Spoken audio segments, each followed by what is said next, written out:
following is a production of the Averett Sports Network.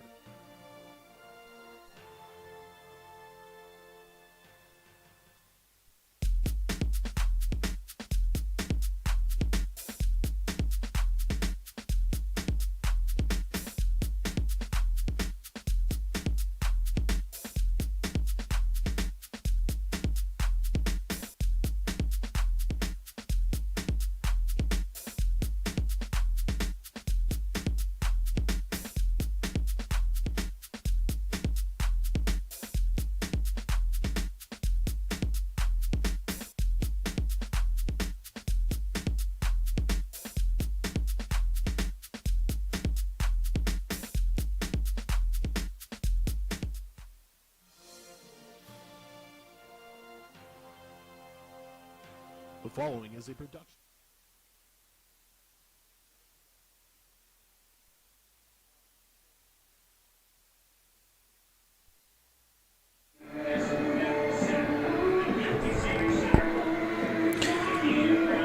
And welcome to Averett University's North Campus and Owen Fulton Field for today's doubleheader. I'll be your host, Joseph Swanson, bringing you today's baseball action as Mary Baldwin University comes in today for a doubleheader. First game scheduled to get started at noon. Looks like we'll probably be about 5-10 minutes after that, potentially. And they'll take on the Cougars today of Averett University. Mary Baldwin comes in 0-10 on the year, 0-6 in the USA South. Averett 6-17, 4-6. Both teams did battle back on Friday in Game 1 of the three-game series. Averett managing to pull out the 10-9 victory. 10 runs on 12 hits. Mary Baldwin 9 runs on 11 hits. We'll go over those stats a little bit throughout the game, but first let's go over the starting lineups for today's game. First for the Fighting Squirrels, leading off will be the center fielder number 27, Michael Robertson. He'll be followed up in the two-hole by the left fielder number 4, Jacob King. Getting the start at designated hitter, hitting the three-hole today will be number 10, Kyle Measel, and he got the start on Friday on the mound. Batting fourth will be the first baseman, number 6, Dylan Rankin. Jared Mayhew will bat fifth. He'll do the catching. Batting sixth will be the right fielder, Tucker Hensley. Batting seventh will be the shortstop, number 13, Michael Barber. In the eighth spot will be the third baseman, number 8, Ty Webster. He'll get the start today. In the ninth spot, the second baseman, number 1, Noah Kessler. And on the mound today for the Fighting Squirrels is number 32, Dylan Weatherly. Mary Baldwin under the direction of head coach Scott Hearn. As I mentioned, they come in 0-10, 0-6. Didn't look like an 0-10 team on Friday, as they nearly were able to pull off the come-from-behind victory against Averett. But Averett able to hang on to that one as Ryan Traylor came on in the ninth inning from shortstop to pick up the save, his first of the year.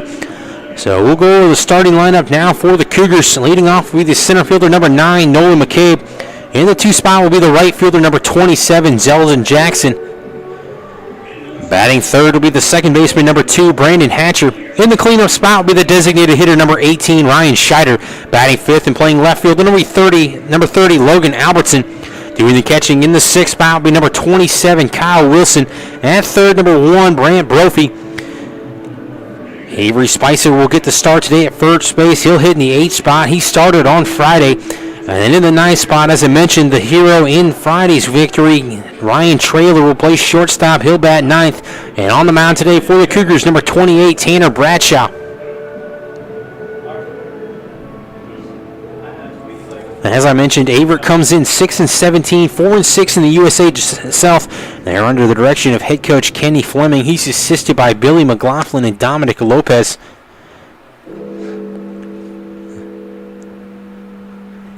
Averett on Friday tied 2 school records, including 9 stolen bases as a team. That equaled a mark set back in 2011.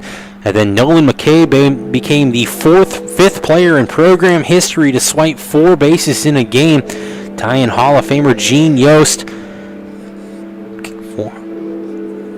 Kyle Vadano, Dallas Smithers, and Matt Mitchell as the only players in program history to steal 4 bases in a game. He accomplished that feat in the first 3 innings against Mary Baldwin. So he comes in on the year 9 for 9 with stolen bases since moving up from the 9th spot. He hits in your cleanup spot, as I mentioned, .266 average.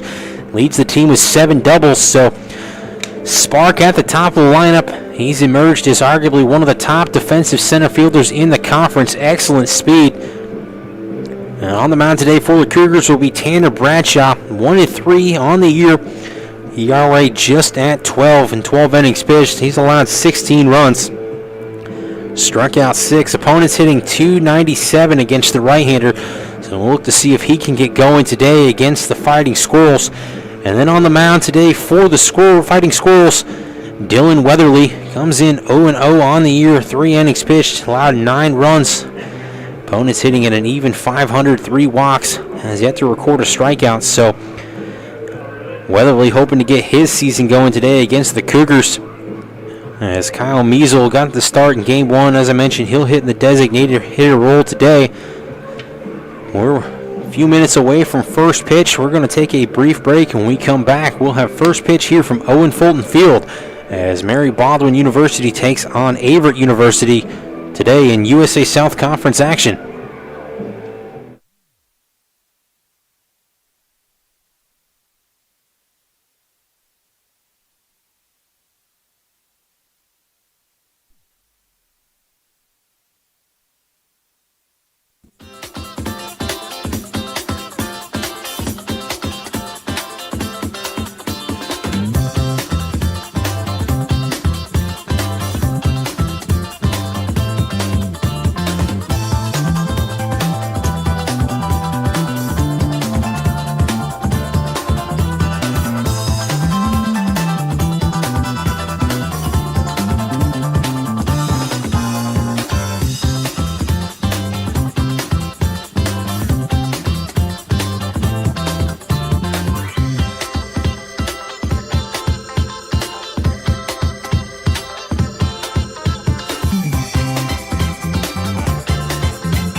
And welcome back to Owen Fulton Field. Tanner Bradshaw begins his warm-up tosses. As I mentioned, he'll get the start on the mound today for the Cougars.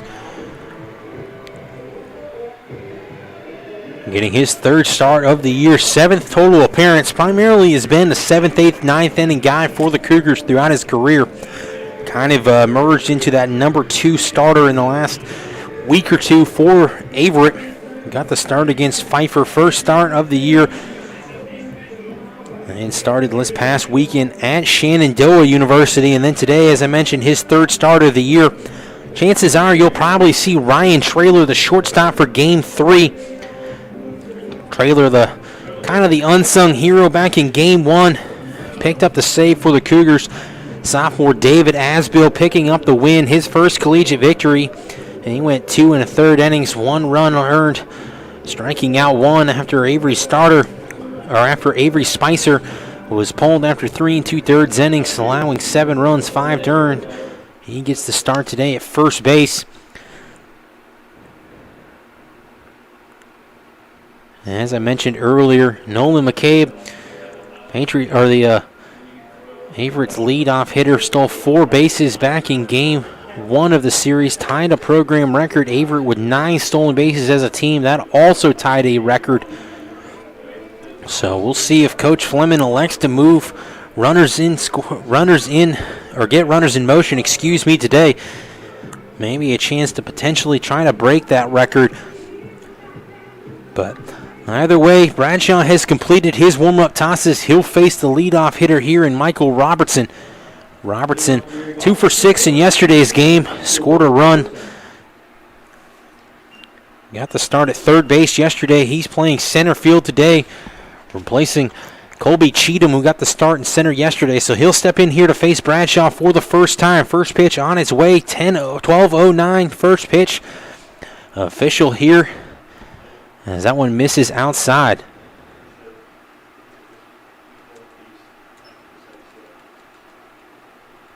So 1-0 offering on its way here from Bradshaw. That one misses as well. So Robertson up in the count here, 2-0 to begin things.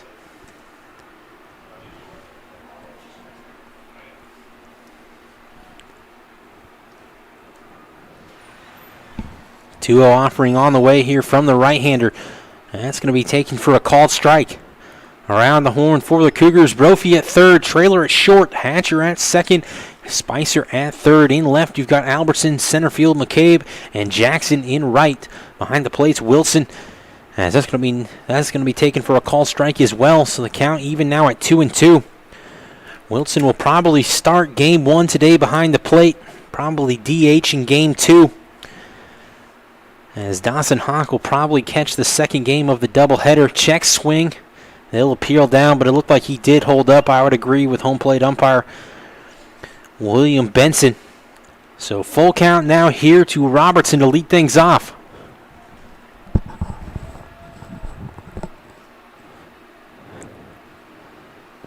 Beautiful day here from Owen Fulton's Field. 65 degrees at game time.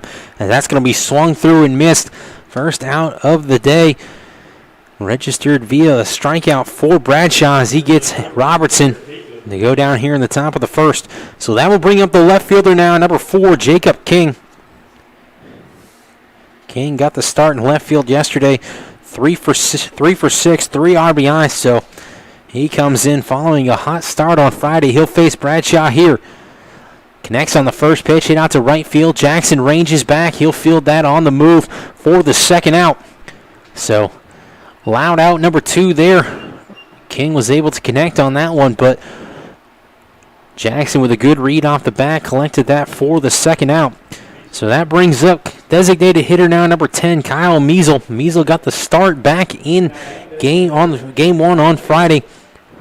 Junior out of Richmond, Virginia, steps in hitting .250 on the year, 2 hits and 8 at bats as he takes the first pitch for a called strike. So Bradshaw trying to get the Fighting Squirrels in order here to begin things. As you can see the flag blowing out to left field. Wind was a factor on Friday as that one nearly hit Measle. Looks like he's saying it did hit him. Home plate umpire disagrees though. So that's going to even the count now at 1-1.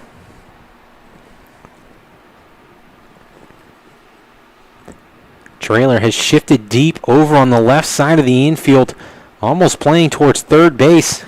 Big part of the field up the middle, as that one's going to be taken for a call strike as well. So 1-2 now here to the 3-hole hitter in Measle.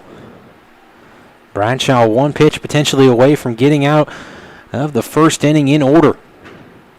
Wilson sets up outside. That pitch is going to be in the dirt, though. Count even now at 2-2. Bradshaw, the primary first baseman for the Cougars, getting the start today, as I mentioned, his third start of the year. 2-2 offering, taking call strike 3. So a big inning for Bradshaw. 2 strikeouts to start things. We head to the bottom of the first inning. McCabe, Jackson, and Hatcher due up for the Cougars when we return.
And welcome back. We head to the bottom of the first inning. It will be the center fielder Nolan McCabe leading things off here for the Cougars.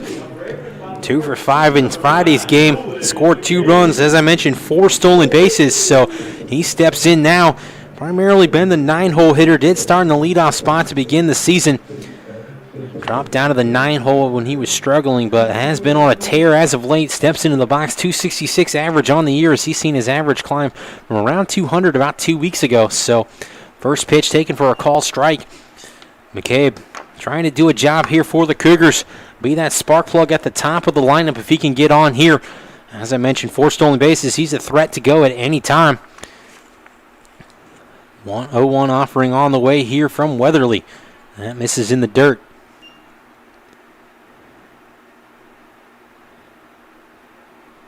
Cougars have gotten a little more aggressive on the base pass as of late. Not many stolen bases to start the year, but they've gotten going. As that one runs off the outside part, 2-1 count now. Averett 35 of 48 on the year in stolen bases. Probably 50% of those coming within the last 2 weeks. McCabe, as I mentioned, 9 for 9 on the year. As a dribbler through the right side is going to get past the dive of Kessler. So McCabe will be on here with the leadoff single to begin things here in the bottom half of the first inning. So similar to yesterday, McCabe reaches on an infield or on a single. Does his job for Coach Fleming. So that brings up the right fielder now, number 23, Zeljan Jackson. Jackson 0 for 4 in yesterday's game. Walked once, did drive in a run, scored a run as well. So he bats here. McCabe leads off first. See if he's in motion early in this one. First pitch taken inside corner, called strike. Jackson hit anywhere from 3 to 5 early on in the year. Has found himself probably a staple in the 2 spot as of the last 2 weeks. As I mentioned, Coach Fleming sticking with the same lineup as of late. So 0-1 offering on its way here. Runs up and away. Would have been a tough pitch for McCabe to steal there, as it was almost a pitch out, but Not exactly what you'd call a pitch out, but would have worked in the favor of one. So evens the count now at 1-1. Weatherly's offering on the way here. McCabe creeping off first. Looks like he may take off, and he does. Pitch is going to get away, but that's going to go down as a stolen base for McCabe. He moves up 90 feet now into scoring position at second. Count moves to 2-1. So McCabe 10 for 10 now on the year in stolen bases.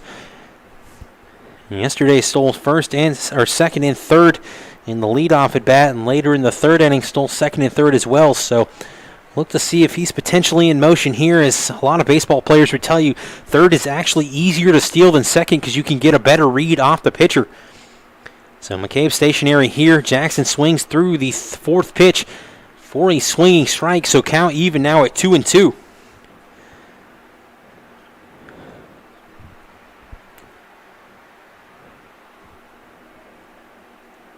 So Weatherly trying to get Jackson here for the first out following the leadoff hit. Surrendered to McCabe. McCabe dances off second. Gets a good lead. Good hold there, though, by Weatherly. Pitch in the dirt, stopped by Mayhew. Good job there by Weatherly to keep McCabe honest with the look, as McCabe was trying to guess the number of looks from Weatherly, trying to get a good jump to head to third, even though there's 2 strikes in the at-bat, but Weatherly heads up play there. Freshman out of Chesapeake, Virginia, doing a good job holding McCabe at second, as that's going to be swung through and missed for the first out of the inning. So Jackson goes down via the punch out, and that'll be the first strikeout of the year for Weatherly. So that brings up Brandon Hatcher, the 3-hole hitter for the Cougars, steps in leading the team with a .272 batting average. Hatcher 1 for 3 in yesterday's game, walked once, drove in a run, scored 2. So he steps up here in an RBI spot with McCabe at second. Hatcher leading the team this year with 12 RBIs. As McCabe takes off first pitch, he'll get in ahead of the tag, as that will be his 11th stolen base, second today. So I believe that pitch missed down in the dirt. So 1-0 count here to Hatcher, as McCabe was able to move up even closer to scoring position now. As a ground ball or a sacrifice fly will score McCabe potentially for the first run. So Hatcher looking to do a job here with 1 out in the inning out of the 3-hole. Takes a call strike outside corner.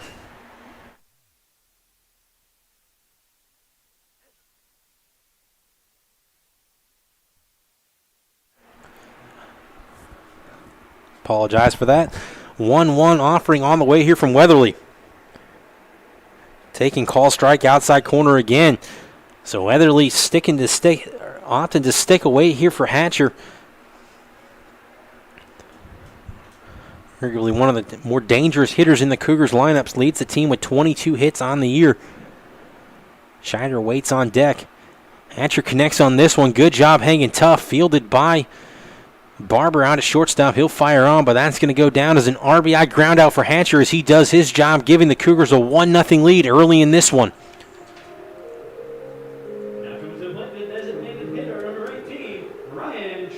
So that will bring up the designated hitter now, Ryan Scheider. Scheider steps in, .241 average on the year. He's seen that climb as of late. 6 of 7 in stolen bases. Scheider went 1 for 4 in yesterday's game, walked once, and scored a run. So he steps in here now, 2 outs in the inning. First pitch misses up and out of the zone. So Weatherly has surrendered a run here in the bottom half of the first, trying to get out of the inning with just 1 run as he faces Scheider here. Second pitch misses out of the zone again. So 2-0 here to Scheider. Let's see if he zones up now ahead in the count, 2-0.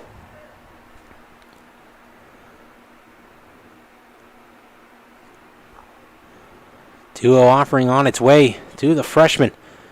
Taken for a called strike. Scheider out of Yorktown, Virginia, 6'2", 180 pounds. Two-way player for the Cougars. That's going to miss up and out of the zone. It looked like count 3-1 here to the 4-hole hitter in Scheider. So as they say, hitters count here. Let's see if the freshman can find something he likes. As that one misses out of the zone. Scheider will jog down to first on the 2-out walk. As that brings up now another freshman, Logan Albertson, .258 average on the year. Started his career on a tear, nearly a hit in his first 10 games. 2 for 5 in yesterday's game, did drive in 2 runs and scored a run. So Albertson moving up from the 6th spot yesterday into the 5 spot today. Correction, Albertson actually did hit in the 5 spot yesterday. Wilson, the on-deck batters, moving up in the order as he takes this one for a called strike. Scheider, a threat to run out there, 6 of 7 on stolen bases this year, 2 outs in the inning. Don't be surprised if he takes off in this situation, trying to put the pressure on Mary Baldwin here with a dangerous hitter at the plate in Albertson. Albertson down in the count here, 0-1 to Weatherly. Connects on this one, chopper over the head of the first baseman, fielded by Kessler. He'll fire on, but not in time to get Albertson, who was hustling down the base. Scheider had moved up from first to third, nearly tripped going into third base. Hopefully he's okay. Couldn't quite tell if he wanted to slide or potentially round the bag. But either way, they're laughing up here in the press box as he stumbled a little bit. Hopefully he's all right, but either way, that's going to bring up the catcher now, Kyle Wilson. Wilson doubled yesterday, going 2 for 3 at the plate, drove in a run, scored 2, so he steps in here in another RBI spot. 2 outs, though, in the inning. So that will go down as a single to Albertson to first base. Tough break there for the Fighting Squirrels. As this one swung on by Wilson, but that's going to get fouled back and out of play. So Wilson, .242 average on the year. He was down into the 180s just 2 weeks ago, so he's on a tear as of late. 4 or 5 Cougars seen their averages rise probably 50 to 60 points just in the last 2 weeks alone, so that one's going to miss inside. Evens the count now at 1-1. Albertson did have a stolen base in yesterday's game. Could see him potentially take off in this situation as well. Coach Fleming trying to put runners in motion. Maybe trying to add a couple more runs here in the bottom half of the inning. Either way, 1-1 offering on its way. Swung on, fouled back, and out of play. So Wilson all over 2 pitches early in this one. See what Weatherly does. Maybe he tries to head in the count here, 1-2. Maybe a breaking pitch off the outside corner. Maybe trying to get Wilson to offer something maybe just close enough to the zone to entice the sophomore here. Pitch to waste. Probably don't want to come right at Wilson here. Maybe want to try to get him to chase. It is a breaking ball, fouled back and out of play. Looked like they were trying to go inside corner there, maybe trying to get it to break back, catch the inside corner for a strike 3 looking. Wilson hanging tough there. He fouled that one off over the third base dugout. So Albertson leads off first, Scheider off third. 2 outs now, 1-2 offering on its way here to the sophomore Wilson.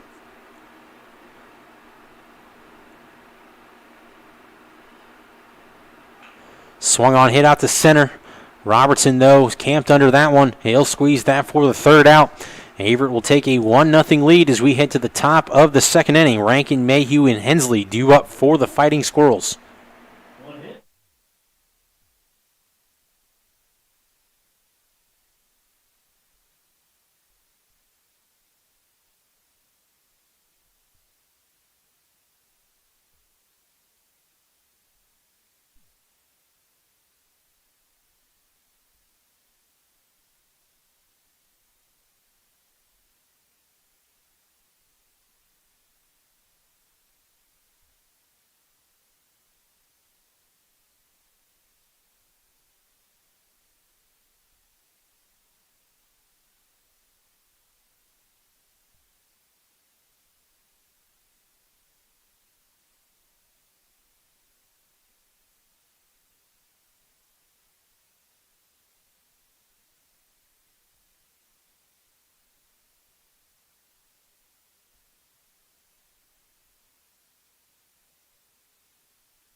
And welcome back. We head to the top half of the second inning. It will be the first baseman, number 6, Dylan Rankin, leading things off. Got the start a designated hitter on Friday. And have a day did he do. 2 for 5, 3 RBIs, 2 runs scored, 3 runs coming off a bases loaded double. Did have a triple as well. He's seen his average climb up to 240. Leads the team with 9 RBIs as he nearly connected on 2 big flies, as I mentioned back on Friday. Owen Fulton Field's a deep ballpark, 325 to 335 down the lines. 380 is in the gap, and probably 400 to 410 in deep center. So he hit one off the middle part of the left field fence as he faces Bradshaw here. First pitch taken for a called strike. If you're Bradshaw, this is a guy you need to get out here. Trying to keep him off the base paths as he was a threat on Friday. Breaking ball swung on, hit over to Brophy at third. Fielded cleanly. He'll fire on to Spicer for the first out of the inning to retire Rankin. So good job over there by Brophy. Played the one hop cleanly, and a strong throw over to Spicer. Gets Rankin for the first out. So that will bring up the catcher now. Number 21, Jared Mayhew, steps in leading the team with a .368 batting average. 1 for 3 on Friday. Did drive in 2 runs. Walked as well. So he faces Bradshaw here, 1 out in the inning. And that's going to nip the inside corner. Looked like that one got away from Bradshaw. Wilson has set up outside, but did a good job to collect himself and squeeze that one. Good frame job there by the sophomore to steal a strike, as that one's going to be fouled over the first base dugout. Mayhew down here quick, 0-2. See if Bradshaw probably tries to elevate potentially in this situation. 6'4", right-hander on the mound, dominating presence out there. Can dial it up a little bit, mid to high 80s. So we'll see. Looks like Wilson's setting up outside, maybe a breaking ball. Looked like it was the slider from Bradshaw there. Just missed the outside corner. Count now 1-2, so good eye there for Mayhew. Not quite enticing enough to get him to swing. But 1-2 offering on the way here. Fastball off the outside corner. Wilson tried to bring that one back in, but good call there by Benson behind home plate, as that was off the outside corner.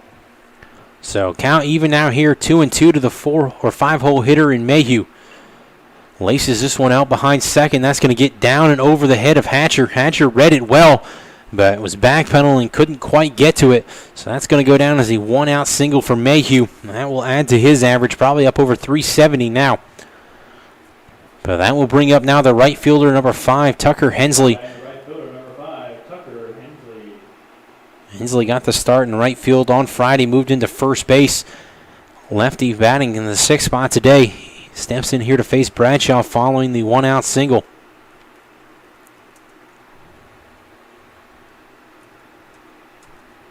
First pitch runs off the outside part of the plate to Hensley.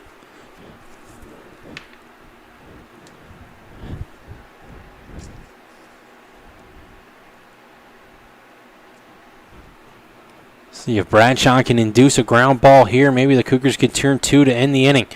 Looked like a breaking ball there. Missed off the outside part of the plate as well. So trying to stick away here to the left-handed batter in Hensley. Mayhew leads off first. Small lead for Mayhew.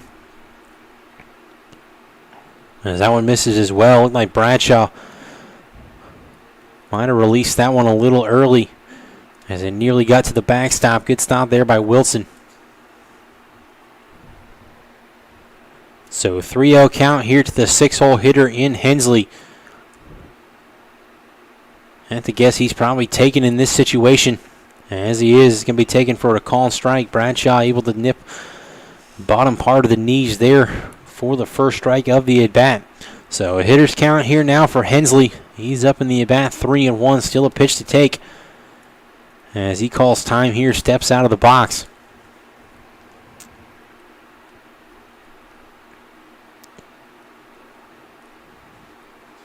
Trailer is shifted towards the second base side of the bag, or shortstop side of the bag, as that one's going to be fouled back and out of the play. Runs the count here to full. Shaded back over towards more of a shortstop depth now. Hatcher shifted towards second base, so the Cougars middle infield and double play depth trying to get Hensley here to end the inning. Hensley steps in, 3-2 offering on its way. That's going to be laced down the left field line, but that's going to land just foul by 5 or 6 feet. So we will replay the full count offering here to Hensley.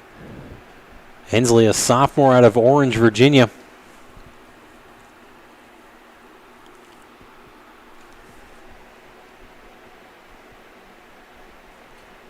Came in on the day with 5 hits and 31 plate appearances.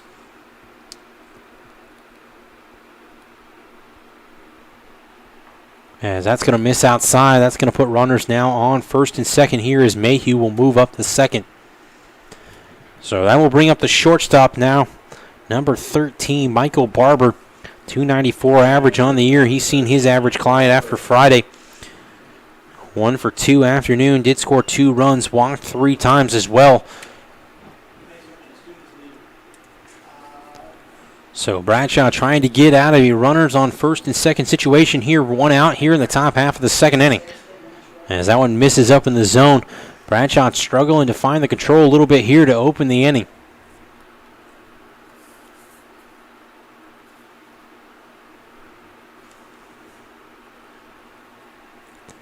As Wilson calls time, he'll jog out to talk to Bradshaw here. Probably talking to him, maybe just settle down, collect your composure a little bit. Like he's missing from his release point currently. Just needs to dial that back in, find the trajectory where he wants to release the ball. Might be flying open a little bit on his way to the plate. So Barber steps back in. As I mentioned, 294 average on the year. He 1-0 count here. That one misses down in the zone. So 2-0 here to the 7-hole hitter in Barber. Webster due up on deck. He got the start today at first base, or at third base, excuse me.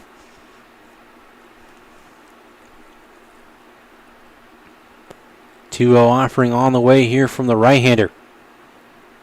As that one runs off the inside corner as well. Looked like Wilson might have thought that one was close as he shook his head behind home plate, but from our vantage point, looked like that was on the batter's box paint. So good call by home plate umpire. So 3-0 offering on the way here. That will be taken for a called strike.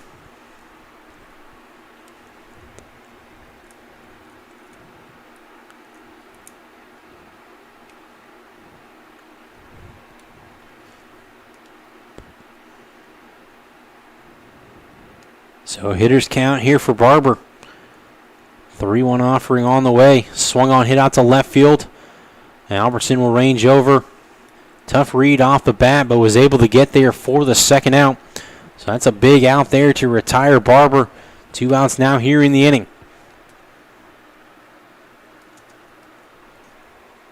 Now batting third baseman, number 8, Ty Webster. So that will bring up the third baseman now, number 8, Ty Webster. Webster, a freshman out of San Diego, California. He'll face Bradshaw here for the first time today, batting with the runners in scoring position situation with Mayhew out at second. 2 outs, though, in the inning. As that ball out there to left, nearly 8. Albertson up. Looked like he thought it was going to go towards the left field line. Broke a couple steps and quickly had to retreat towards left center as that one's going to be taken for a called strike.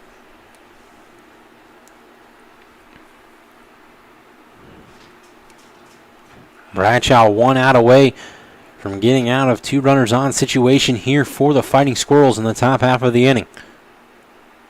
Swung through and missed. Looked like a slider there from the senior. So he's ahead big in the count here to the freshman Webster. See if he goes back to the slider. Maybe extends this a little further off the outside corner. Maybe trying to get Webster to offer at it. Looks like Wilson is setting up outside. It is a fastball. Nips the outside corner. Good frame job there for Wilson. That will go down as the third out of the inning as they retire Webster via the punch out. Third of the afternoon for Bradshaw. We head to the bottom half of the second inning. Brophy, Spicer, and Traylor due up for the Cougars when we return.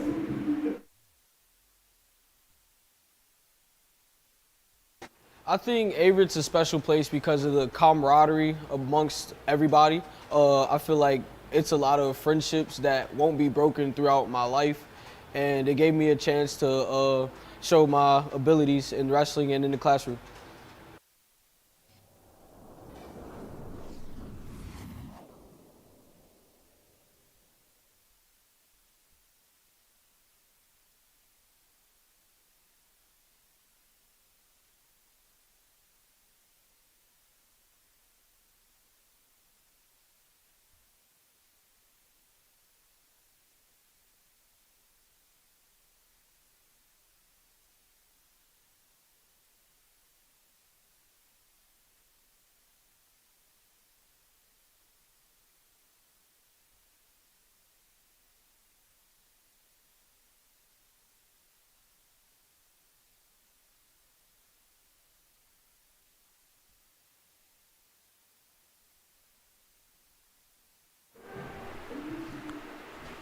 So the freshman Brant Brophy will lead things off here for the Cougars in the bottom half of the second. 5'8", 150-pound freshman out of Hayes, Virginia.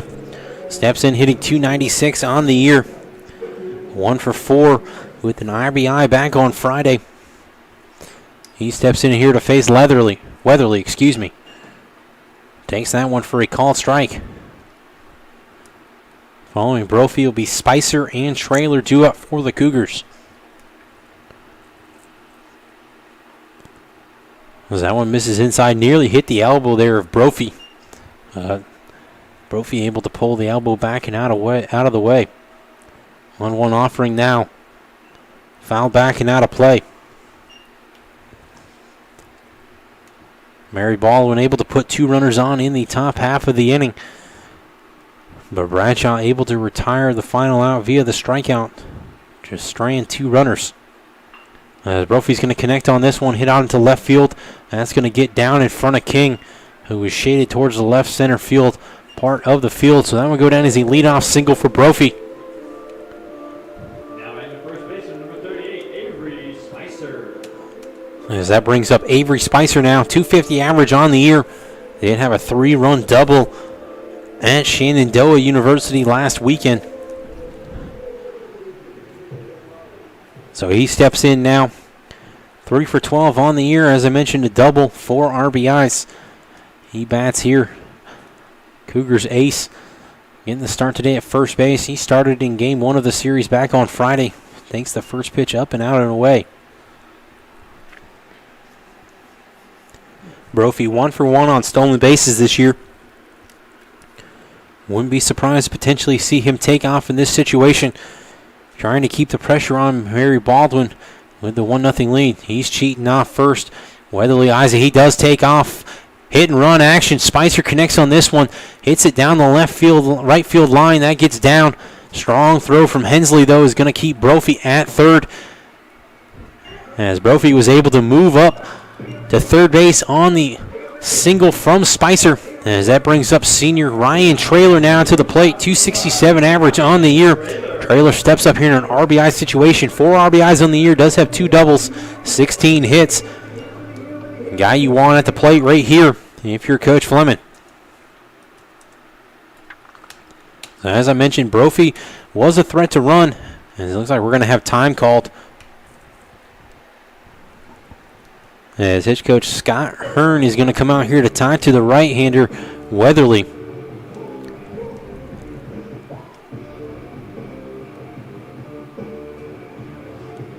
Trailer hit .300 back in his sophomore year. Has hit pretty much anywhere in the order for the Cougars throughout his career. Primarily lead off at one point this year when McCabe was batting in the 9 hole. He's shifted with McCabe down to the 9 spot. Coach Fleming electing to get some little offense down at the bottom part of the lineup. And his Trailer historically been one of the Cougars' top hitters the last 4 years. Has hit anywhere in the lineup from 3 to 4. Does have a home run in his career, sophomore year at Huntington. So he bats now, as I mentioned, RBI situation with Brophy at third. Trying to put the Cougars up here 2-0 in the bottom half of the second inning. I know you've talked to Coach Fleming. He'd love to score a run each inning because if you add that up in a 9-run game, 9 runs are going to be tough to beat. So Averett trying to tack on another one here. Spicer leads off first. Pitch on its way here to the senior trailer. Hit down the line, left field. That's going to nip just in foul territory. Probably a matter of 6 inches to a foot from hitting the chalk, as that would have been trouble. Probably a double off the bat of trailer. But instead, it's going to go down as a strike for Weatherly, as he's ahead in the count here now, facing the senior. So freshman versus senior. Big at bat here for the Cougars as they try to extend the lead here. McCabe waits on deck. Top of the order due up next. 0-1 offering on the way here to trailer. That misses up in the zone.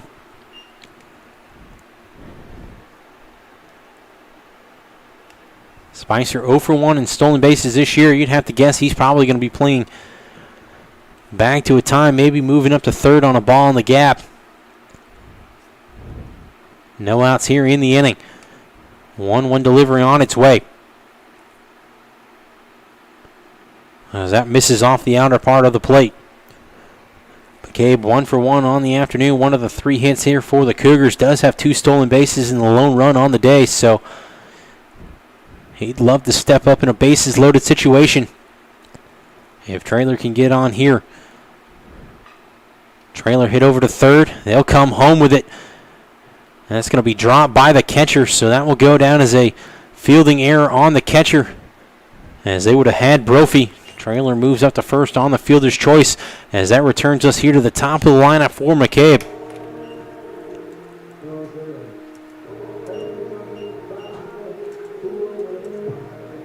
Now back to center fielder number 9, Nolan McCabe.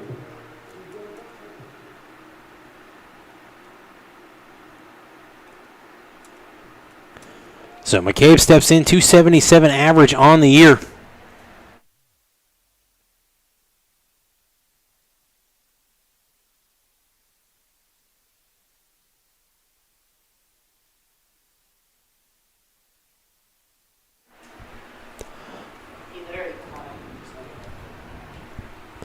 So McCabe 1 for 1 on the afternoon.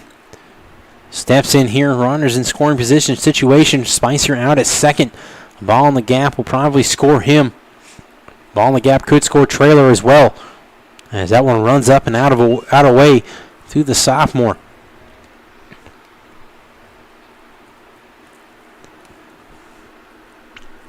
McCabe singled through the right side first time up, past the dive of Kessler.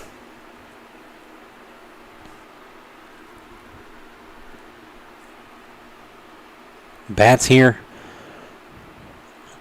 No outs here in the inning. That's ripped out to right field. That's the line drive is going to be squeezed though by Hensley for the first out to retire McCabe. So we'll bring up freshman Zeljan Jackson now. Jackson struck out swinging back in the first inning. So that goes as a line out to right field. Spicer will stay at second with Jackson batting here.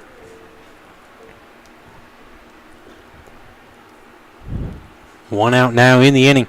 Double play in effect. Be tough to double up Jackson as he runs well out of the left-handed batter's box. Chokes up in this situation. Squares around a bunt. Pops that one up and out of play though. Hatcher waits on deck. If Jackson can extend the inning here with 1 out, double play would end it for Mary Baldwin. Averett able to add another run on the board on the fielding error by the catcher, Mayhew, that allowed Brophy to score.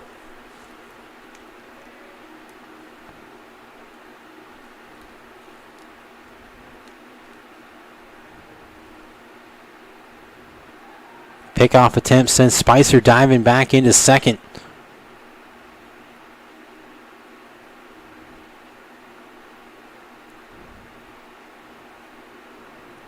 Spicer decent size lead out there at second, held on by the shortstop Barber. With the left-hander Jackson at the dish. That one misses up in the zone, evens the count now at 1-1.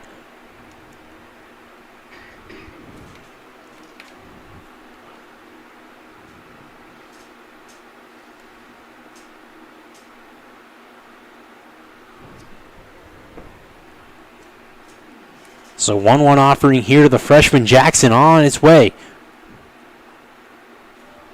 Nips the outside corner. Good frame job there by Mayhew. Probably stole a strike there from Jackson. Looked like from our vantage point that was probably off the plate, but applaud the effort there of Mayhew as he was able to pull it back in for a strike for Weatherly. So Jackson down in the count here at 1-2. Fouls this one back and out of play. So hanging tough.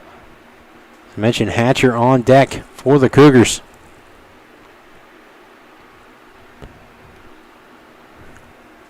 Hatcher with an RBI ground out back in the first inning. Did his job out of the 3 spot to drive in McCabe for the first run today. Averett with runs in both innings so far. Threatening still here with 1 out here in the bottom half of the second. 1-2 on its way. That misses up and away. Ball in the gap would score Spicer. Chance to score Traylor though. Traylor does run well. Have to guess it probably have to be down the one of the lines or in the right field gap. That's going to be fouled back into the Cougars dugout.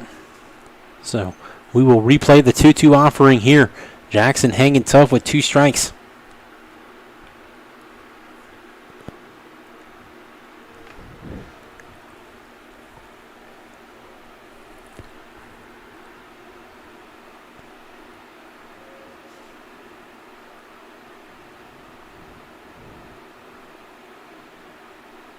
Two offering is going to miss off the inside part of the plate. Not quite sure where that one missed. After the pitch, the 2-strike pitch was called on the outside corner. But applaud the eye of Jackson there as he was able to run the count now to full. Chance here to load the bases for the Cougars. Spicer leads off second. 3-2 offering on its way here. As that runs up and away. So good at bat there for Jackson after getting down 1-2. Fouled off a couple pitches and ran the count to full. He jogs down to first on the 1-out walk. So that will load the bases here for a dangerous hitter in Brandon Hatcher. Hatcher, as I mentioned, 0 for 1 on the afternoon, but did drive in a run back in the first inning. So he bats here facing Weatherly for the second time today.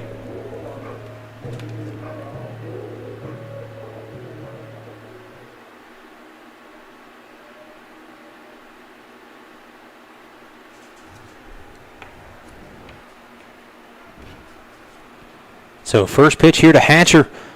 Misses in the dirt. Doesn't get away far enough, though, to score Spicer. So count 1-0.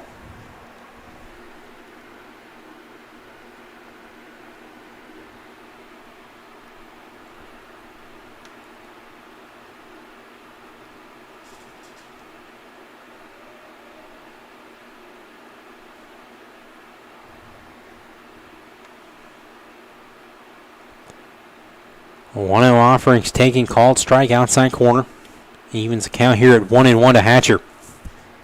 As I mentioned, Hatcher 1 for 3 on Friday. Did score 2 runs, drove in a run, so already equaled his run production as of Friday. 13 RBIs now on the year. As he connects on this one, hit out to right field. Hensley ranges over. He'll squeeze that. Spicer tags up. Strong throw to home, though, is going to be not in time as Spicer slides in head first ahead of the tag for the 3rd run. So looked like he was going to be dead to water with the strong throw from Hensley, but instead he scores on the RBI sacrifice fly from Hatcher, his 2nd of the afternoon, as that brings up the right fielder, or designated hitter now, Ryan Scheider. Traylor was able to move up to 3rd on the play. Jackson up to 2nd. So all 3 runners elected to tag up and move up. With Scheider batting now 2 outs in the inning. RBI spot here for the 4-hole hitter.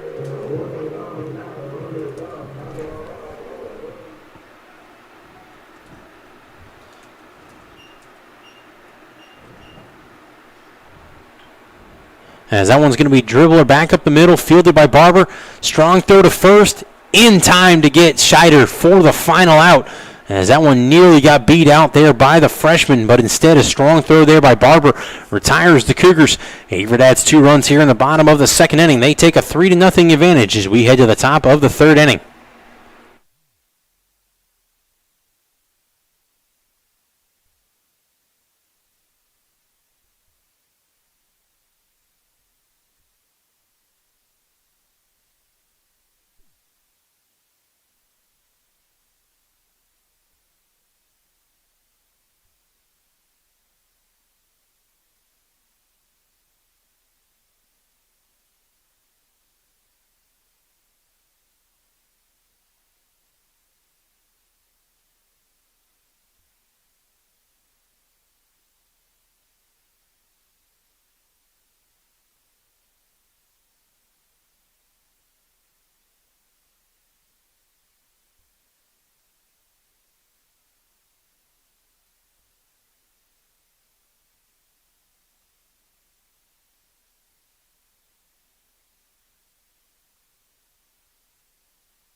And welcome back. We head to the top of the third inning. It will be the second baseman, Noah Kessler, leading things off here for the Fighting Squirrels.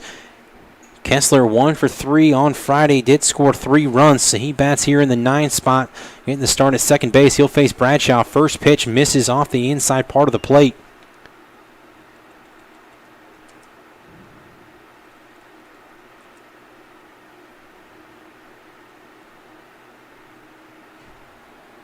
Second pitch taken for a called strike there.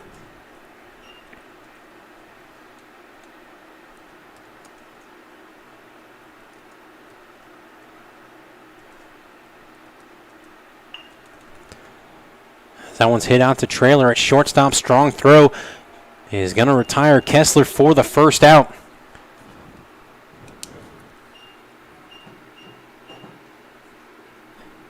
So that will bring us back to the top of the lineup here as Michael Robertson steps back in.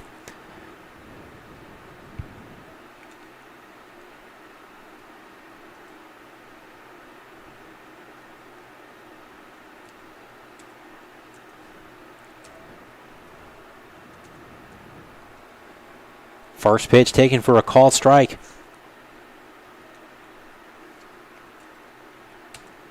Robertson struck out swinging to open the inning back in the first. Finds himself down in the count, now 0-2. Facing Bradshaw here.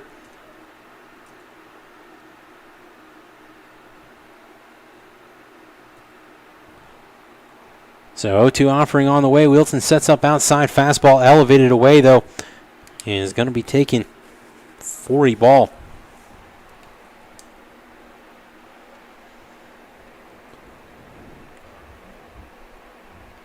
So Wilson sets up back outside. Breaking ball there. Swung on, hit over to Brophy at third. He'll fire on to first. High throw is going to get over the head of Spicer. Robertson will round second. First, he'll head into second. Throw fielded there by Trailer. That's going to go down as a throwing error on Brophy, though, allowing Robertson to move up to second base on the play.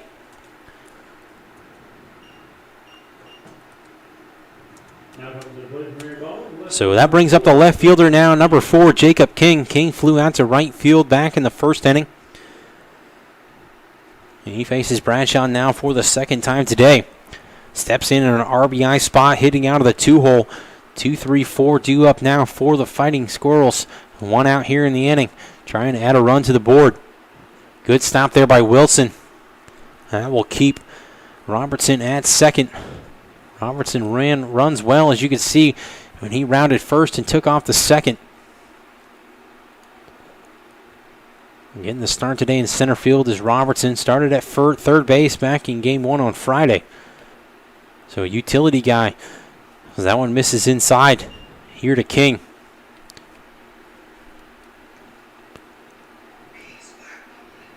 Bradshaw needing a big out here. With a runner on second. 1 out now in the inning. Wilson sets up. Pitch is taken for a called strike.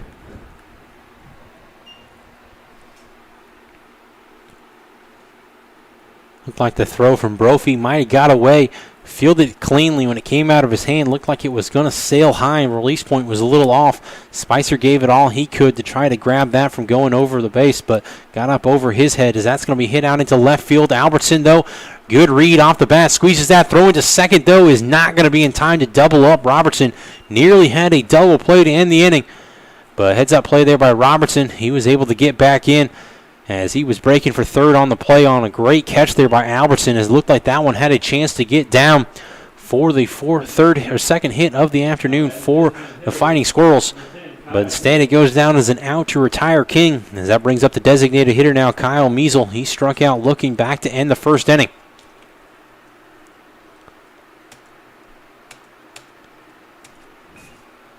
Swinging on the first pitch, fouled back and out of play. So Bradshaw now 2 outs here in the inning. Ahead in the count 0-1 to the 3-hole hitter in Measle.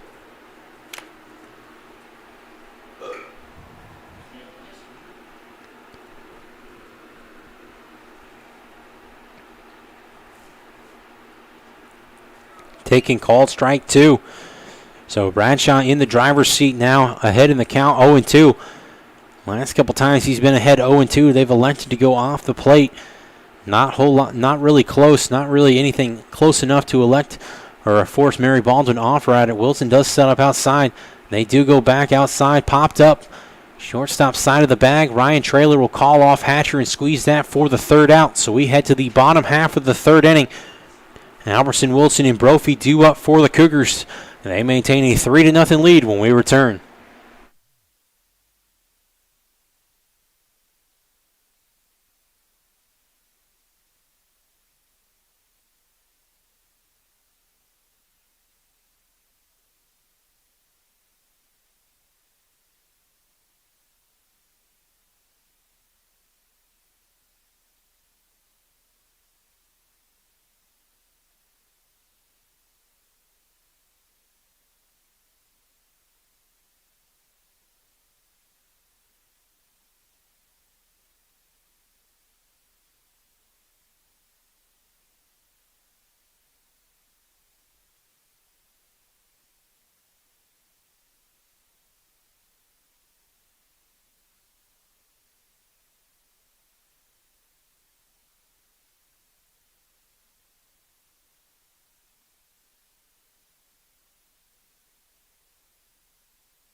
Leading off for the Cougars here in the bottom half of the third will be the freshman left fielder Logan Albertson.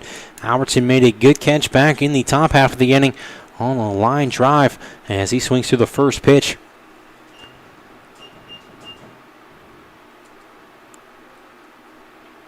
Albertson now at just under 270 average as he bats here.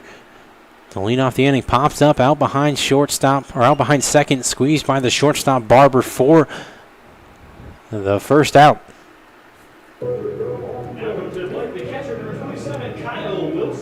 So that will bring up the catcher now, Kyle Wilson. Wilson flew out to center field to end the first inning. He bats here now with 1 out in the bottom half of the third, Wilson 5 doubles and 16 hits on the year, 4 RBIs, He's come close to hitting a couple out of Owen Fulton Field, but nothing to show for it just yet, as that one misses out of the zone. He's put a few nice swings on balls early in the season. Not a whole lot to show for it, though, as he bats here just under 240. Another one of the Cougars as that one misses up and away. Seen his average rise as of late. Swinging a hot bat. Connected on a double in Friday's game. That one misses out of the zone as well. So you have to guess Wilson will have the take sign on here with the 3-0 count.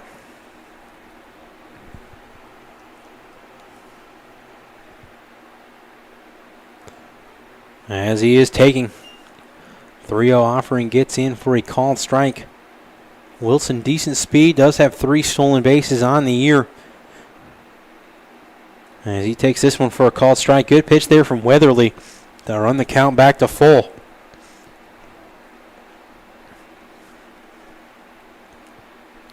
Three-two offering on its way. Check swing, foul ball, backing out of play. So Wilson, a little bit of a lucky break there, I guess you could call it. As we will replay the 3-2 offering here. As that one misses in the dirt, Wilson will move down to first base. Weatherly moves quick out there on the mound. Doesn't take a whole lot of time between pitches. As that brings up Brophy, 321 average on the year. He singled back to open the second inning, came around to score the second run of the afternoon for the Cougars. So he bats now, pitch number 60 on the way here for Weatherly. Wilson leads off first, throw it, pickoff attempt. Sends Wilson diving, but back in plenty of time. You get just out of your camera. Looks like you could kind of see it. First base coach Billy McLaughlin giving Wilson some words of encouragement there. Pickoff attempt had Wilson leaning towards second, but still back in plenty of time. As I mentioned, Wilson 3 for 3 on stolen bases this year. As the stereotype typically goes in baseball, catcher is not typically a threat to run, but not the case with Wilson. Athletic catcher. Pitch on the way from to Brophy here. That one misses up and away.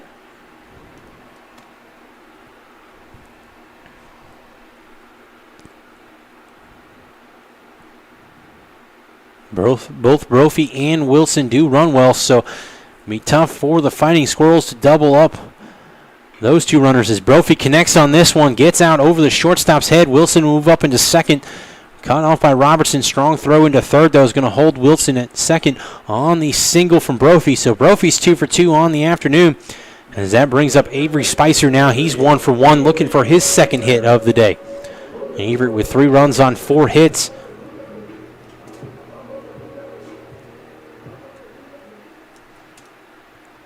So Cougars threatening here with 1 out in the inning, with Wilson now in scoring position at second. Brophy, as I mentioned, runs well, so ball down the line could potentially score 2 runs for the Cougars. Weatherly's first pitch delivery here to Spicer. Spicer swinging on the first pitch. Fouls that one back and out of play, though. Trailer due up next for the Cougars.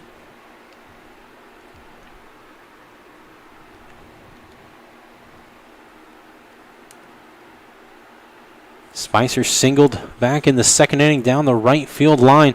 He was able to drop one just inside the line out of the reach of Hensley. Wilson leads off second. Spicer connects on this one, hit back to shortstop. Shuffle on, though, is not going to be in time, as that will go down as a 6-4-3 put out of Spicer. Brophy moves up into second. Wilson up to third. 2 outs now here in the inning. Not really your conventional play there. Looked like Barber might have thought he had a play at second, but Brophy was well ahead of the play. Heads up play, though, there by Kessler to shuffle that on to first to retire Spicer, though, for the out. But that brings up Ryan Trailer now. Not every day you see a relay from the shortstop, but it worked out in their advantage. So Trailer bats now following the fielder's choice back in the second inning. 262 average on the year as that one misses away. So Trailer batting here. Dangerous hitter. Trying to put the Cougars up more in this one if he can connect. He would probably score 2 runs, giving Averett a 5-0 advantage if the senior can come through. faces Weatherly here. 1-0 offering on its way. Trailer connects on this one. Hit down the left field line. That's going to get down. Brophy's going to round third. He'll score. And Everett's going to take a 5-0 lead on the 2 RBI double off the bat of Ryan Trailer with 2 outs here in the bottom of the 3rd inning. So Trailer coming up big for the Cougars. He connects on the 2 RBI double out of the 9th spot. So Coach Fleming elected to move the senior down to the bottom half of the order. And some offense down there pays off here, as that brings up the center fielder now, number 9, Nolan McCabe, 273 average on the year. He steps in, 2 outs in the inning. RBI spot as well with Trailer at second. Ball in the gap will probably score Trailer. McCabe trying to continue his hot streak, 1 for 2 on the afternoon. Faces Weatherly here. Wind blowing out to left. McCabe leads the team with 7 doubles. He connects on this one back. Nearly got over the head of King, but King able to range back. He squeezes that for the 3rd out of the inning. Loud out 3 as McCabe put a charge into that one. Nothing to show for it. Averett tacks on 2 runs, though. They take a 5-0 lead as we head to the top of the 4th inning when we return.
And we head to the top half of the 4th inning. It'll be the first baseman, Dylan Rankin, leading things off here for the Fighting Squirrels.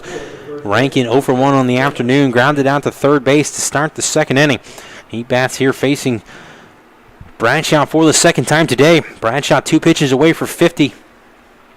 Cougars do have a couple arms loosening down in the bullpen. Looks like Tyler Knuckles has got up. He's starting to stretch.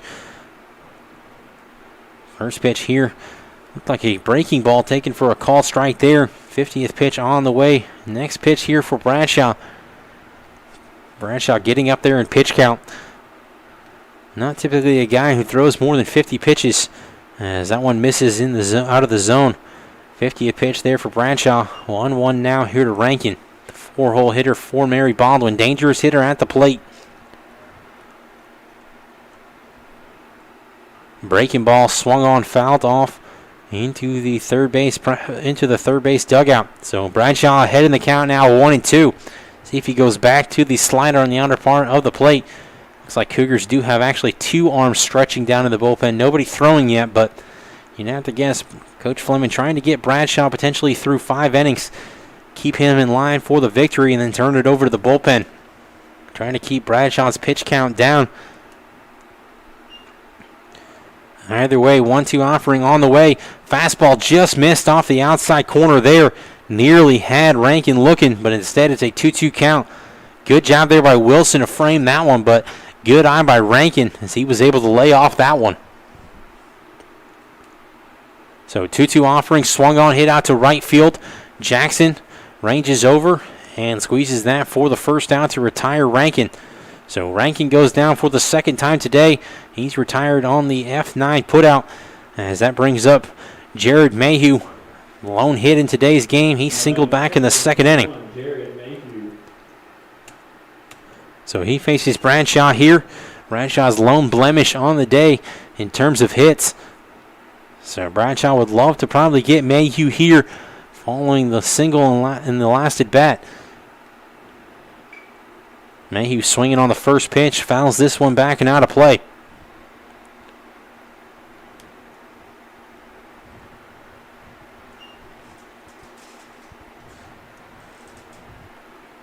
As I mentioned, beautiful day for baseball here at Owen Fulton Field as that one misses off the inner part of the plate. Count 1-1 now. Currently 67 degrees here. Sun's out, partly cloudy. As that one's going to be fouled off by Mayhew.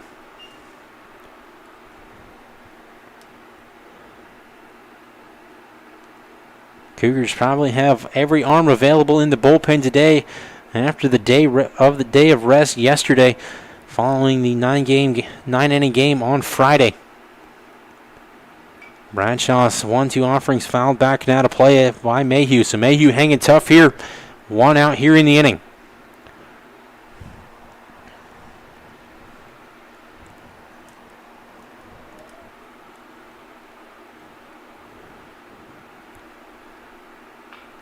Swinging on. The 1-2 offering hit out to Traylor. That's going to get under the glove of Traylor, though, as Mayhew will reach first.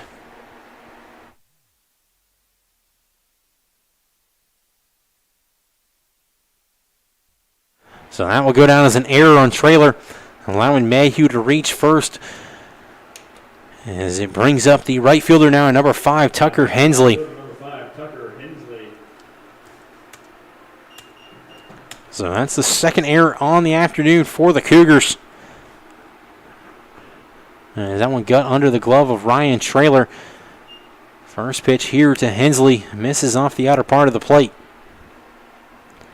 Looked like a pretty routine play there for Traylor, Might have taken his eye off the ball, anticipating the long throw, but second pitch taken for a called strike. It looked like he had still plenty of time to retire Mayhew.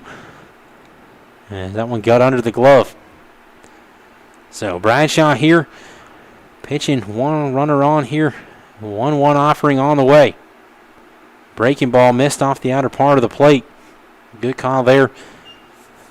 I thought that one came back to potentially catch the corner by where Wilson caught it, but didn't cross the plate in terms of where the batter stands. So deceiving probably on the camera, but a good call there by the home plate umpire.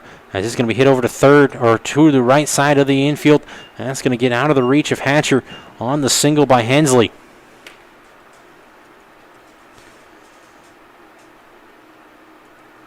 So Mayhew will move up to second. Hensley now at first on the single with the shortstop Barber at the plate. Barber flew out to left field.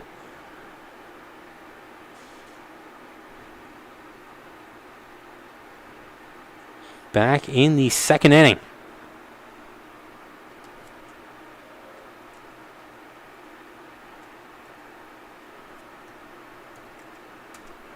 First pitch taken for a call strike to Barber.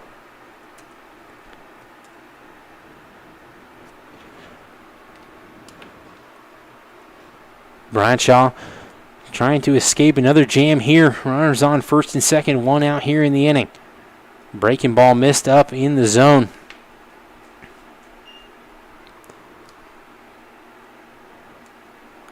Double play could end the inning for the Cougars, helping Bradshaw out.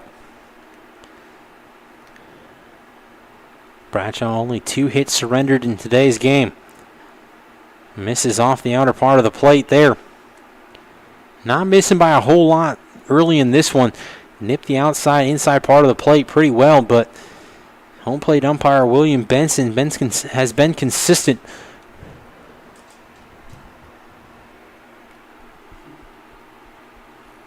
Traylor has shifted towards the third base side of the infield.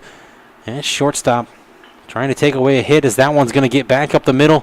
McCabe ranges over. He's going to have to chuck home. Runner's going to be held. Strong throw from McCabe's going to be cut off by Spicer. That will load the bases on the single by Barber. As McCabe was able to range over, quickly fielded that one in a strong throw in. Forced Hearn to hold Mayhew at third. So one of those, as we were just talking about, Traylor had moved over towards third base at shortstop versus his normal range, as he probably could have fielded that one, potentially could have ended the inning with a double play, but instead Barber was able to beat the shift. As Webster steps in now, he struck out looking to end the second inning. He pops this one up, right side of the infield. Spicer in foul territory, squeezes that for the second out. So a big out there for Bradshaw with bases loaded. He's able to get Webster for the second time today. Now man, second baseman, number 1, Noah Kessler. So that will bring up Noah Kessler. Kessler grounded out to shortstop to open the third inning. He bats now, bases loaded opportunity, 2 outs here, top half of the fourth inning. Mary Baldwin trying to get on the board. They trail 5-0 in this one.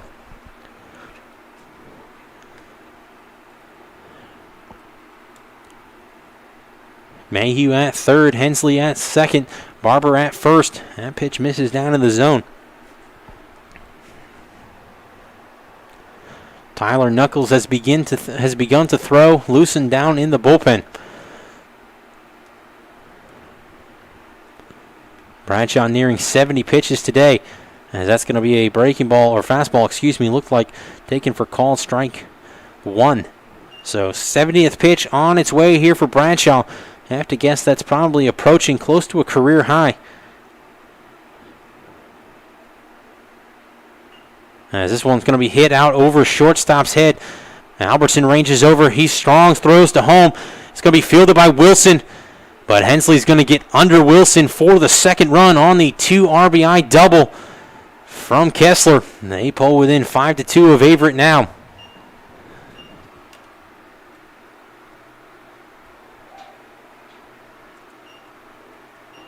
So Barber moves up to third, Kessler at second. Hensley and Mayhew scored on the play. 27, Michael Robertson.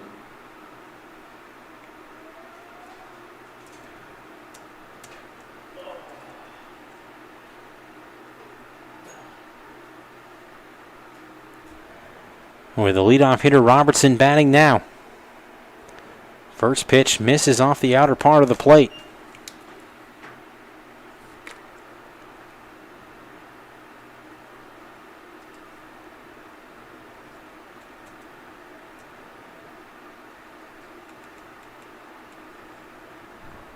Second pitch taken for a called strike. Bradshaw trying to escape further damage here after 2 runs have crossed, both unearned here in the top half of the fourth inning.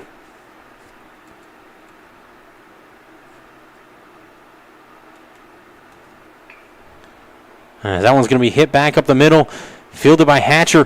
1 run's going to score, throw into home is going to be in time though to get Kessler at home for the final out, but not before Mary Baldwin scores 3 runs here in the top of the fourth inning. They pull within 5-3 of Averett as we head to the bottom half of the fourth inning when we return.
And we head to the bottom half of the fourth inning. It will be Zeljan Jackson leading things off here for the Cougars.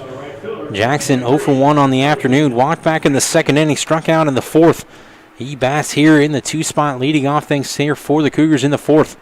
Jackson, Hatcher, and Scheider due up here for the Cougars. First pitch runs up and away. So weird inning, weird half of the inning, or weird into the half of the inning here for Mary Baldwin. As Robertson was able to single as that one misses due to the second baseman Hatcher.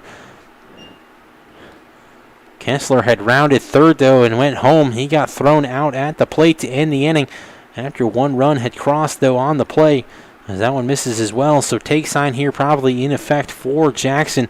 Heading the count 3-0 here to Weatherly. Heads up play though there by as that one is going to be taken for a call strike. 70th pitch there for Weatherly. Looked like that one was away. Weatherly wasting no time. He works quick out there on the mound. Winds and delivers. Swung through for Jackson. Runs the count now to full. So Weatherly has worked back after getting down 3-0. But as I was talking about, heads up play by Hatcher to get Kessler to retire the side as would have scored another run. That one's going to be fouled back into the screen. Instead of a 5-4 deficit, Averett leads 5-3 now on the heads-up play by the junior Hatcher. As that one's going to be fouled back into the screen as well. So Jackson hanging tough here. Hatcher getting his exercise on the 2 foul balls here into the screen.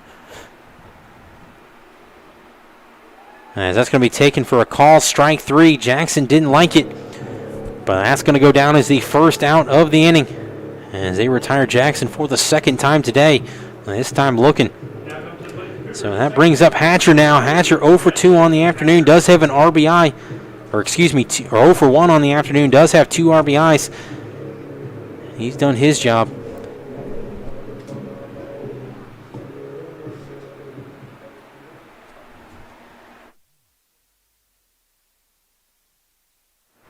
First pitch misses away to Hatcher.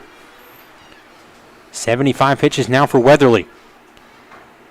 That one's going to be taken for a called strike.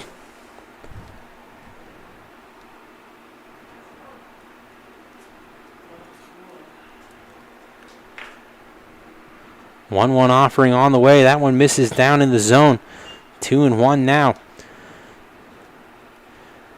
After allowing 3 runs in the top half of the inning, you know, if you're Coach Fleming, you'd love to put another run on the board here as that one misses up. 3-1 now here to Hatcher. So hitter count here for the 3-hole hitter and Hatcher. Scheider waits on deck. Hatcher needed to do a job here with 1 out in the inning. Swinging on this one. Popped up, middle of the infield, called off by the first baseman Rankin for the second out to retire Hatcher. So that will bring up Ryan Scheider now. Scheider 0 for 1 on the afternoon. Walked back in the first inning, grounded out in the second. So he bats here now with 2 outs here in the bottom half of the fourth.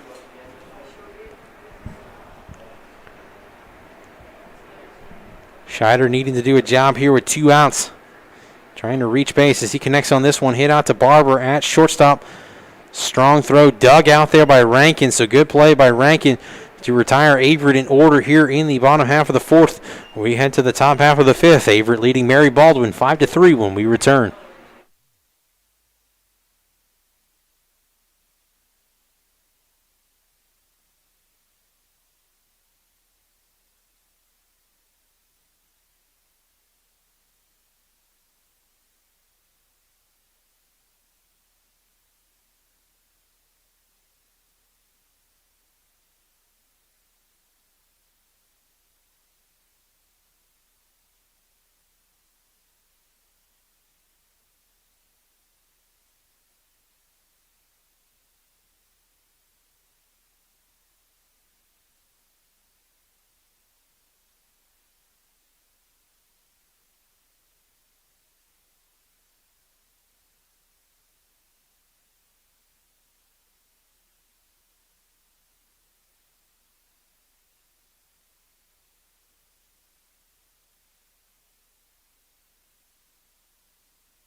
And welcome back. We head to the top half of the 5th inning.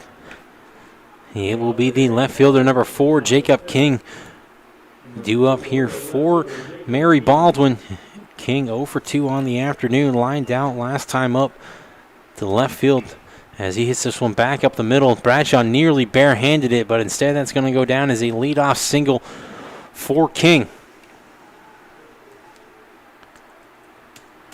So Mary Baldwin's got the leadoff batter on with the designated hitter Kyle Measle at the plate. Measle 0 for 2, popped up last time up after striking out to end the 1st inning. Bradshaw, 4 innings now, 6 hits.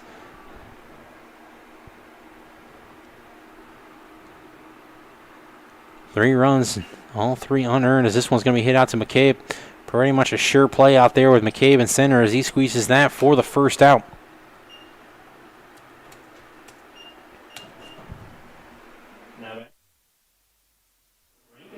So that will bring up Dylan Rankin now, the first baseman. 0 for 2 on the afternoon. Flew out to right field back to start the 4th inning.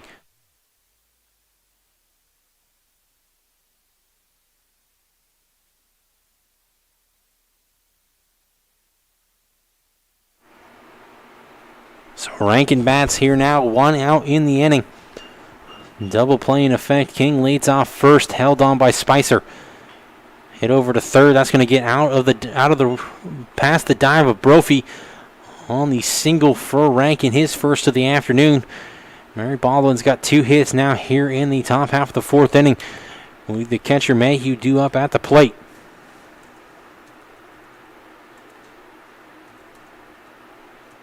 Now at catcher number 21, Jared Mayhew. So that will bring up Jared Mayhew. As I mentioned, does have a hit on the day. Back in the 2nd inning, reached on the error. Back in the 4th, came around to score the 1st run in the 3-run inning. So he bats here facing Bradshaw for the 3rd time today. As that one misses low in the zone. Double play in effect here for the Cougars. If you're Bradshaw trying to induce a ground ball here, you want to get out of this one. Knuckles looks like he's loose down in the bullpen. Runners take off, hit and run. Hit out to left field. Jackson fields it. He'll fire on to first. Dug out by Spicer. Not in time, though. Shuffle on to Bradshaw, though, is not going to be in time for the double-up of Rankin, as they had quite a bit of time, as Rankin had to come back all the way from first base, but Jackson couldn't quite get it to Spicer on the fly. So instead, that will go down as a fly out to right field. And it will bring up Hensley here now with 2 outs here in the inning.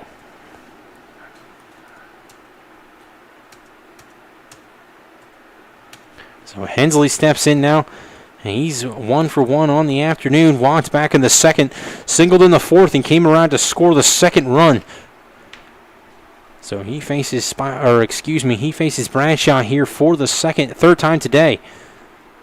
King leads off 2nd, Rankin off 1st. Here was nearly able to get out of the inning there, as that one gets by Wilson. That will go down as a pass ball on the sophomore. Don't see that very often, as he doesn't miss many. Instead, that will allow King to move up to 3rd, Rankin up to 2nd.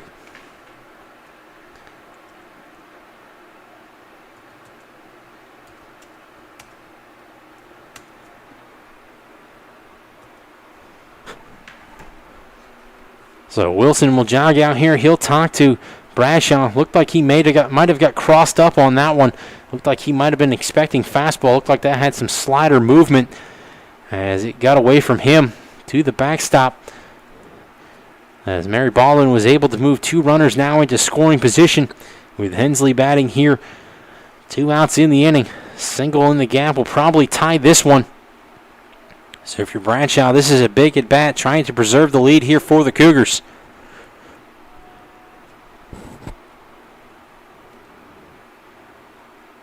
As that one misses off the outer part of the plate. Count 2-0 here to Hensley. First base is open, with the shortstop Barber due up on deck. So 2 pretty dangerous hitters at the plate here for Mary Baldwin, facing Bradshaw now. That's going to be taken for a called strike. Not sure where the difference in between this pitch and the last pitch was, but that one taken for a called strike there.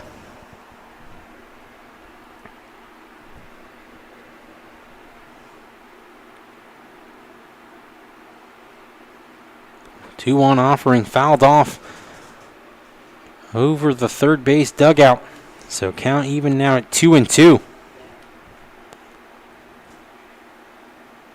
Knuckles still loosening down in the bullpen. Looks like he's slowed down his rhythm, so looks like he's warm, just getting in a few tosses now. Bradshaw steps off, trying to send this one to the bottom half of the fifth inning. Have to guess Knuckles will probably return or come out of the bullpen for the sixth, as this is going to nearly get down the line, but instead that's going to go down as a foul ball there. So count will remain at 2-2 as Hensley nearly tied this one up there, as that one would have got past Brophy, but instead it hit to the left side of the third base bag and stayed foul. So Wilson sets up inside, 2-2 offering on the way. That's going to be hit out into left field. Albertson, excellent break there, was able to squeeze that for the third out. Applaud the effort there, as when it left the bat, I thought that one might get down, but Albertson had shifted in a little bit, and anticipating Hensley to go the opposite way, and he was able to catch that one on the fly for the third out. So we head to the bottom of the fifth inning. Averett leading Mary Baldwin 5-3 when we return.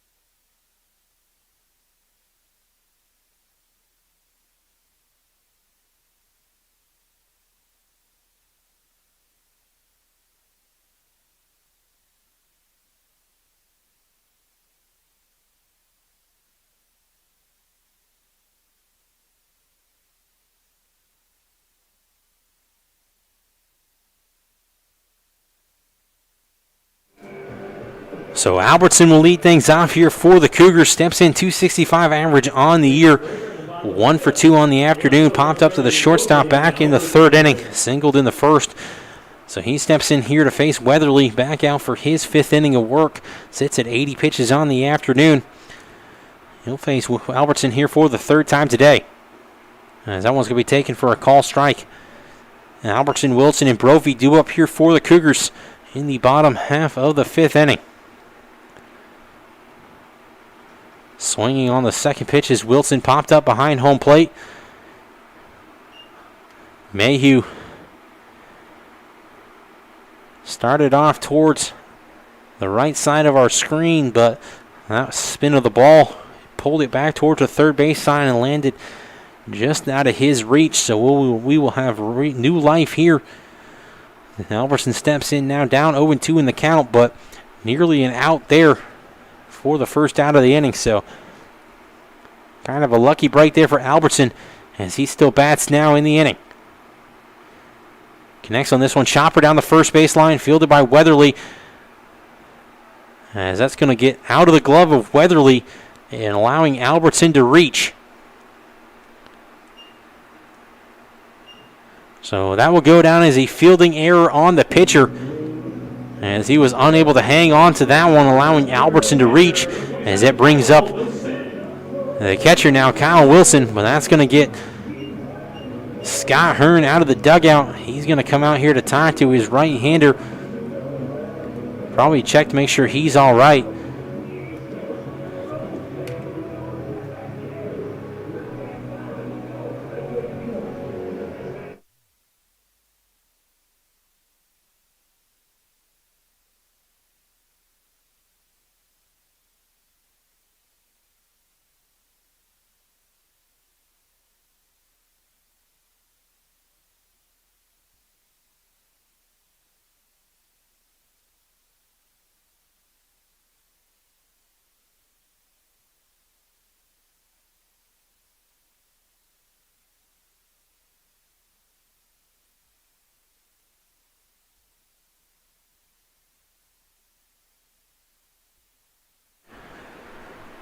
So we return here.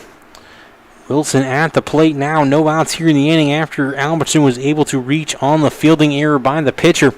Tough break there for Weatherly.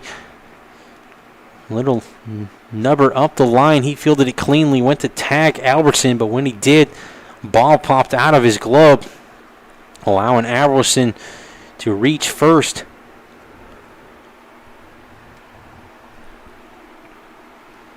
So Wilson bats now.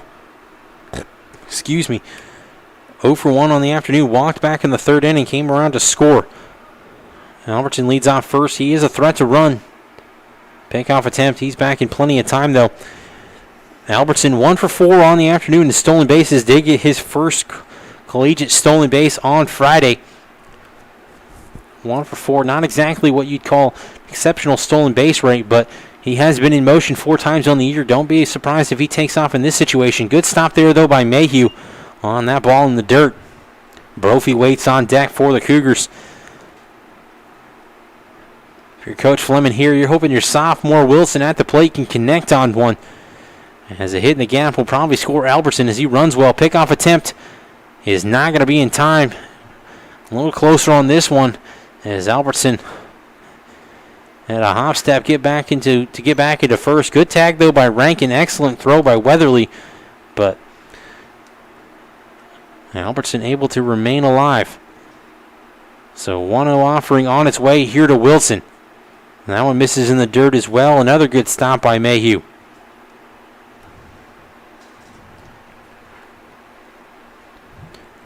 I have to guess you'll probably see Tyler Knuckles coming out here in the top half of the 6th inning, as it looks like he's loose down there in the bullpen.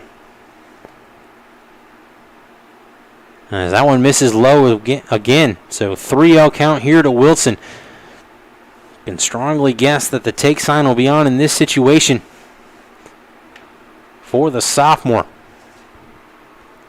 Brophy waits on deck. He's 2 for 2. Smaller lead there for Albertson. That one's taken for a called strike.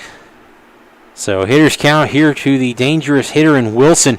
Excellent pop off the bat, as the majority of his collegiate hits have gone for extra bases.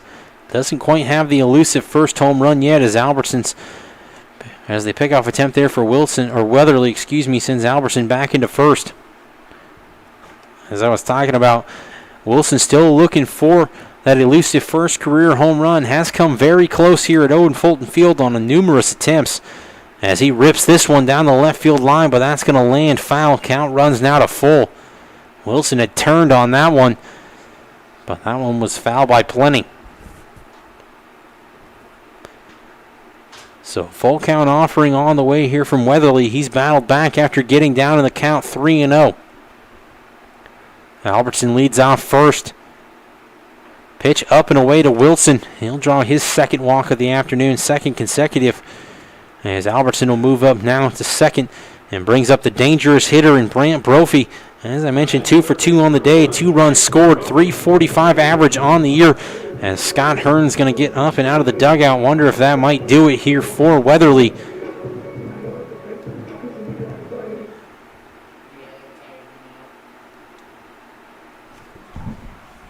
As Mary Baldwin does have a couple arms loose down in the bullpen.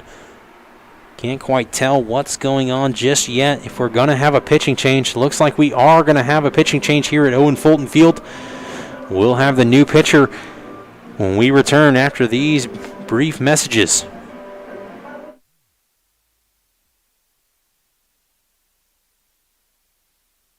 It helps that there's so many international students here at Averett. So hearing other people talk around campus with their accent makes it feel like you're not alone. And it feels like one big family, and I've grown so much since I came here.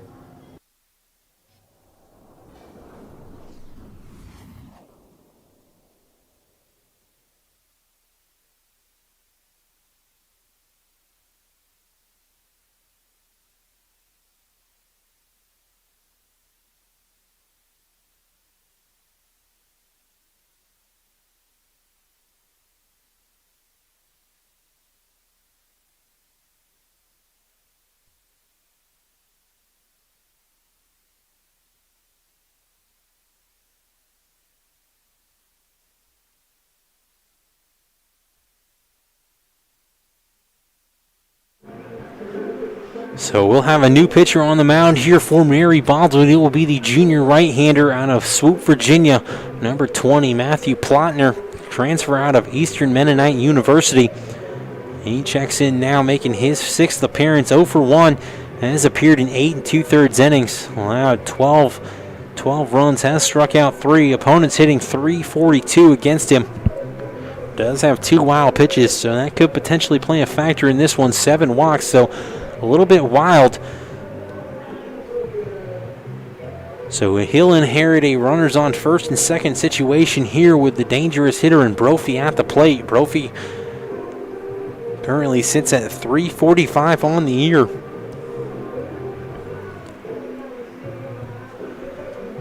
Brophy now with 10 hits and 29 at-bats, does have a triple, 2 RBIs, so he bats here in an RBI spot with Albertson standing out 180 feet away from scoring at second.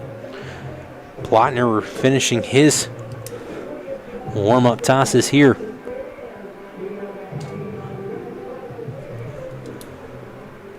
So Brophy will step up now. Spicer waits on deck. No outs here, top or bottom of the 5th inning, Clouds have moved in front of the sun here, so a little overcast now at Owen Fulton Field.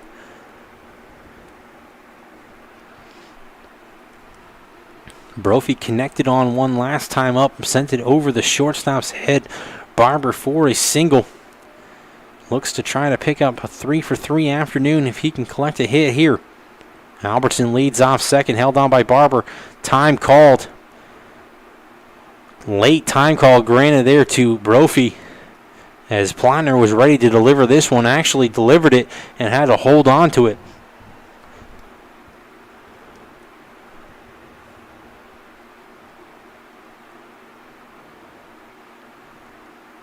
Bunt attempt there by Brophy. Unable to put it down though.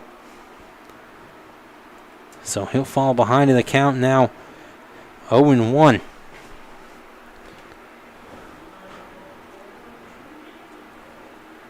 See if Brophy squares around here. Sacrifice situation. No outs, runners first and second. Averett tried to add a run here in the bottom half of the 5th inning. He does square around, pushes the bunt down first baseline, but that's going to end up foul. So down in the count at 0-2 now is Brophy. Averett struggling a little bit with the sacrifice bunt, unable to put anything down.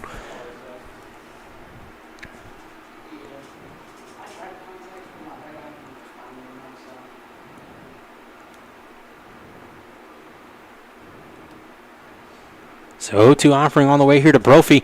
Bunts with 2 strikes, pushes it down the first baseline, and he'll beat that out for an infield single. So the sacrifice works to the advantage of Brophy with 2 strikes, as he was able to put it down. A little bit of confusion there on the right side of the infield, allowed him to reach first safely. So Averett will have bases loaded now with no outs, with Avery Spicer at the plate.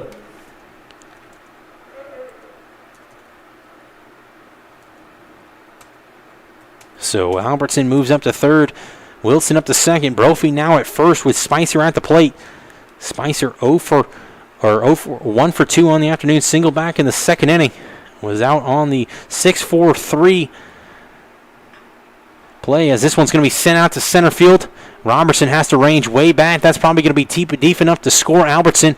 Wilson will tag up. He'll move up to third, as Albertson will cross for the 6th run of the afternoon on the RBI sacrifice fly there for Spicer. So Spicer does his job, as that brings up Ryan Traylor now. Traylor doubled last time up, scored 2 runs for the Cougars. He's 1 for 2 on the afternoon. Bats here. RBI situation now, 1 out in the inning with Wilson 90 feet away at third.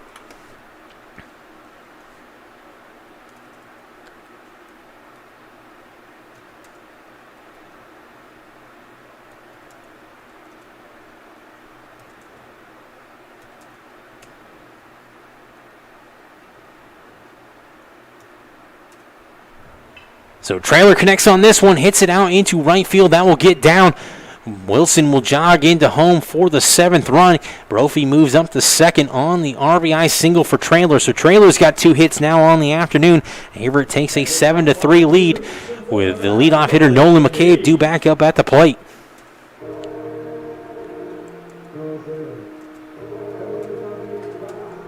So Wilson's run will go down as earned. Albertson's run was unearned on the fielding error by the pitcher.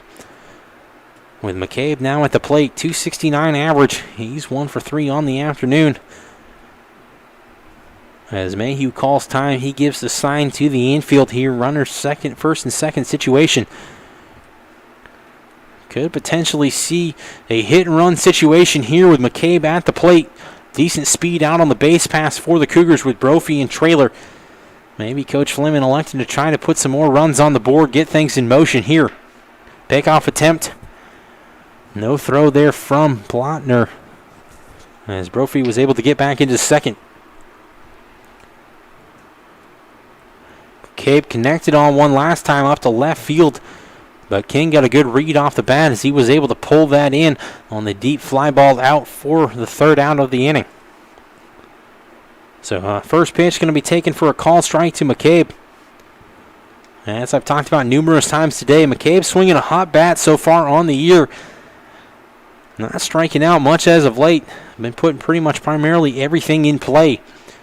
A couple of unlucky breaks as he's had a couple hard hit balls hit right at people. Sees his average nip just below 270 on the year. Connects on this one, back up the middle. Brophy will round third. Fleming waving him in. Throw into home is going to be cut off by Rankin. And Brophy will score the 8th run of the afternoon on the RBI single for McCabe. So McCabe does his job. He comes up big for the Cougars. Averett will now have runners on first and second again with one out with Zelgin Jackson at the plate. Fielder number 23, Zelgin Jackson.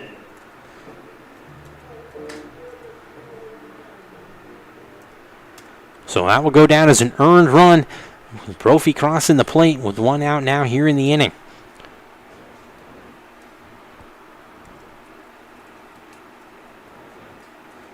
So Jackson swinging on the first pitch, fouls this one back and out of play. Blotner, 8 pitches, 8 strikes, but Averett able to record 3 straight hits off the right-hander, 2 straight hits, 1 a sacrifice flyout. So I've put 3 balls into play with Jackson at the plate here. Hatcher waits on deck. Blotner steps off, collects himself here. So Averett leading now 8-3 here in the bottom half of the 5th inning. They still threaten here with one out here.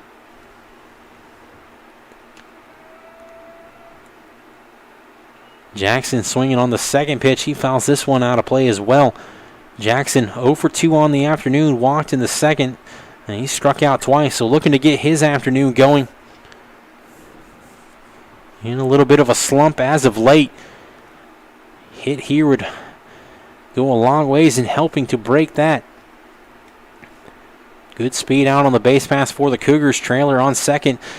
McCabe off first. Ball in the gap could score 2 runs, and that's going to be taking call strike 3. So Jackson goes down for the 3rd time today on the punch out. 2nd time looking as that goes down as the 2nd out of the inning. Second baseman, number 2, Brandon. So that will bring up Brandon Hatcher now. Hatcher 0 for 3 on the afternoon, or 0 for 2 on the afternoon, and a sacrifice fly out back in the 2nd inning. Does have 2 RBIs though.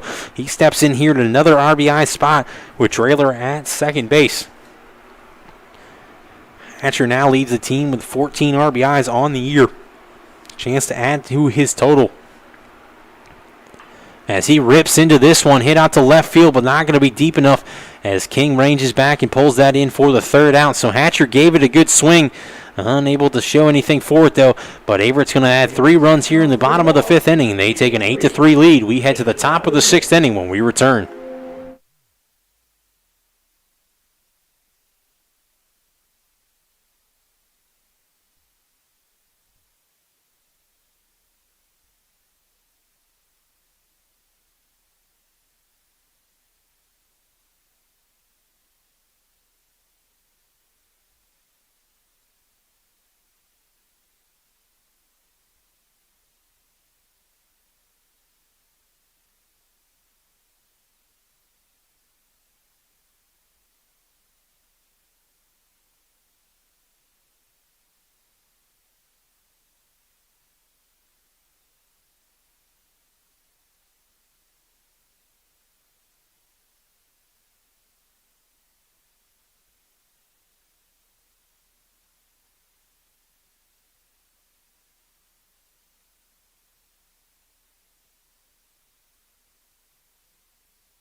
And we head to the top half of the 6th inning. We'll have a new pitcher on the mound here for the Cougars, as it will be the sophomore right-hander out of Callens, Virginia, number 33, Tyler Knuckles, taking over on the mound.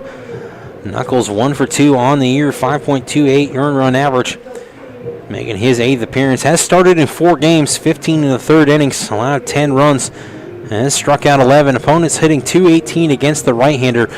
But the big worry, 19 walks in 15 in the 3rd innings, has settled down a little bit as of late since switching to the bullpen from the starter role. Coach Fleming electing to move the right-hander into the bullpen, get him some confidence as he's pitched well as of late. So he'll face the shortstop number 13 here, Michael Barber. Barber steps in now. 1 for 2 on the afternoon. Singled back in the 4th inning. Came around to score the 3rd run of the day for Mary Baldwin. So he'll face Knuckles here in the top half of the 6th inning. If you're Knuckles coming out of the bullpen, you need to get to work quick. Find the strike zone. Record a quick out here. And first pitch misses up and out of the zone. Didn't miss by much, though, for Knuckles. If you're Coach Fleming, you got Bradshaw through 5 innings. He's in line for the win now. Turn the game over to the bullpen. That one misses up and away, or up and in, from Knuckles. So Knuckles trying to dial it in here, facing Barber.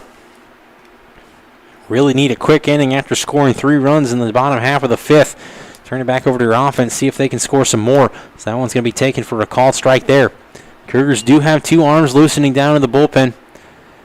One arm loosening down in the bullpen, as it looks like David Asbill has begun to loosen. As this is going to be swung on, popped up behind home plate. Wilson will range in just inside the screen and squeeze that for the first out. Excellent play there by the sophomore backstop, as that was not an easy play just inside the screen out of your camera view, but he was able to Willie Mays that over the shoulder for the first out to retire Barber. So that will bring up Webster now. He'll face Knuckles here with 1 out now in the inning. Webster 0 for 2 on the afternoon. Popped out in foul territory to Spicer last time up. First pitch taken for a called strike there from Knuckles. So Knuckles been effective since coming out, getting the first batter on the pop out to the foul territory to the catcher. Finds himself ahead in the count here, 0-1 to Webster. As that one misses off the plate. Count now 1-1.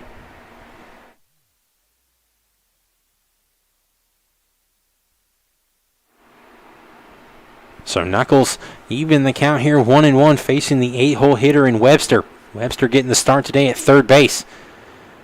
Like a fastball there, misses low.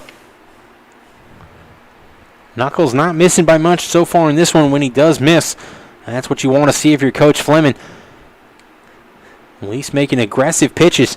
So 2-1 offering on the way here from the sophomore right-hander. Swung on, hit out to shortstop. Fielded cleanly by Trailer. Strong throw, though. Not dug out by Spicer. And that's going to go down as an error on the shortstop Trailer. His 2nd of the afternoon, allowing Webster to reach first on the 1-out error. Now comes the second baseman, number 1, Noah Kessler. So that will bring up Noah Kessler now. Kessler, the damage so far in this one for Mary Baldwin. Drove in 2 runs on the 2 RBI double back in the 4th inning. He steps in here to face Knuckles now for the first time today. Knuckles needing a double play to potentially get out of this one unscathed. Breaking ball taken for a called strike there, so Knuckles getting ahead in the count. Big bender there. Righty on lefty matchup, so this is in the favor of Knuckles. He does like throwing to lefties. Allows him to throw outside on the same dominant side of the hand. As that one's going to miss outside, though.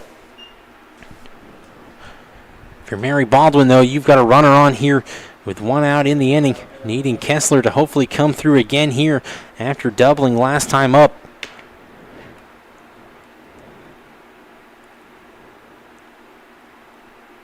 Swinging on the 3rd pitch, going to be fouled back and out of play. So down 1-2 here is Kessler.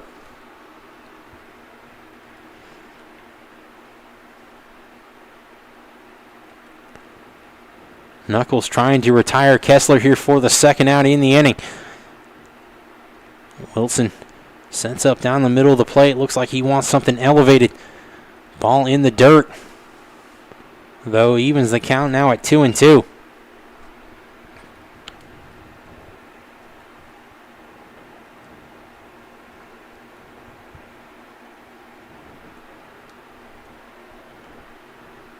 Two offering on the way here. Fastball misses up. Runs the count now to full.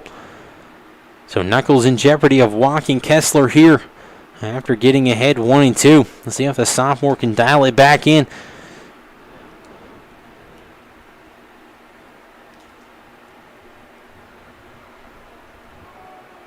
Swinging on the 3-2 offering, hit out to center field. That's going to get over the head of McCabe. Webster will round second. He'll round third as well, and he'll score. No throw to home for the 4th run of the day for Mary Baldwin. They pull within 8-4 on the RBI double for Kessler. Back-to-back doubles for the 9-hole hitter in Kessler.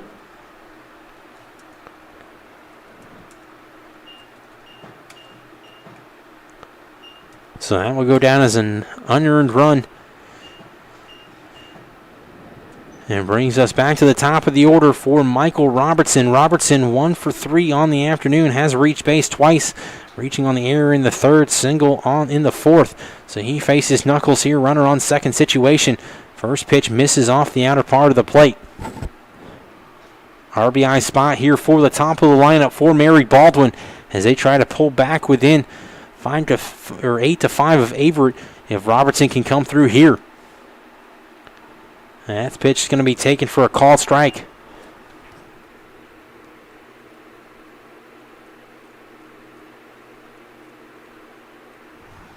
So 1-1 offering here from the right-hander Knuckles. He steps, turns, no throw back to second, sends Kessler back to the bag.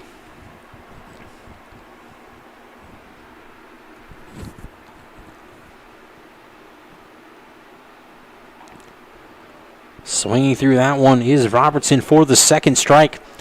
Knuckles elevated that one. See if he goes back to that in this situation. Maybe getting Robertson to be overly aggressive here.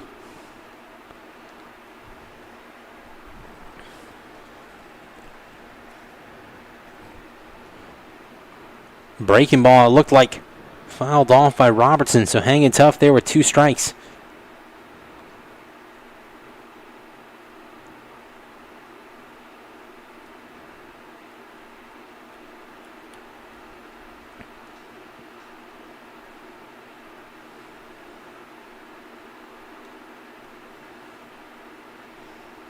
Fastball just missed off the outside corner there. Evens the count now at 2-2. Good pitch there from Knuckles. Good frame job there for Wilson, but unable to get the call.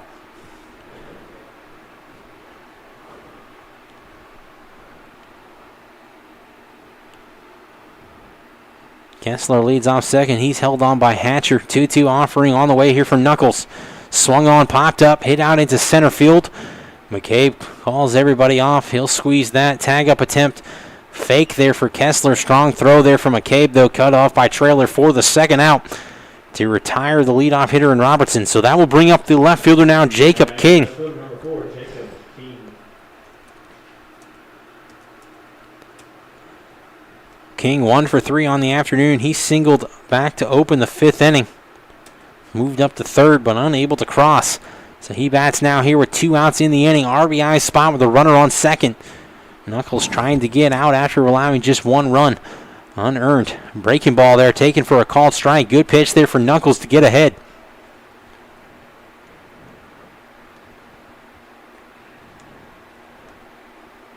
Cougars still have an arm loosening down in the bullpen. I believe it's David Asbill, who pitched on Friday. As that one's going to be laced just outside of the Cougars dugout there. Hits off the backstop concrete back into fair territory. So King down here 0-2 facing Knuckles. Let's see what Coach Fleming elects to call here in this situation with the sophomore on the mound. I have to guess it's probably not going to be anything near the strike zone, as King has been swinging in this one. Wilson does set up on the outer part of the plate. Fastball elevated away. King looked like he wanted to offer at that, but held back. Maybe if that was a little bit more towards the plate, he would have. But instead, 1-2 count here to King. Kessler leads off second. He's increased his lead. 2 outs here in the inning. He'll be off on the crack of the bat. Swinging. That's going to land just foul. Nearly inches away from hitting the chalk there. That would have scored a run. Instead, we will replay the 1-2 offering here.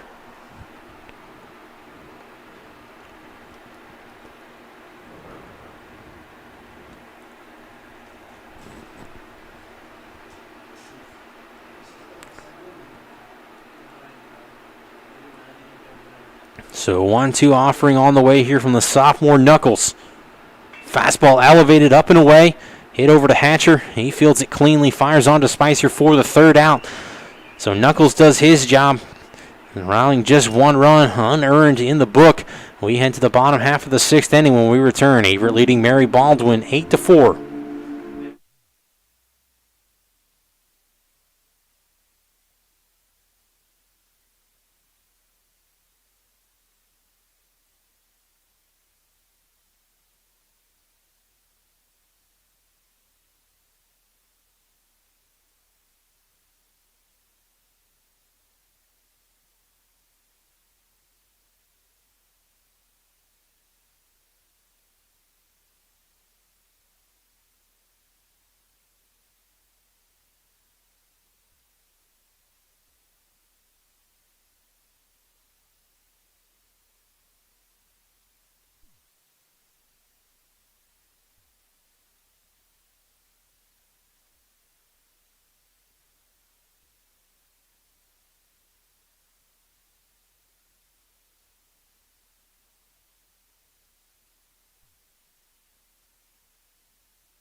And welcome back. We head to the bottom half of the 6th inning. It will be the designated hitter Ryan Scheider due up here for the Cougars.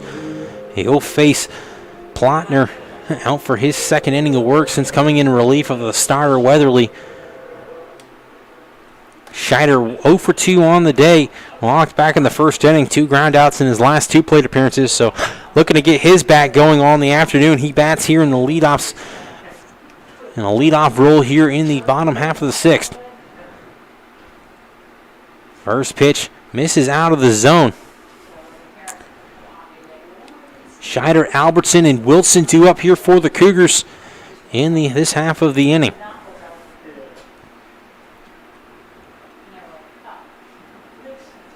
Second pitch going to nip the knees of Scheider for a called strike.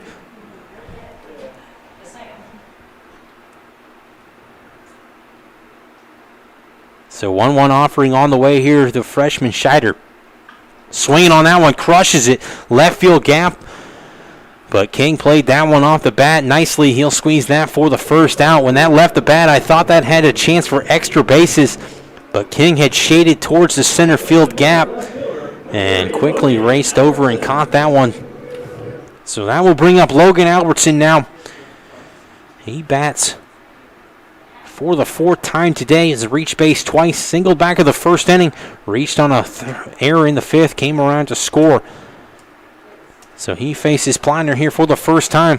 First pitch taken for a called strike. Albertson sits at 261 average on the year. Wilson waits on deck. He's walked his last 2 plate appearances. Coach Fleming trying to answer the Fighting Squirrels' run in the top half of the inning with a run here if he can. Albertson down on the count now, 0-2.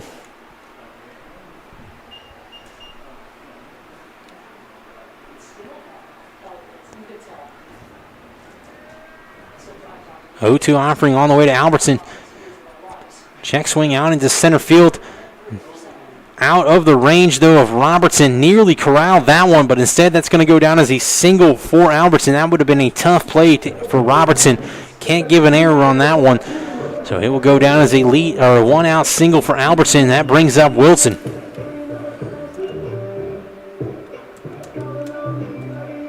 So Wilson steps in. As I mentioned, he's walked twice. 0 for 1 on the afternoon. Steps in, 239 average on the year. He's a threat, though, when he steps to the plate. Excellent pop for his sophomore. Turned into one of the top catchers in the USA South defensively. His pickoff attempt sends Albertson back into first. He's 1 for 4 on the year in stolen bases. Got his first steal on Friday against the Fighting Squirrels. Brophy waits on deck now.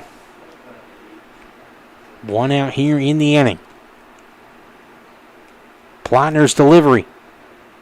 That's going to miss out of the zone. Good eye there for Wilson. He should know the strike zone at this point, having caught for 6 innings now. So advantage to Wilson at the plate. Throw over to first, but Albertson was pretty much standing even with the bag at the time.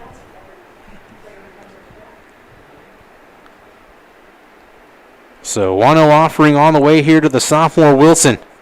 That one misses up. 2-0 now.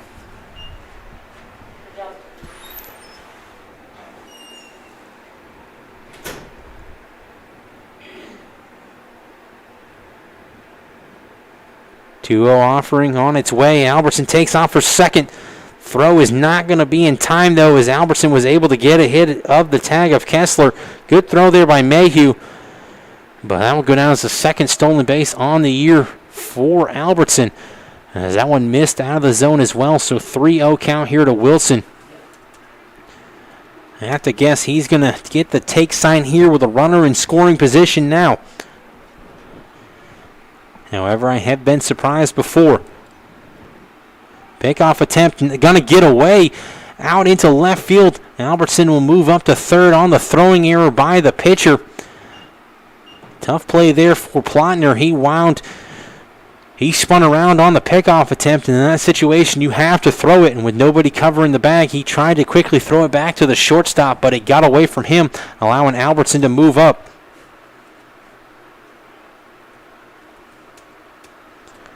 So Wilson will step in here, 3-0 count.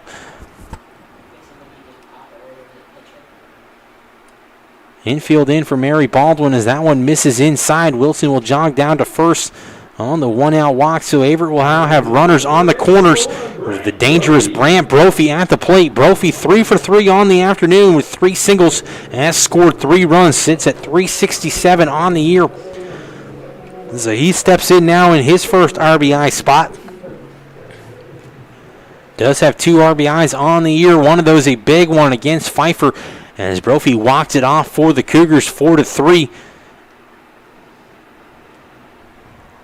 He bats now, trying to extend this one. Averett leading 8-4 here in the bottom half of the 6th inning. Wilson leads off first. He is a threat to run, though. First pitch misses. Looked like that was above the belt there to Brophy. Colleagues up here in the press box thought that was probably a strike as well. Not quite sure where that one missed, but instead it's going to be a 1-0 count here to Brophy. Wilson takes out the second, swung on by Brophy.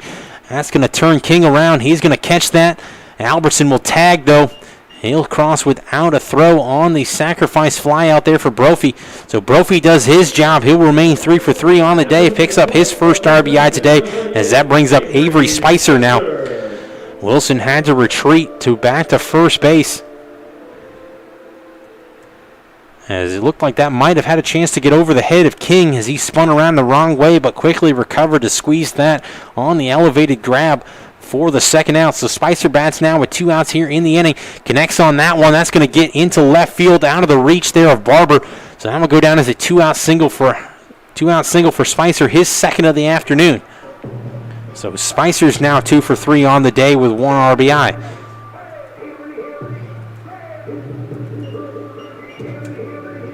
Now man, the shortstop, number 5, Ryan Trailer.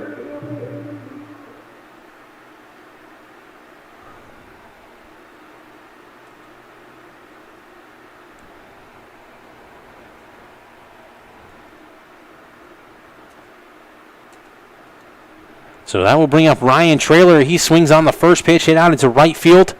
Hensley will call off Kessler for the third out to retire the Cougars, but not before Averett adds a run here in the bottom of the sixth inning. They take a 9-4 lead as we head to the top half of the seventh. 9-4.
And welcome back. We head to the top half of the seventh inning. We'll have a new pitcher on the mound here for the Cougars.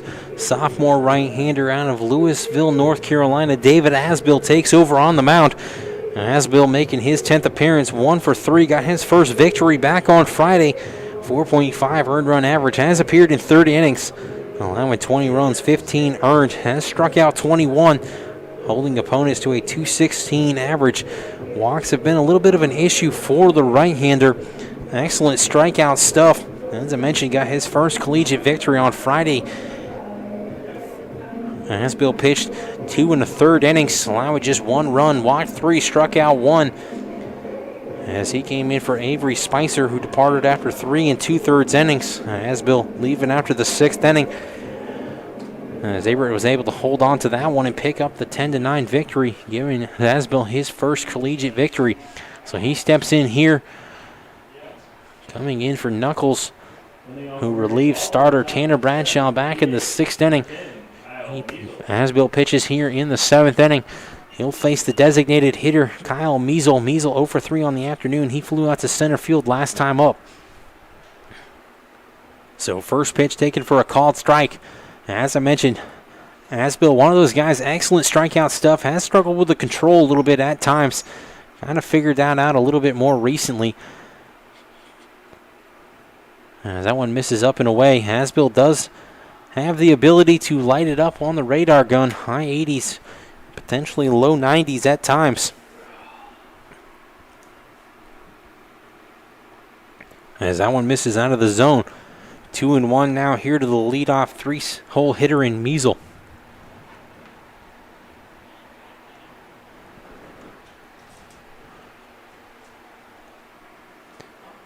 Two-one offering, swung on, hit down the right field line. And that's going to land about 3 feet just to the right of the foul line. So that will even the count now at 2-2. Measle nearly probably had a double off the bat there. Didn't miss that one by more than, as I mentioned, 4 or 5 feet. But instead, he'll step back into the box here to face Asbill. Even the count now 2-2.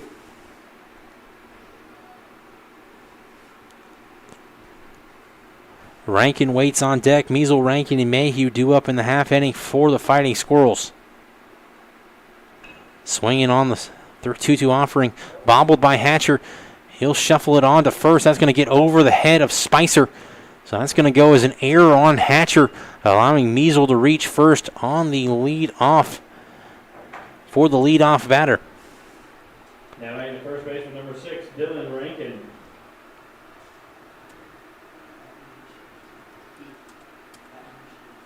So that will go down as the 4th error on the day for the Cougars. As it looks like we're going to have a pinch runner here for Mary Baldwin. As it looks like number 28, Juan Vascones, will take over, freshman out of Mary Baldwin, number 28, Juan Vascones. Ecuador. Will run here for the catcher, or for the designated hitter Measle.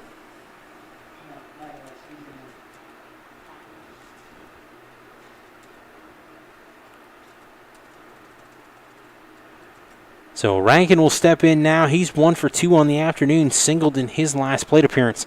He'll face Asbill now for the first time today. Big breaking ball there from Asbill, misses up and away though. Cougars do have arms loosening down on the bullpen. Kyle Lamantia has started to throw. Could potentially see him in the 8th inning. As that one misses down below the knees. 2-0 here now to the 4-hole hitter in Rankin.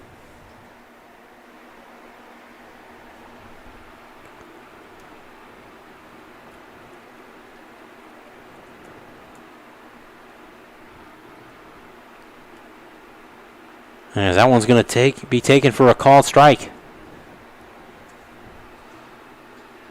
See if Asbill can work the count back to 2-2 here after getting down 2-0.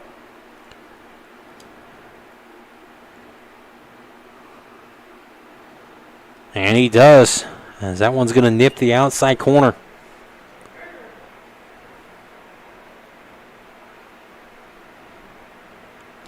Vascones getting his first action of the year.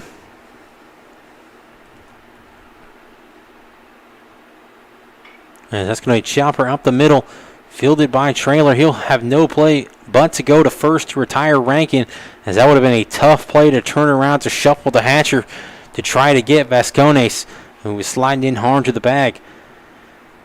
But that will go down as an out, as they were able to get Rankin on the 6-3 putout. That brings up the catcher now, number 21, Jared Mayhew.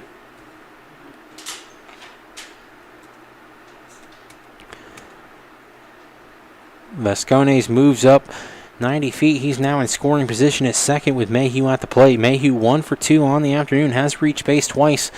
As this is going to be popped up down the first base line. Spicer will give chase, but that's going to land in foul territory. So Asbill ahead in the count here, 0-1 to Mayhew. 1 out now here in the inning. Mary Baldwin 4 runs on 8 hits and 3 errors today. Averett 9 runs on 11 hits and 4 errors.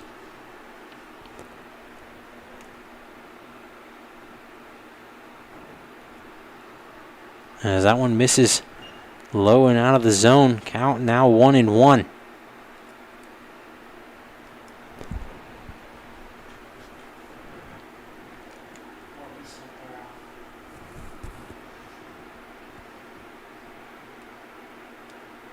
Asbill pitching out of the stretch.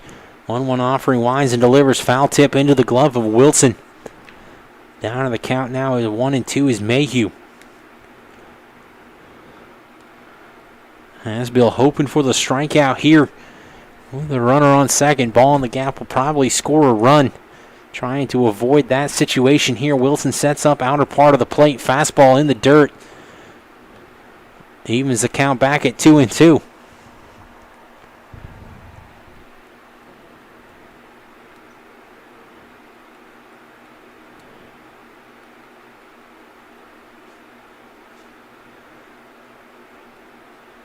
So 2-2 offering on the way here from the sophomore. Chopper hit down the third base line. Is going to land at foul. So we will replay the 2-2 offering.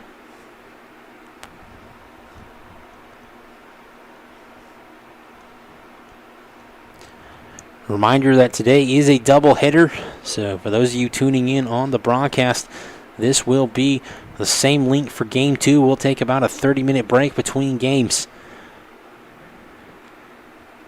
As Mayhew fouls this one off, he hangs tough. Count still remains at 2-2.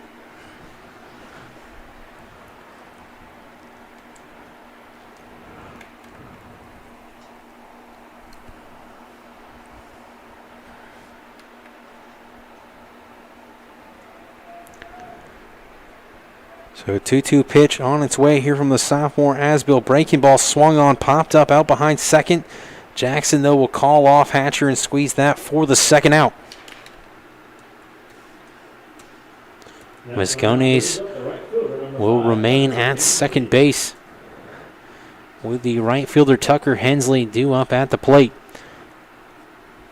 Hensley 1 for 2 on the afternoon. Walked in the second inning, singled in the first, and then lined out to left field back in the 5th inning. He bats here facing Asbill for the first time today. Averett looking to get out of this one. Swinging on the first pitch, pops that one back up behind home plate, but back and out of play.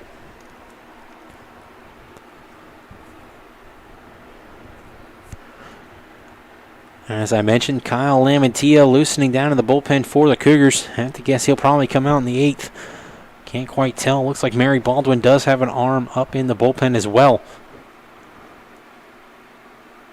Breaking ball misses down and out of the zone. Count now 1-1.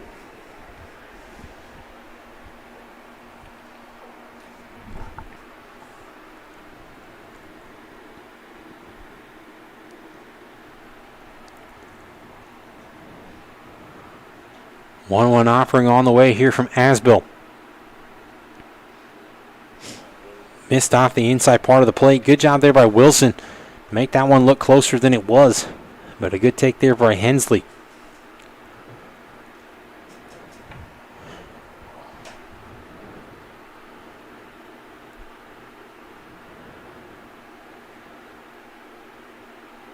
Asbill calls time. He steps off. Viscones leads off second. He came in for Measle, who reached on the throwing error by the Cougars here in the top half of the 7th inning. As he's going to swing through this one. Runner's going to take off to third. That's going to get off the glove of Brophy. As Viscones heads up play. Moves up into third base. On the wild pitch by Asbill.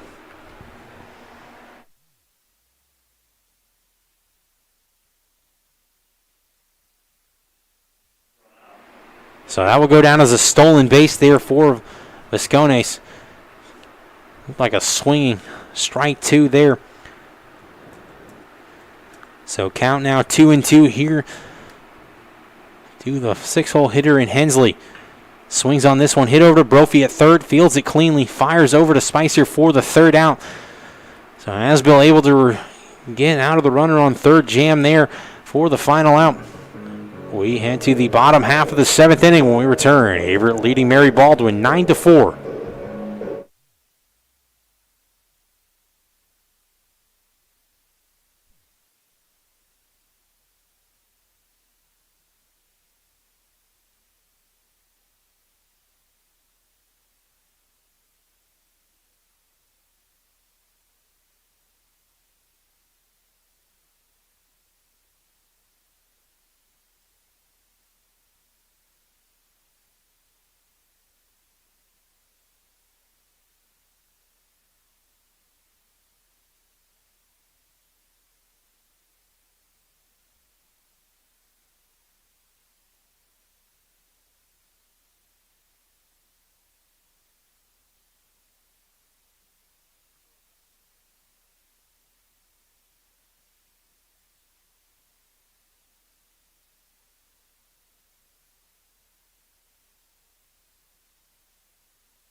So welcome back. We head to the bottom of the 7th inning. We'll have a new pitcher on the mound here for Mary Baldwin, the sophomore left-hander out of Fairfax Station, Virginia, number 11, Zach King. King takes over, leads the team with a 7.36 earned run average, just making his 4th appearance. Has appeared in 3 2/3 innings, striking out 2, holding opponents to a 357 average. So Opponent's hitting well against King. He's looking to turn things around here today as he heads out for the 7th inning. He'll face 1, 2, 3 due up here for the Cougars. McCabe, Jackson, and Hatcher. McCabe on a tear as of late, as I've mentioned numerous times throughout the broadcast. He's 2 for 4 on the afternoon, has scored a run, 2 singles. So he bats here now looking for a 3-hit afternoon, does have 2 stolen bases. So potentially working on a player of the week type performance this weekend is McCabe. Cougars in the bottom of the 7th. Number 9, the center fielder, Nolan McCabe. McCabe seeing his average go up on the day, just below 280 at 279. So a hit here could see the sophomore post potential 280 average at this point in the year. So that would be the highest to his career as he's gotten going as of late, seeing the ball well. So he'll face the lefty here, King, as that one hits home plate. First lefty thrown by Mary Baldwin, so see if this keeps the Cougars off balance a little bit. Jackson waits on deck. He's 0 for 3, looking to get his afternoon going. Second pitch of the at-bat taken for a call strike, count evens 1-1. Spain is loosening down in the bullpen as well for the Cougars. Have to guess he'll come out in the 9th. Lamatia in the 8th. McCabe swinging on the third pitch, hits this one over the bullpen of the Cougars. Count now 1-2 here to the sophomore.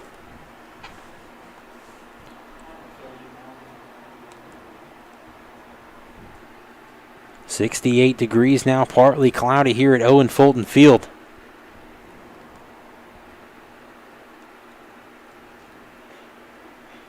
That one runs off the outer part of the plate. Evens the count here at 2-2. Good take there by McCabe. Good pitch, though, by King. As that one was close off the corner.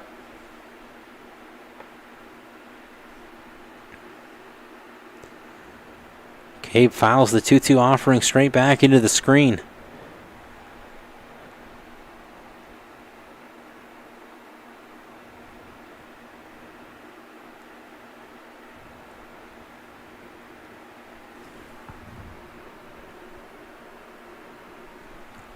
So we will replay the 2-2 offering here to the leadoff hitter, McCabe. That one misses off the plate. Count full now. So McCabe doing his job, making King have to throw 6 pitches so far. 7th pitch of the at-bat on its way here. McCabe trying to reach base. Walk is good of a hit in this situation. You want your leadoff hitter on. As that's going to be taken for a call. Strike 3 there. McCabe didn't like it, but that will go down as the first out of the inning. So that will bring up the right fielder now, Zeldin Jackson. Jackson 0 for 7 now against Mary Baldwin in the series. Looking for his first hit. Lefty on lefty matchup here. Hatcher waits on deck. First pitch here to Jackson misses low.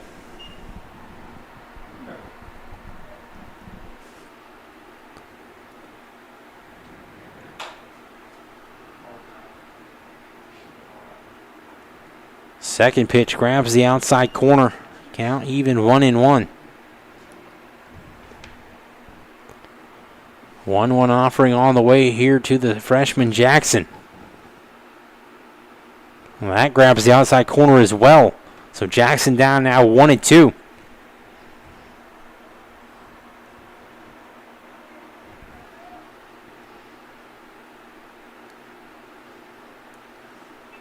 Jackson fouls the 1-2 offering back over the third base dugout.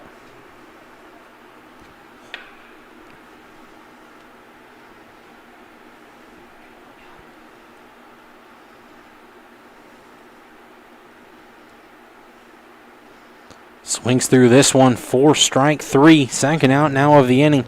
4th time today Jackson's been set down on the punch out. As that brings up Brandon Hatcher now. Hatcher 262 average on the year, 0 for 4 on the 0 for 3 on the afternoon. Had a sacrifice fly out back in the second inning. So Hatcher hits here with 2 outs in the inning, looking for his first hit today. Faces the lefty here as that one runs off the outside part of the plate.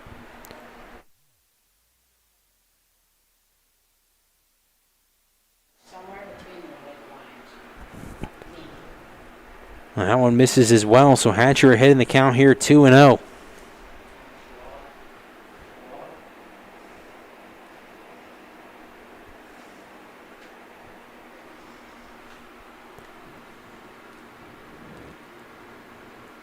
Misses low in the zone again. So 3-0 here to Hatcher. As I've mentioned numerous times, 3-0 count. Hatcher's probably going to be taken in this situation. Schneider waits on deck, 2 outs now in the inning. King trying to sneak one by here. And he does. Grabs the outside corner.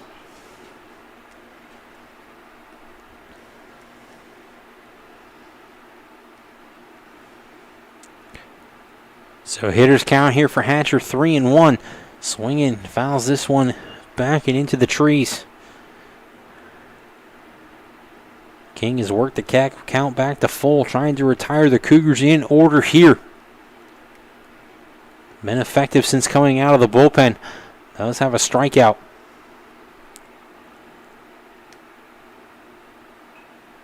Hatcher swinging on this one, fouls that one back as well, so we will replay the 3-2 offering here to the junior. Hatcher out of Prince George, Virginia. High school teammates with Cole Spain, left-handed pitcher. He's loosening now in the bullpen. Kyle Lamantia has sat down. Guess he's probably going to come out to the 8th. As Hatcher connects on this one, hit out into the left center field gap. Robertson ranges over. He bobbles this one. Hatcher will round first. He'll head into second with a 2-out double. Hatcher never broke stride there as he reaches on the double. That will bring up Ryan Scheider now. Now comes the plate, the designated hitter, number 18, Ryan Schreider. So Scheider steps in here, 0 for 3 on the afternoon. Walked back in the first inning, looking for his first hit on the day.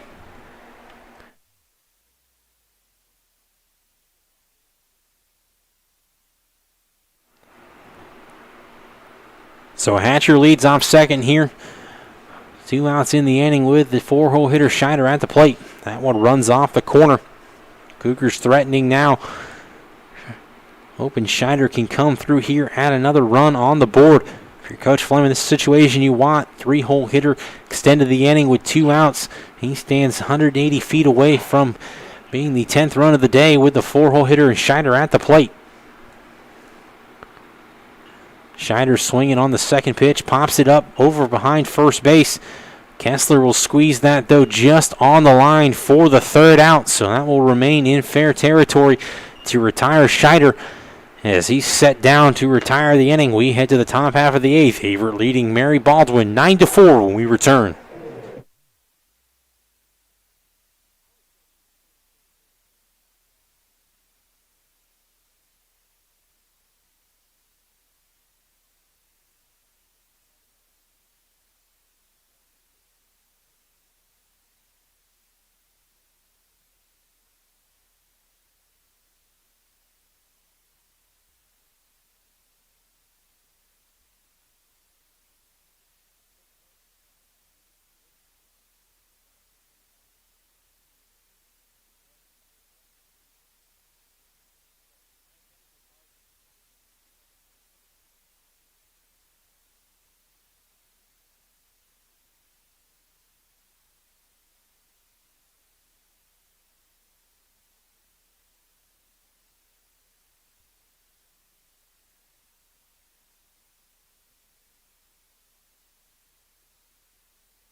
And we head to the top half of the 8th inning. We'll have a new arm on the mound for the Cougars. As I mentioned, he was loosening last half inning.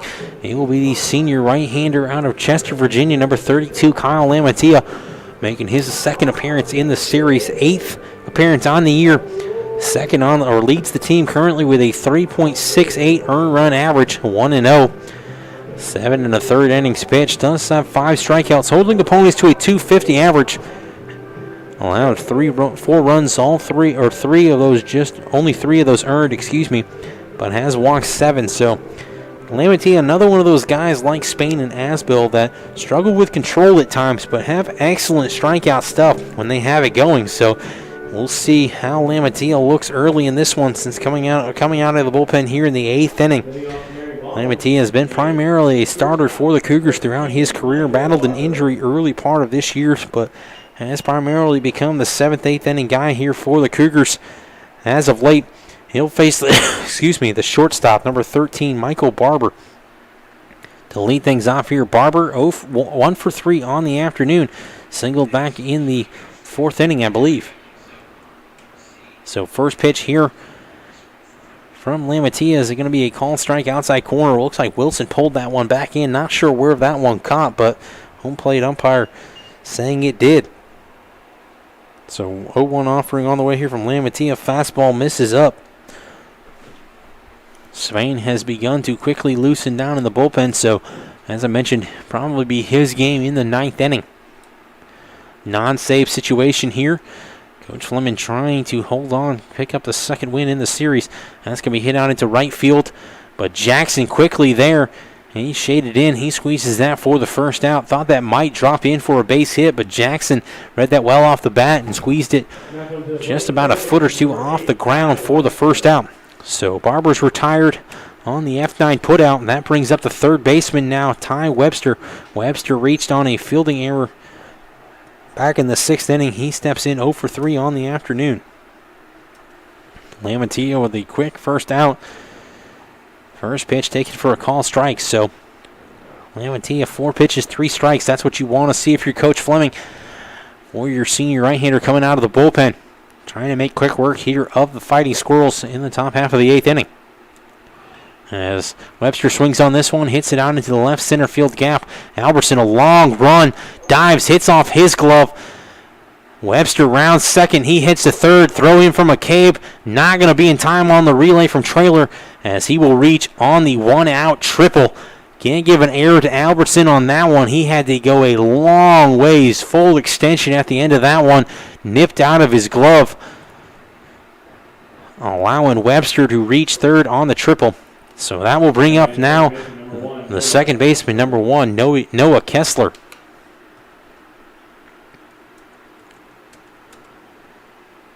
Kessler 2 for 3 on the afternoon, has doubled and driven in 3 runs in his last 2 plate appearances. So a red-hot hitter at the plate here for Mary Baldwin. Steps up in another RBI spot here, facing the senior Lamantia. 1 out now in the inning.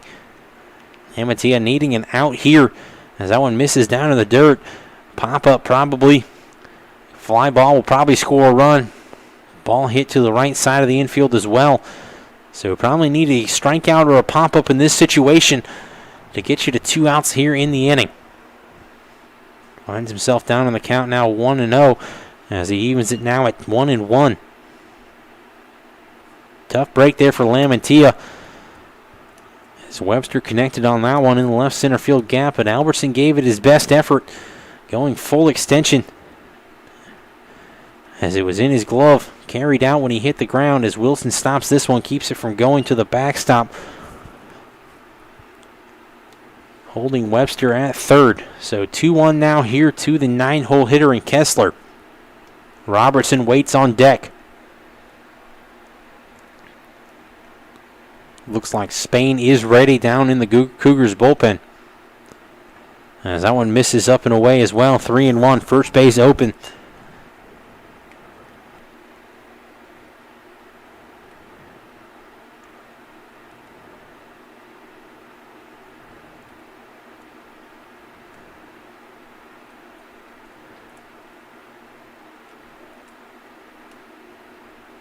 So a 3-1 offering on the way here from Lamantia. Hit out to Hatcher.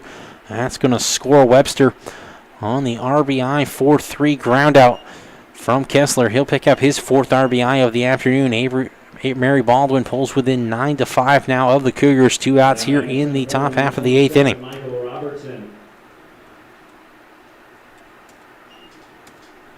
So Robertson will step in now. He's 1 for 4 on the day. flew out to center field back in the 6th inning. He'll face Lamantia now for the first time. Lamantia allowing just 1 run now here in the inning as he gets the first pitch across the outside corner for a strike.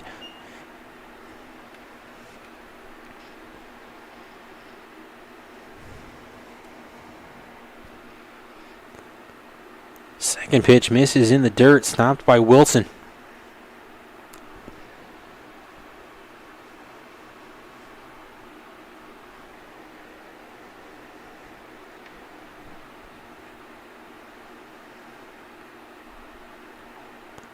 That one's going to miss inside. Count 2-1 here to the leadoff hitter, Robertson. Nobody loosening down in the Mary Baldwin bullpen. So you have to guess King will return back out for the bottom half of the inning. Robertson chops this over to first, fielded by Spicer. He'll shuffle it on to Lamantia for the final out of the inning. But Mary Baldwin adds a run. They pull within 9-5 of Avery. We head to the bottom half of the 8th inning when we return.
And we head to the bottom of the 8th inning. It actually will be a new pitcher on the mound here for Mary Baldwin. Freshman righty out of Waynesboro, Virginia, number 25, Jacob Dunford. Dunford takes over, steps in, making his 3rd appearance of the year, 2 2/3 innings pitched. Does have 1 strikeout. Has a lot of home run, though, so he will step in here. He'll face Albertson, Wilson, and Brophy for the Cougars due up here in the bottom half of the inning. Albertson stands in now at 271 on the year. Following a single back in the 6th inning, he came around to score. Now 2 hits on the afternoon. Does have 2 runs to go with that. So Albertson having a good day at the plate. Stands in here trying to add some insurance runs for the Cougars. Swings through the first pitch from Dunford.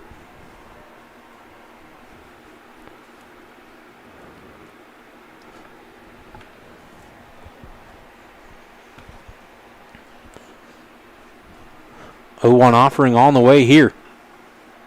Hit out into right field. Hensley will range over.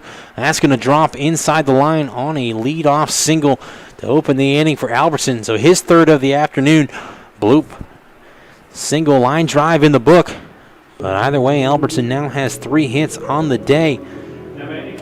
As that brings up the catcher, Kyle Wilson. Wilson 0 for 1 on the day, but has walked 3 times and scored twice. So Wilson still looking for his first hit of the day, but has been effective at the plate, drawing 3 walks, including 2 runs. So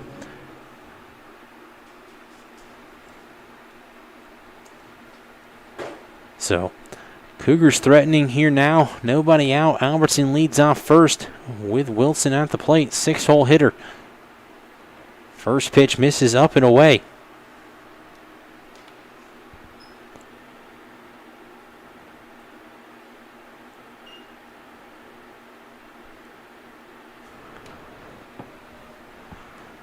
Albertson now has 2 stolen bases on the year. He takes off for second. Throw down from Mayhew. He's going to get away. It actually hits Albertson in the foot As that one was up and away to Wilson, so count 2-0. Albertson picks up his second stolen base on the year, or second stolen base on the day, third of the year. Count 2-0 here to Wilson. So Coach Fleming putting Albertson in motion, trying to add another run here in the bottom half of the 8th inning. Next pitch misses up and away as well, or in and away, or in and up and in, excuse me. So 3-0 here. Wilson will have the take sign on, potentially looking to draw his 4th walk of the afternoon.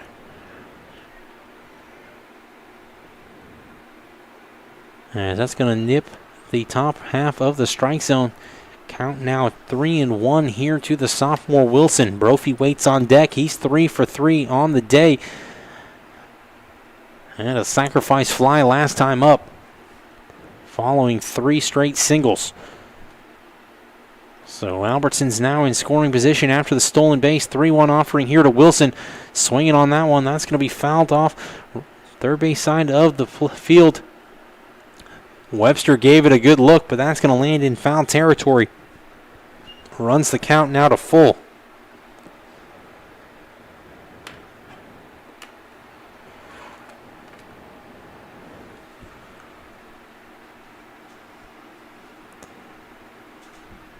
So Dunford is battled back after getting down 3-0.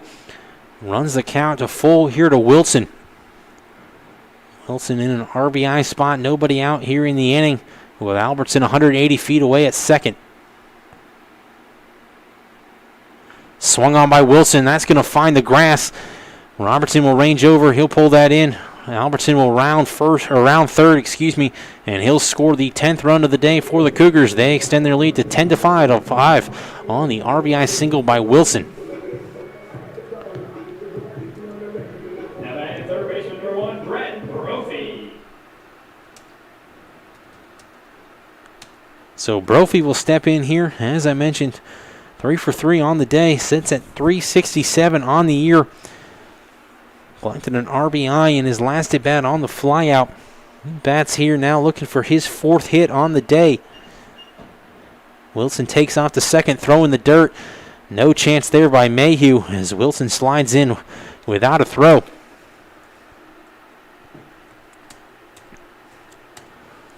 So Averett has been aggressive on the base paths today.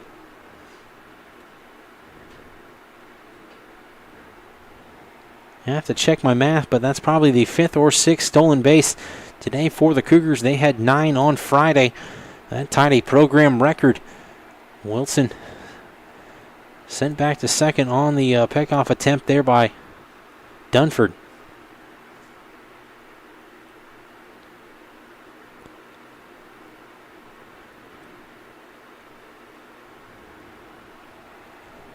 So 1-0 offering on the way here to the freshman Brophy. Wilson dances off second. Brophy lines this one back up the middle. That gets down. Robertson will range over. Wilson's going to be held up at third. Good throw there by Robertson. Probably would have had him at home plate, cut off by Rankin. But instead, the Cougars are going to have runners on first and third here on the 4th hit of the afternoon there by the freshman Brophy. So Brophy continues his hot start since coming off the bench a few weeks ago for the Cougars. Become the everyday third baseman now and has been coming up clutch for the Cougars. So that brings up Avery Spicer now.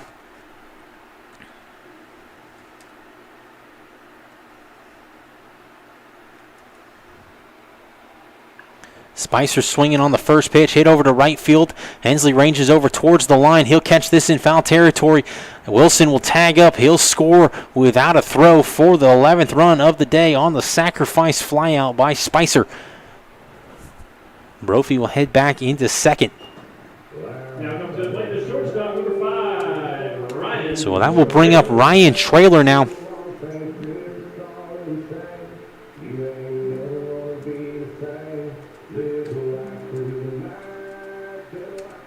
Averett leading 11-5 now with Traylor at the plate. 281 average on the year, 2 hits on the day. Did fly out to right field in his last plate appearance. Does have 2 RBIs today as well. Brophy takes off on the pitch, though. Throw down from Mayhew is not going to be in time as Brophy slides in feet first ahead of the tag. So Coach Fleming remaining aggressive here in the bottom half of the 8th inning, trying to extend the lead further here. I believe that's the 6th stolen base of the day here for the Cougars. Brophy picks up his 2nd stolen base on the year. He's now 2 for 2. He leads off second, small lead. Pitch here to Hatcher. He fouls this one off down the first baseline. Rankin gave it a good look, good effort there, but that's going to hit off the base of the fence, just out of his reach. So count now 1-1 here to the 9-hole hitter and Trailer. And as I mentioned, Trailer 2 hits on the day, 2 RBIs. Bats here in another RBI spot, 1 out in the inning. Correction, Trailer with 3 RBIs on the day. Did have 2 on one double back in the 4th inning, I believe. Or 5th inning, excuse me. As he connects on this one, that's going to get over the head of Kessler, down in front of Robertson. He'll field it. Throw into second's not going to be in time, though, to get Brophy as he rounded third and scored without the throw. So another RBI for Trailer there, his 4th of the afternoon. Averett takes a 12-5 advantage now. Now coming to the plate, the center fielder, number 9, Nolan McCabe. So that brings up Nolan McCabe here. He struck out looking back in the 7th inning, 2 for 5 on the afternoon. And it looks like we're going to have a pitching change as Scott Hearn is up and out of the dugout.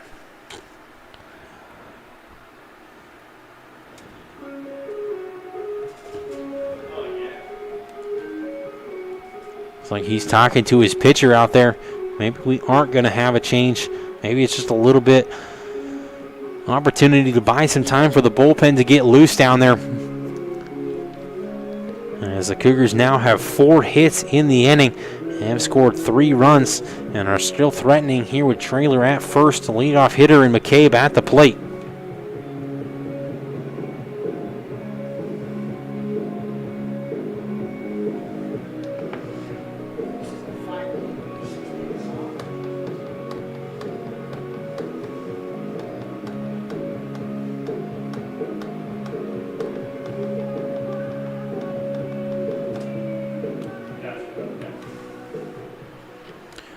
So McCabe steps in now, as I mentioned, 2 for 5 on the day. 275 batting average. He steps in here looking to extend his afternoon.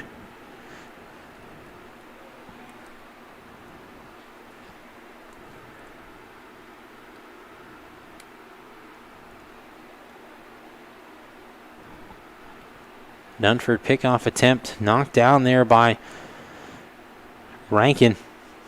Trailer back in plenty of time. Jackson waits on deck here, 1 out in the inning. Ground ball here will be tough to double up McCabe as he runs well down the line. So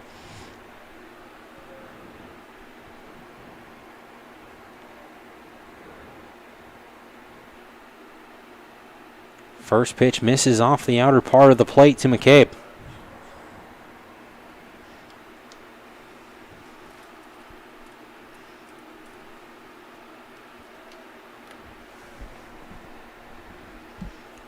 McCabe looking to extend the lead here even further for the Cougars, as that one nips the outside corner. Good pitch there by Dunford. Evens the count back at 1-1, excuse me.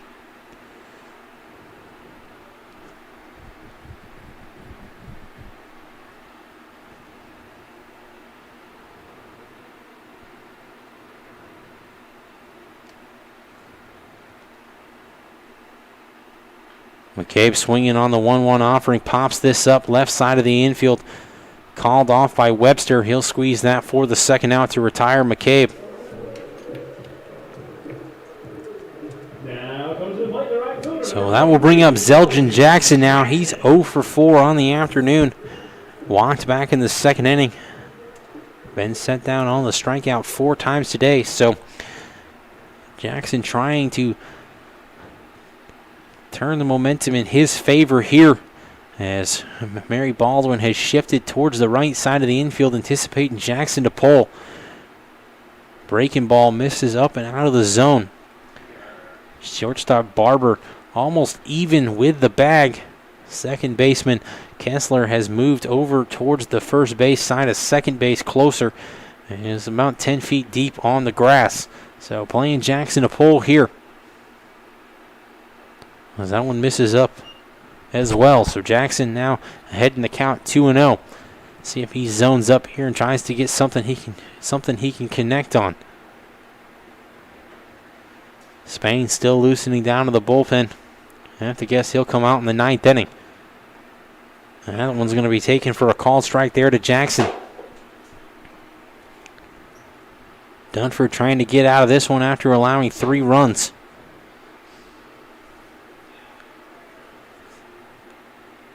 Trailer leads off first. 2-1 offering on the way here to Jackson. That misses up and away.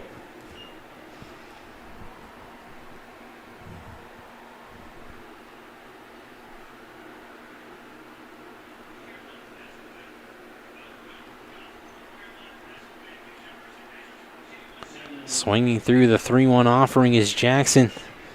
Count now runs to full. So Dunford has battled back after getting down 3-1. Anybody's at bat at this point. Swinging strike 3. Jackson goes down for the 5th time today on the 3rd out of the inning. But not before Averett adds 3 runs. We head to the top half of the 9th inning when we return. Averett leading Mary Baldwin 12-5.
And we head to the top half of the 9th. It will be senior Cole Spain taking over on the mound.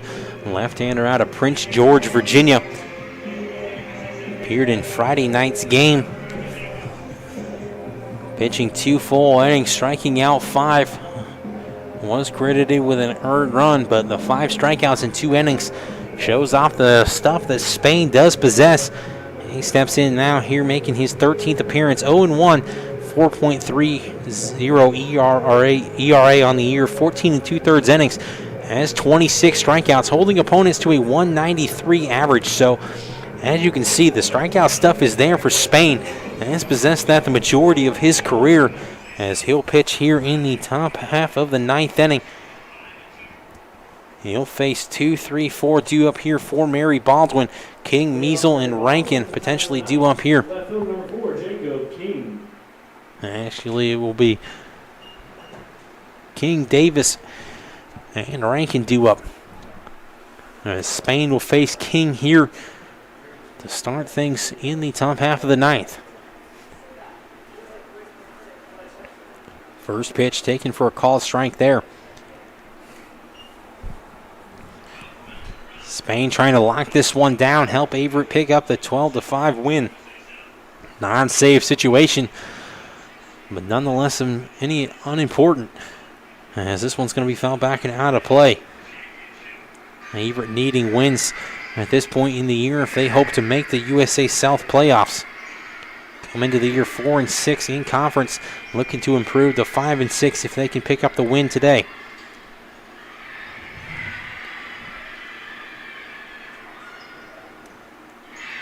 As that one runs off the plate, Wilson had all he could do just to reach out and grab that one. No runners on though, so nobody hurt. 1-2 count here to the 2-hole hitter in King. King 1 for 4 on the afternoon, singled in the 5th inning. As he fouls this one into the screen behind home plate.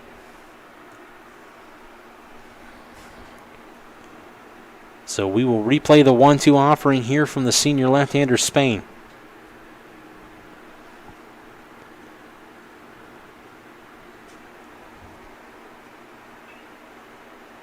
King fouls this one out of play as well, so hanging tough here. Making Spain have to work for the first out. See what Coach Fleming elects to call here. Looked like a slider there, swinging strike 3. Great pitch there by Cole Spain, as that one probably would have broke back and caught the outside corner. Nasty pitch. Not a whole lot Jacob King could have done with that one, as when Spain has that dialed in, it's nearly unhittable. So we're going to have a pinch hitter here, as freshman Chase Davis will step in out of Lynchburg, Virginia.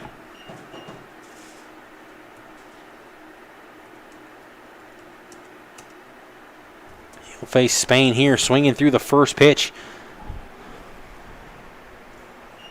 Davis getting his third at bat of the year, still looking for his first collegiate hit.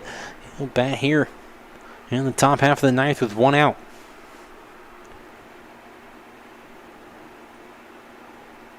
Swings through this one for strike 2. Good pitch there by Spain. Good movement there on the fastball. Kind of fooled Davis. So Spain ahead big in the count here, 0-2 to the freshman.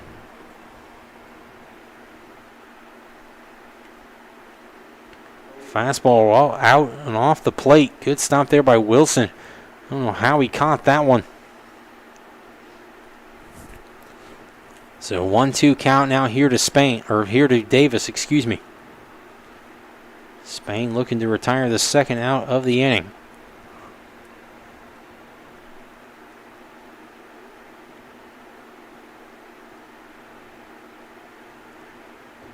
Davis hanging tough, fouls this one straight back into the home plate. Concrete padding behind us. Rankin waits on deck. Mary Baldwin down to their final 2 outs here in game 1 of the 2-game doubleheader. Wilson sets off the outside corner. Breaking ball, called strike 3. Good job there by Wilson, as he was able to pull that one back in. Helps his pitcher get the second out of the inning via the strikeout. So back-to-back punch-outs here for Spain to start things in the top half of the ninth. As he's able to get Davis looking. He'll face a dangerous hitter here in Rankin, though. Now batting the first baseman, number 6, Dylan. Down, Mary Baldwin down to their final out. Rankin 1 for 4 on the day. Does have a single in the 5th inning.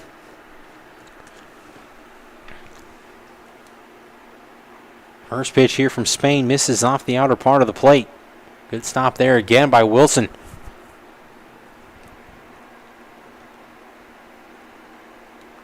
Coach Fleming's elected to pull the bullpen into the dugout. This one belongs to Spain. He sees it, knows that this is his game now. So Spain 1-0 offering on the way here. Misses off the outer part. Wilson tried to pull that one back in. Well, that one nowhere close.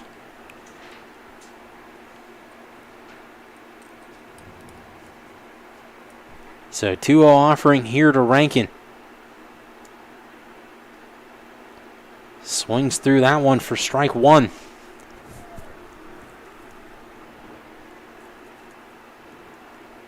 Spain looking to retire the Fighting Squirrels in order here. He can retire Rankin.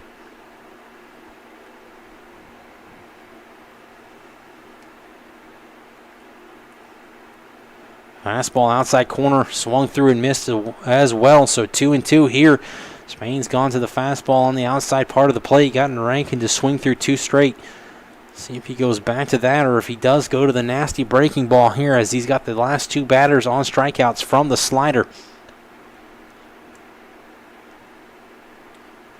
Wilson sets up outside. Time called by Rankin. Probably trying to mess with Spain a little bit here, get him out of a rhythm after 2 straight strikes.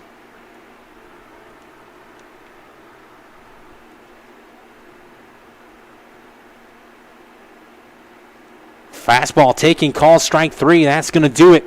Averett's going to hang on to the 12-5 victory. They score 12 runs on 16 hits. Mary Baldwin 5 runs on 9 hits. Spain comes out and retires the side in order in the top of the 9th, recording 3 strikeouts. And that gives him 29 now on the year. Official end time 8:03:08.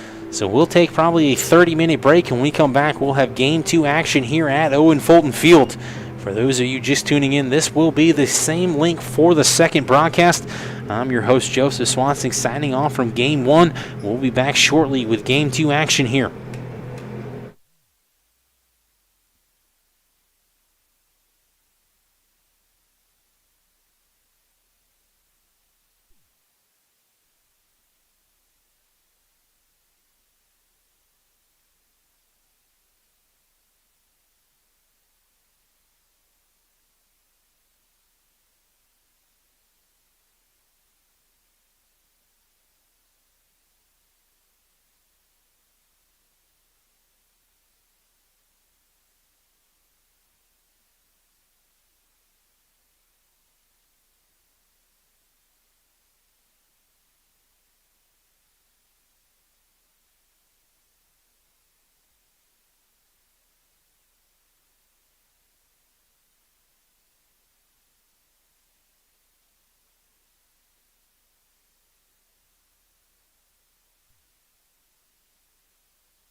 And welcome back to Owen Fulton Field for Game 2. I'm your host, Joseph Swanson, bringing you Game 2 action here as the Mary Baldwin University Fighting Squirrels take on your Averett University Cougars. Starting lineups for today's game, Game 2, center field for Mary Baldwin will be number 27, Michael Robertson. He'll lead off. Batting in the 2 spot will be the right fielder, number 4, Jacob King. Starting at first base, number 6, Dylan Rankin. Hitting in the 4th spot will be the designated hitter, number 21, Jared Mayhew. Batting 5th and doing the catching for the Game 2 will be number 15, Matthew Delp. In the 6th spot will be the catcher, or the second baseman, number 1, Noah Kessler. Batting 7th to shortstop, number 13, Michael Barber. Batting 8th and playing left field, number 9, Cameron Genus. Batting 9th and playing third base will be number 8, Ty Webster. And on the mound for the Fighting Squirrels in Game 2 will be number 5, Tucker Hensley. Mary Baldwin under the direction of head coach Scott Hearn. And then switching over to the Cougars in center field and leading off will be number 9, Nolan McCabe. In right field, number 23, Zelgin Jackson. At second base, hitting in the 3 spot will be number 2, Brandon Hatcher. Ryan Scheider will get the start at the designated hitter, hitting in the 4th spot. In left field will be number 30, Logan Albertson. At shortstop, number 1, Brant Brophy. In the 7th spot, doing the catching for Game 2, number 4, Dawson Hawk. At first base will be number 8, 28, Tanner Bradshaw. Batting 9th and playing third base will be number 3, Nate Tuck. And on the mound today for the Cougars in Game 2, number 5, Ryan Traylor. Traylor comes in on the year 0-2, 7.22 earned run average, has appeared in 28 2/3 innings, struck out 29, bonus hitting 360. So he'll get the start. Started at shortstop in Game 1. Defensive changes for the Cougars here in Game 2. Brophy will move from third to second. He'll move up. He'll hit 6th. Dawson Hawk will come in for Kyle Wilson, who'll get a rest in Game 2. He'll do the catching. Bradshaw, who started Game 1, he'll start at first base. And then Nate Tuck will come in. He'll be the defensive change in the infield for the Cougars. He'll play at third base for Traylor, who's on the mound. While as Mary Baldwin, Rankin will move up from the 4th spot. He'll get the start in the 3 spot. Mayhew moves up from 5 to 4. He started behind the plate in Game 2. He'll start a designated hitter. Delp will come in to do the catching for Game 2. Kessler moves up from 9 to 6. With Genus starting in the 8th spot, he'll play in left field, and Webster staying in. He had a good game back in Game 1, so he'll get the start in third base again. Averett under the direction of head coach Kenny Fleming. He's assisted by Billy McLaughlin and Dominic Lopez as Ryan Traylor has just completed his warm-up tosses. We're getting ready here for first pitch in Game 2. First pitch with 4:40, probably 4:41 officially.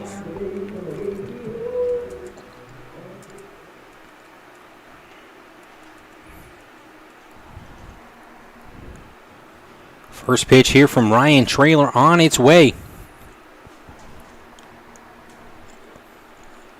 Officially 4:40 first pitch. Misses off the outer part of the plate. Or 3:40, excuse me. Second pitch popped up to shortstop. That's going to drop on at the feet of Brophy. And that will go down as a leadoff single for Robertson. Thought Brophy had a chance to catch that one off the bat. Maybe it ate him up. But either way, Robertson reaches on the leadoff single.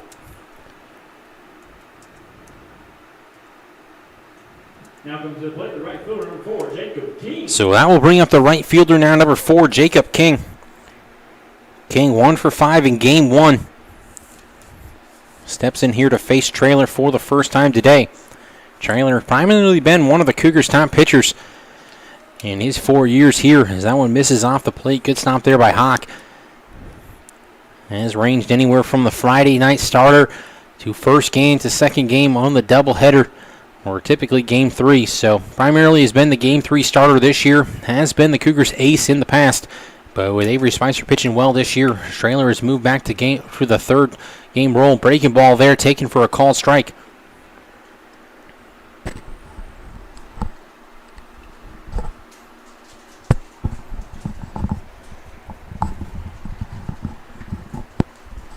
So 1-1 offering on the way here from Traylor. Runner takes off. Throw down from Hawk. Not going to be a throw as Robertson gets in without a throw on the stolen base. Pitch misses out of the zone. Count 2-1 now on the stolen base there by Robertson.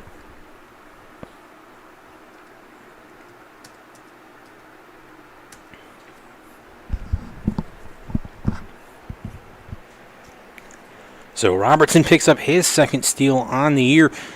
Mary Baldwin, the runner in scoring position here to open things in the top of the first inning. That one's going to be fouled back into the Cougars bullpen. Evens the count now at 2-2. Trailer trying to avoid the lead-off single to Robertson. He was able to swipe second on the stolen base earlier, just 2 pitches ago. So Mary Baldwin threatening here with nobody out in the inning.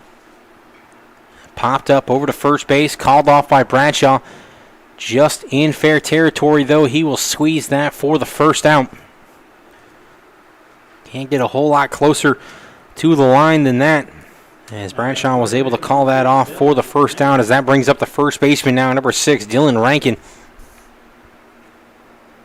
Rankin 1 for 5 in game 1. He steps in here in an RBI spot, moving up from the 4 spot to the 3 spot in game 2. Robertson 180 feet away from being the first run of today's game. And it's second. Trailer winds and delivers. Fastball hit through the right side. Jackson's going to field that. He'll fire it in. Hearn's going to hold Robertson at third. As Mary Baldwin's now got 2 hits here with 1 out now in the first inning. Runners on the corners. Designated hitter, number 21, Jared Mayhew. So that will bring up the designated hitter now, number 21, Jared Mayhew. Mayhew 1 for 4 back in game 1, scored a run. So he bats here, RBI spot. Trailer really needing a strikeout or a double play to get out of this one. Pop-up would also help him. Ball hit to the outfield's probably going to score a run, though. He winds and delivers. Fastball on the outside corner. Good job by Hawk to squeeze that one for the strike. So Trailer finds himself in an early jam, trying to pitch out of this one. Senior on the mound out of Chesterfield, Virginia. Fastball runs off the plate. Evens the count here at 1-1. 69 degrees at the start of game 2.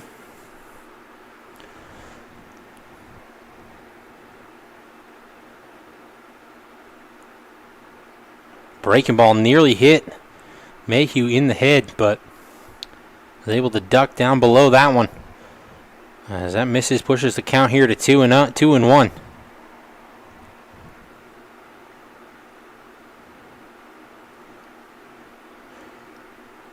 So Robertson leads off third. Rankin off first. 2-1 offering on its way. Swing. Or 1-1 offering, 2-2 offering on the way there. So now evens the count here at 2-2. I had to check my scoreboard there. It was a 2-1 offering from Trailer. Was able to get Mayhew swinging for the 2-2. So chopper out to first is going to get over the head of Bradshaw. Jackson will range over. He'll field that, fires it in. But Mary Baldwin's going to get on the board 1-0 on the RBI single from Mayhew. Now batting catcher, 15, Matthew Delp.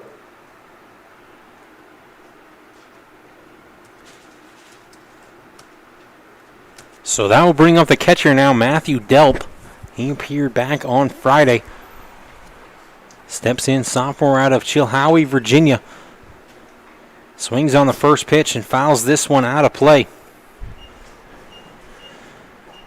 Delp, 2 hits in 11 plate appearances, does have a double. Still in search of his first collegiate RBI as he bats here in an obvious RBI spot with 1 out here in the inning, runner on second. Connects on this one, hits it through the right side. Jackson will have to play that one. Strong throw in, is going to be cut off by Bradshaw to hold Rankin. So Mary Baldwin's now going to have bases loaded here in the top half of the first inning with just 1 out.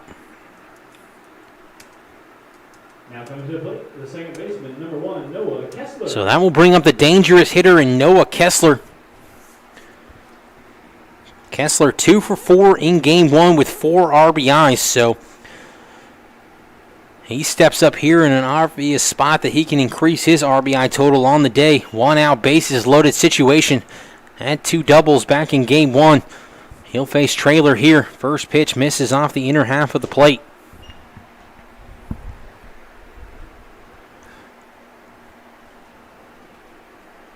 Middle infield, double play depth. Corners, Bradshaw's playing even with the grass. Tuck even with the bank, so play to the infield corner is probably going to come home in this situation. Instead, that's going to be hit over to Hatcher. He'll shuffle on to Brophy. Throw on to first, not in time, though, to get Kessler, which would have ended the inning. But instead, a run's going to score on the RBI. Fielder's choice, as Mary Baldwin's going to take a 2-0 lead. And that will bring up the shortstop now, number 13, Michael Barber. Now batting the shortstop, number 13, Michael Barber. So Mayhew at third, runners on the corner, Kessler at first, Barber at the plate. Barber was 1 for 4 back in game 1, did score a run. Ace Bats now trying to give the Fighting Squirrels a 3-0 advantage. Swings through the first pitch from Trailer. No action down in the bullpen for the Cougars. Mary Baldwin, 2 runs on 4 hits so far to open things in this one.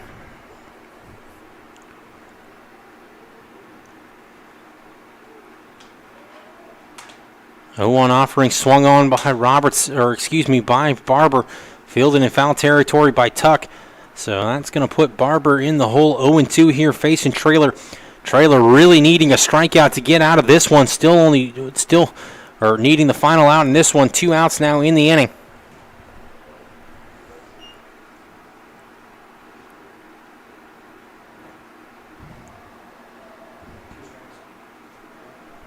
Two strikes. So Hawk sets up outside part of the plate. Breaking ball missed off the outside part. Not quite enticing enough to get Barber to offer. So Trailer still in the driver's seat. 1-2 here. Let's see what he elects to go to in this situation. Chances are he'll probably come back to a fastball as Hawk sets up inside part of the plate. Does go back to the fastball. Fouled off though by Barber.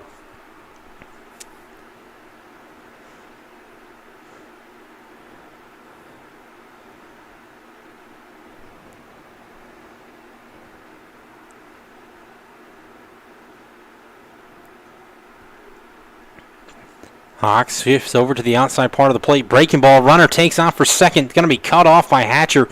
Trying to get Mayhew to break towards the plate, but that's going to go down as a ball on the pitch. Stolen base for Kessler. They've now got 2 stolen. Mary Baldwin's now got 2 stolen bases in the inning. As Kessler moves up another 90 feet into scoring position here with Barber at the plate. 2's on the board. 2 balls, 2 strikes, 2 outs in the inning. Big pitch on the way here from the senior Trailer.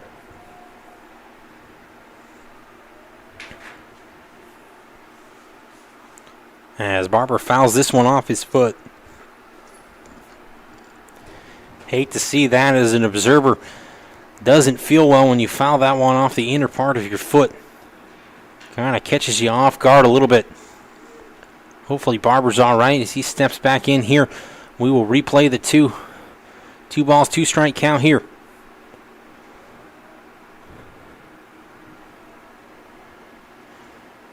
Breaking ball just missed off the corner. Looked like Barber tried to off-ride it but held up. Good eye there. So full count now here. First base open.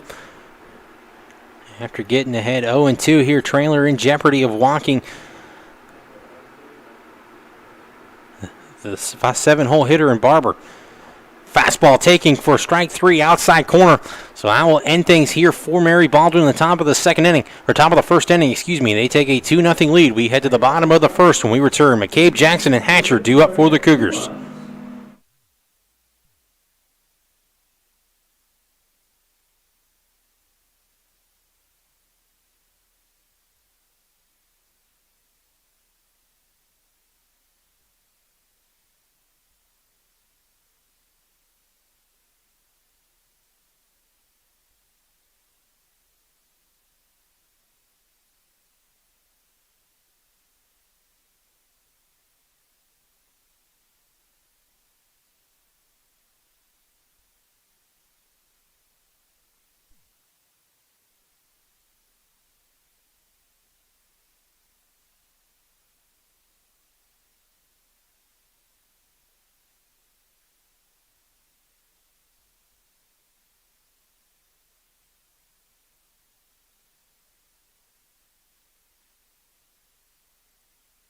So we head to the bottom half of the first inning.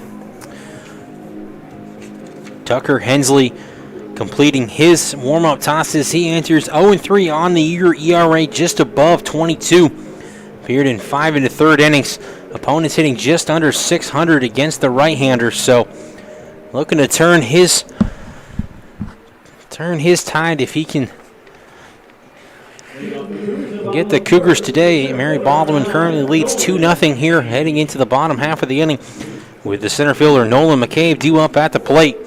McCabe finished 2 for 6 back in game 1, scored a run, drove in a run. So continuing his hot start, he steps in with a 271 average on the year. 11 stolen bases now as he was able to pick up 2 swipes back in game 1 following the leadoff single here. As that one's going to miss off the outer part of the plate. McCabe, a dangerous hitter. Mentioned back in game 1, seen his average probably climb anywhere from 60 to 70 points over the last 2 weeks, was nipping just above 200 going into the Pfeiffer series. As he hits this one out to shortstop, diving stop by Barber. Strong throw is not going to be in time to get McCabe though, as that will go down as an infield single for McCabe. That was going to be a tough play for Barber. They have to dive and get up and make a strong play to get McCabe, who runs well down the line. Looks like he's a little shaken up. Hopefully he's okay. First base coach Billy McLaughlin. Base umpire William Benson over to check on him. Looks like he will stay in the game, as that will bring up Zeldin Jackson now. So that will go down as an infield single to shortstop. Jackson steps in. He was 0 for 5 back in game 1. Did walk once, struck out 5 times on the game. So looking to get his bat going. Steps in 0 for 9 in his last 9 plate appearances. Steps up here in a spot to trying to pull the game within 1 if he can connect on one. First pitch missed in the zone. Good stop there behind the plate by Delp.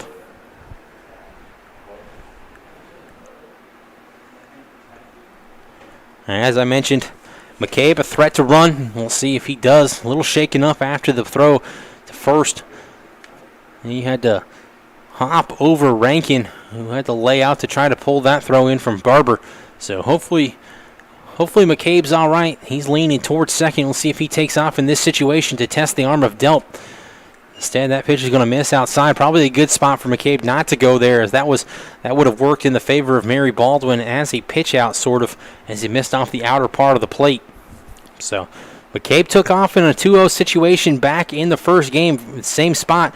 Pickoff attempt, though, from Hensley. He realizes that sends McCabe diving back into first. So we'll see if Coach Fleming elects to get the sophomore McCabe in motion here to put the pressure on the Fighting Squirrels. He does take off to second. Excellent jump. Throw down from Delp, though, is not going to be in time as McCabe slides in his 3rd stolen base of the afternoon, 12th on the year. As that's going to be a 3-0 count here to Jackson. Wouldn't be surprised in this situation, though, to see McCabe take off for 3rd. 3-0 count here. The take will be on, so do not be surprised to see McCabe break off on the pitch if he gets a good jump. With the 3-0 count here to Jackson, take will be on. Held on by Barber at shortstop. McCabe leads off, dancing off second. Good hold-on pickoff attempt here by Hensley, though. No throw, as he's just going to turn and step towards second. Flag blowing out to left field right now. Center fielder shift here. They're playing Jackson to pole. Center fielder has shifted towards the right field side of second base, as that one's going to miss out of the zone. Jackson will jog down to first on the 4-pitch walk. So that will bring up Brandon Hatcher now. Hatcher 271 on the year. 1 for 4 back in game 1. Did have 2 RBIs though, so he steps up here in an RBI spot, hit to the gap. You'd have to think will probably score McCabe, who runs very well. Jackson runs well as well, so a hit down the line could potentially tie this one if Hatcher can connect on one. Hatcher primarily the 3-spot hitter for the Cougars throughout the season. He'll be followed up by Scheider here. No outs, 2 on in the inning. First pitch takes the outside corner for a call strike. Don't be surprised, as I mentioned, potentially to see a double steal now in this situation with Jackson at first, McCabe at second. See if McCabe can get a good read off Hensley. He did steal third back in game 1, stole third twice on Friday. Jack Hatcher swings on the first pitch. That's chopped down the third baseline. Going to be a tough throw, though, to get Hatcher. That will go down as an infield single. That will load the bases for the cleanup hitter in Ryan Scheider. So Hatcher able to pick up his first hit in his first at bat. Scheider will step in here.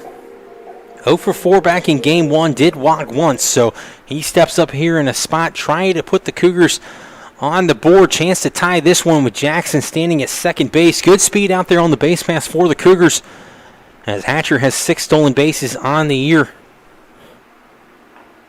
Breaking ball looked like a call strike outside corner. So Hensley trying to escape a bases loaded situation here, no outs. Albertson waits on deck for the Cougars. As that one hits Scheider, so that will go down as a bases loaded hit by pitch. RBI for Scheider, allowing McCabe to score the first run of the day here for the Cougars. And that will bring up Albertson. Now coming to the plate, the left fielder, number 30, Logan Albertson. Kind of a weird way to collect an RBI, but does go in the favor there of Scheider, as that brings up Albertson now. Albertson 282 on the year. Finished with 3 hits back in game 1, 3 for 5 with 3 runs scored. So he steps up here in a big spot for the Cougars, trying to put them ahead. First pitch taken at the knees for a called strike. Hatcher off second. He's a threat to score on a ball in the gap. Scheider does runs well as well. 6 of 7 on the year in stolen bases. And this is going to be chopped out to shortstop. Hatcher did a good job to distract the shortstop. Strong throw across the diamond, though. He is going to get the job done, as Albertson able to push Jackson across for the tying run on the 6-3 RBI groundout. But Hatcher will move up to third. He's getting congratulated by Fleming as he held up there trying to distract Barber. Scheider moves up to second with Brophy at the plate. Brophy finished 4 for 4 back in game 1 with an RBI and 4 runs scored.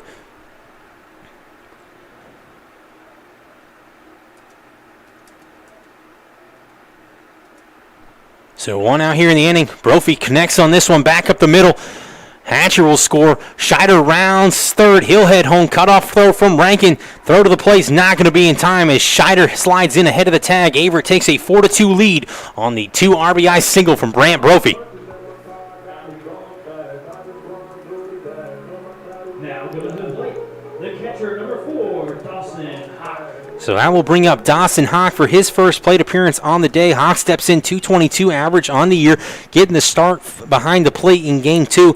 And has 4 hits and 18 plate appearances. He'll step in here to face Hensley. 4 runs now in the inning here for the Cougars, as they've got 4 runs on 3 hits. Pickoff attempt sends Brophy back into first. He's a threat to run as well. 2 stolen bases back in game 1. Now 3 for 3 on the year. So after getting down 2-0 in the top half of the first, Averett has responded with 4 runs. Breaking ball. Throwdown's not going to be in time, though, to get Brophy as he gets in with his 3rd stolen base of the afternoon. So Hawk ahead in the at-bat now, 2-0. Brophy moving up. Averett getting the motor going in this one. Moving up on the bases, electing to steal. So Hawk will step in now. RBI spot. 2-0 count. Swings on this one. Chopper hit over to third. It's going to be fielded by Webster. He'll have to make a strong throw, but in time to Rankin for the second out. Brophy will move up, though, 90 feet to third base on the 5-3 put out of Hawk. Now comes to the plate, the first baseman, number 28, Tanner. So that will bring up Tanner Bradshaw now. Got the start back in game 1 on the mound. Started at first base back in game 1. Hits out of the 8 spot. Dangerous hitter, though, for the Cougars in the 8-hole. Second on the team with 12 RBIs. Leads the team with 2 home runs and a triple. So he bats here. If he can connect on this one, put the Cougars up 5-2. Takes the first pitch for a called strike, though.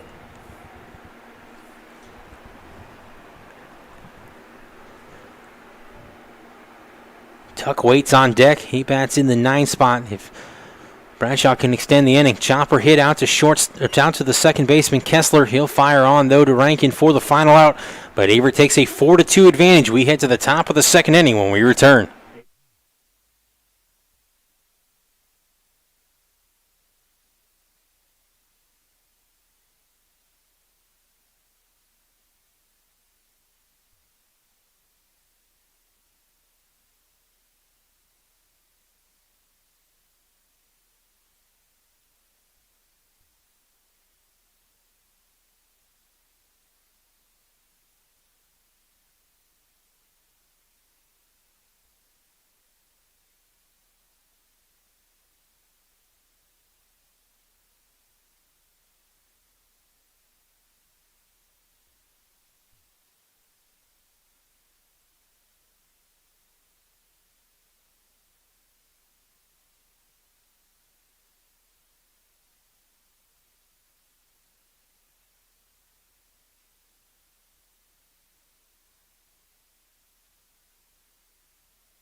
So Ryan Traylor heads out for his second inning of work. He'll face the left fielder, a-hole hitter here in number 9, Cameron Genus. Genus steps in here, 0 for 8 on the year, still looking for his first collegiate hit. Or first hit of the year, junior out of Midlothian, Virginia. He'll face Traylor here for the first time. Swings through the first one up in the zone. Traylor elevated that one. Getting Genus to swing through that. So Traylor trying to make quick work of the Fighting Squirrels after the offense gave him 4 runs back in the bottom half of the first. That evens the count there at 1-1. Coach Fleming, you need your senior to come through here after the 4 runs. Keep the Fighting Squirrels off the board. Keep momentum in your favor. As this one's going to be fouled back and out of play. Following Genus, it will be Webster and Robertson due up here. 8-9-2, or 8-9-1, excuse me, for Mary Baldwin.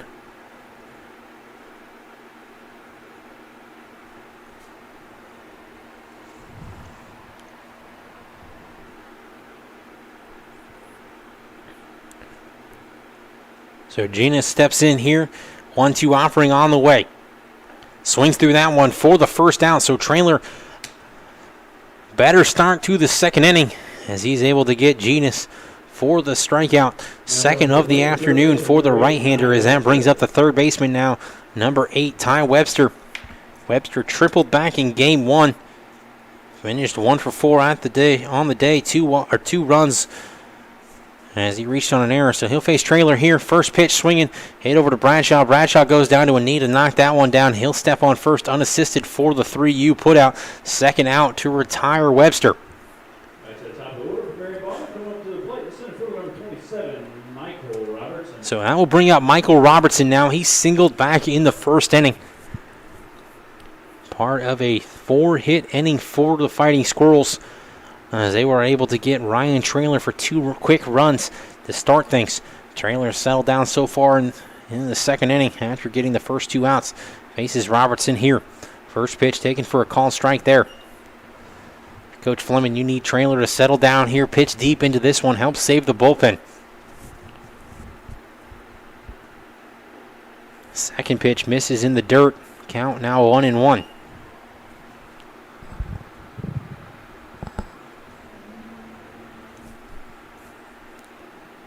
So Traylor's 1-1 offering on the way. Runs up and in, nearly hits Robertson in the head, but able to duck out of the way of that one. As that one probably wouldn't have felt good. Traylor, high 80s pitcher, so good job by Robertson to get out of the way. 2-1 offering now here. Breaking ball taken for a call, strike 2. Traylor's battled to even the count here at 2-2.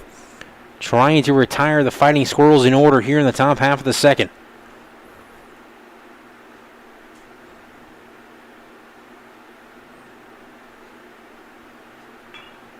Robertson swinging on this one, hit out to Brophy at short. Couple Crows hops, fire strong throw over to Bradshaw for the third out. So Traylor retires the Fighting Squirrels in order in the top half of the inning. We head to the bottom half of the second when we return.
And Nate Tuck will lead things off here for the Cougars in the bottom of this second inning, Tuck, a junior out of Chester, Virginia, 5'11", 145 pounds. Getting the start in game 2 at second base. Steps in 11 hits and 55 plate appearances. He'll face Hensley out for his second inning of work. First pitch misses down below the knees to Tuck.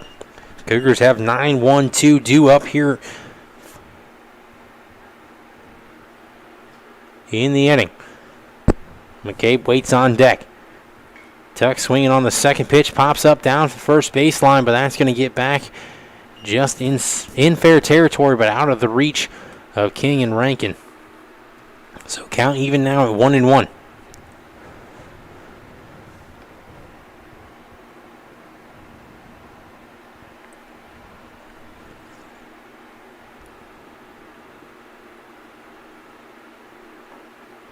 One offering misses off the outer part of the plate. Tuck trying to do a job here out of the 9-hole if he can get on for McCabe due up next. Tuck swinging on the third pitch. Fourth pitch of the at-bat. Fouls this one into the Cougars bullpen. So count now 2-2 here to the junior Tuck. Tuck, a utility player for the Cougars. Primarily an infielder. Has played a little bit of outfield, including left field this season. Ranged from second to short, now at third base. Appeared on Friday in the final inning when Traylor came to pitch. He went into third base. Brophy moved over to shortstop. As that one hits him, he'll jog down to first. Second hit batter of the day here for Hensley. So McCabe will step in now.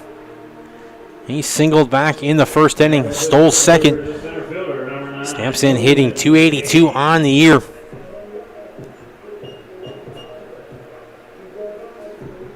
Time called here as Scott Hearn's going to get up and out of the dugout. He'll walk out here to talk to Hensley.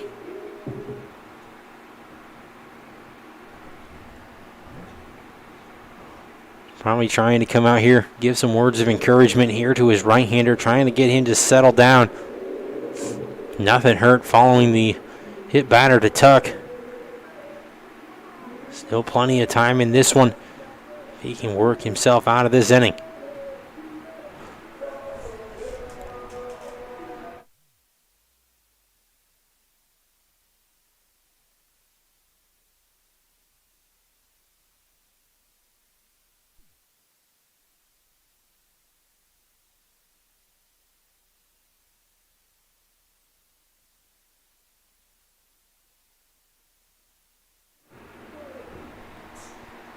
So McCabe will step in here, as I mentioned, 1 for 1 on the day, looking to go 2 for 2.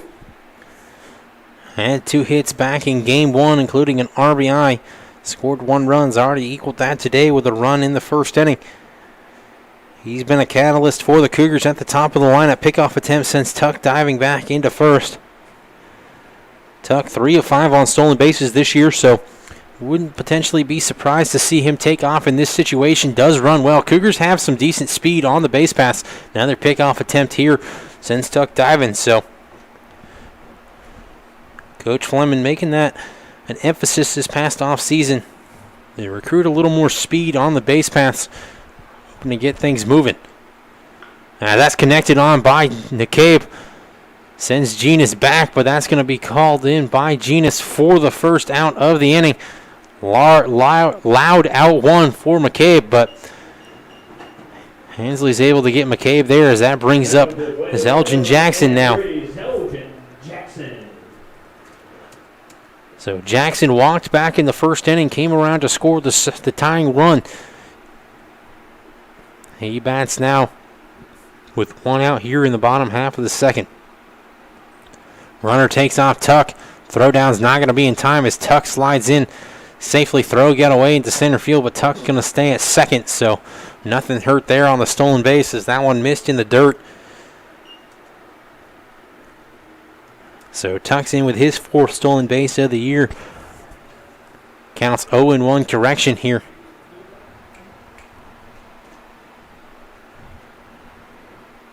So it's 0-1 here to Jackson.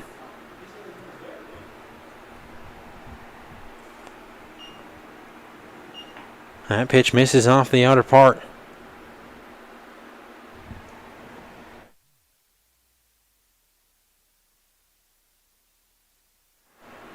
So 1-1 offering now here to Jackson.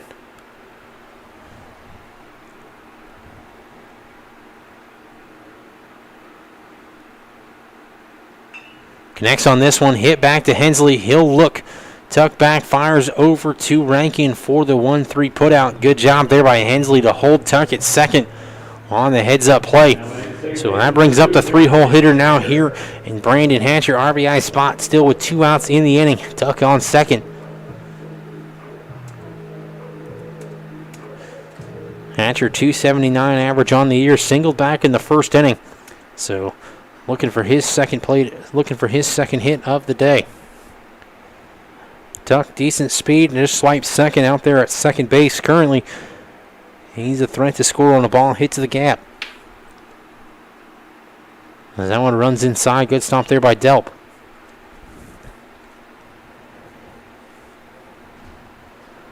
Scheider waits on deck for the Cougars. And he was hit by a pitch with bases loaded back in the first inning.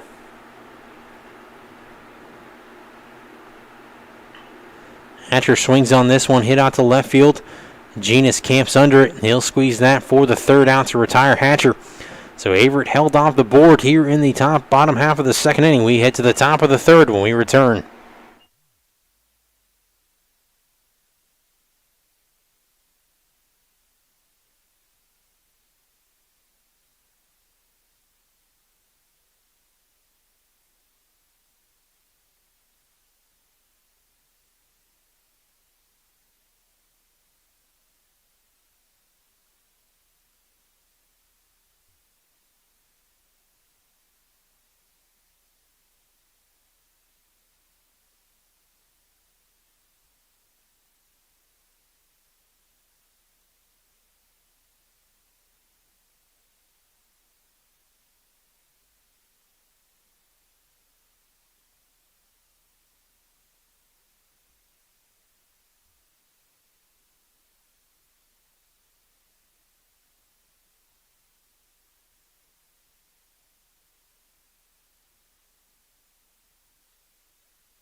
So we head to the top half of the 3rd inning. Ryan Traylor returns back out for his 3rd inning of work. He'll face the 2-hole hitter right fielder Jacob King here to lead things off. King popped out to first base last time up for the first out of the first inning before Mary Baldwin went on to score 2 runs in the top half of the frame. So he bats here for the 2nd time. Traylor working on a 1-2-3 inning back in the 2nd inning. We'll see if he can duplicate that effort here. 2-3-4 due up here for the Fighting Squirrels. First pitch swung on, hit over to Brophy. Second base shortstop's throw is going to be off the bag. That's going to go down as an error on Brophy. Fielded it cleanly, but the throw carried Bradshaw towards the home plate side of first base, allowing King to reach.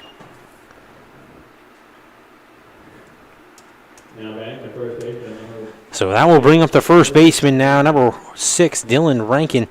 Rankin singled back in the first inning. Later came around to score the 2nd run.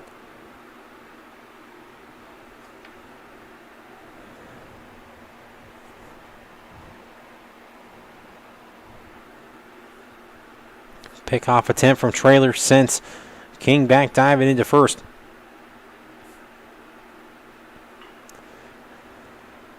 Rankin swinging on the first pitch, lines that one into right field, caught by Jackson for the first out though.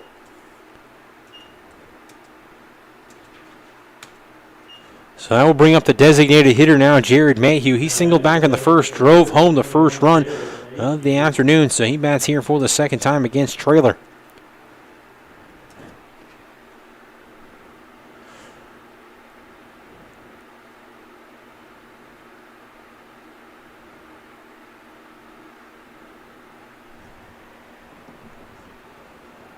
Runner takes off, throw down from Hawks. Not going to be in time, though, as King gets ahead.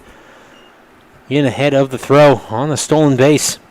Mayhew ahead in the count here, 1-0. So Mary Baldwin getting things going with the stolen base there.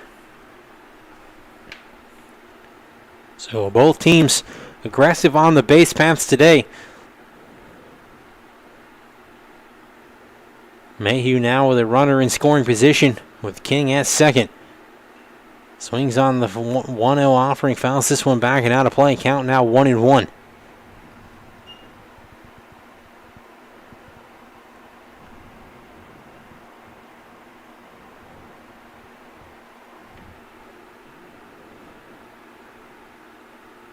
So 1-1 delivery here from Traylor. Breaking ball misses off the outer part of the plate.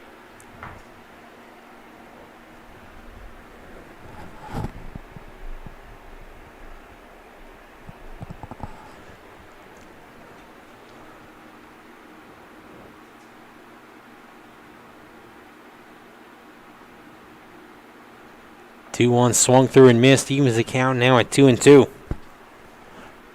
Traylor trying to get Mayhew here for the second out in the inning.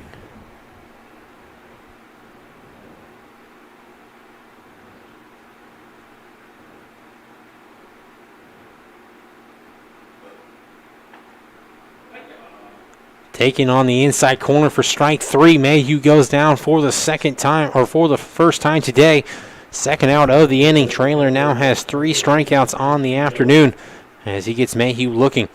So that will bring up the catcher now, Matthew Delp. He singled back in the first inning. Part of the 4-hit inning for Mary Baldwin. So he steps in here to face Traylor for the second time. Traylor needing just 1 out to get out of the runner on second situation here. Delp swings on the first pitch, hit down the right field line. Jackson gives chase, and he'll squeeze that just in fair territory for the final out. Great play there by Jackson. Running catch down the line just out of your camera angle for the third out. So Traylor escapes a runner on second situation. We head to the bottom of the third inning. Averett leading 4-2 when we return.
And we head back to the bottom half of the third inning.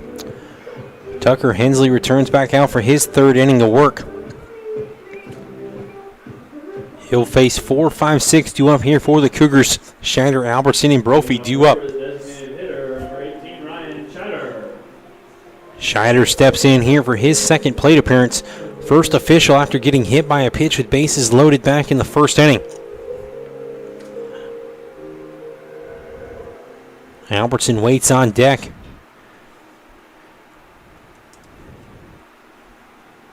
First pitch here to Scheider misses on the inner half of the plate.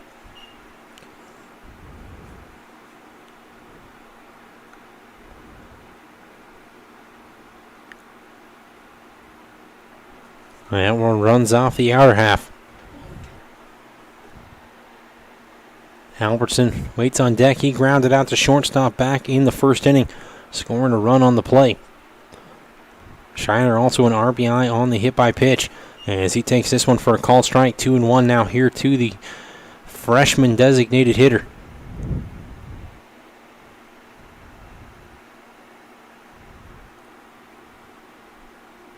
Swings on this one, hit out to shortstop. Barber, good defensive play, ranges back. He'll fire on, though, for the first out. Good footwork out there by Barber at shortstop as he played to hop. Strong throw on to Rankin. Gets Shiner for the first out of the inning.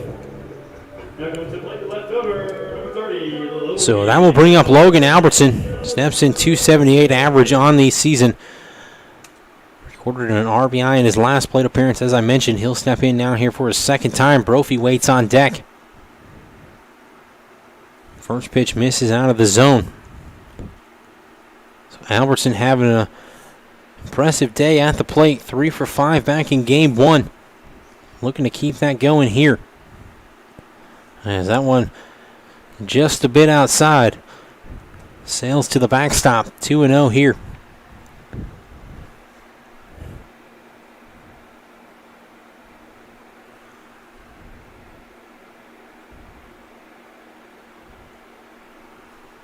So 2-0 offering here to Albertson. Fouls this one off down the third base line.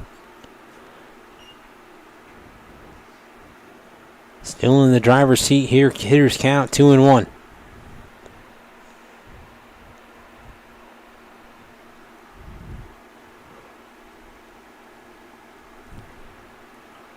Albertson fouls this fourth pitch of the at-bat back and out of play. Count even here, 2-2.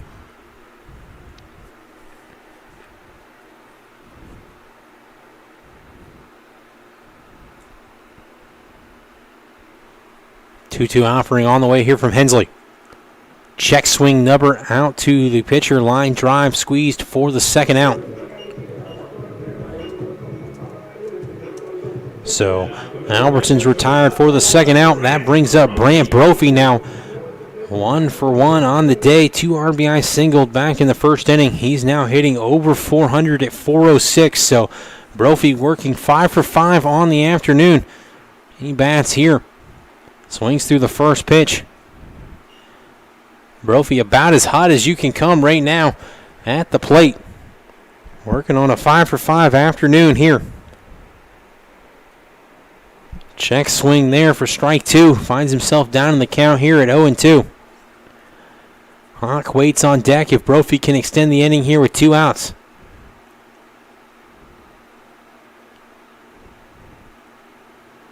0-2 offering swung through and missed. They're able to retire Brophy for the first time today for the third out. So Hensley gets the Cougars in order here in the bottom half of the third inning. We head to the top of the fourth when we return.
So we head to the top half of the fourth inning.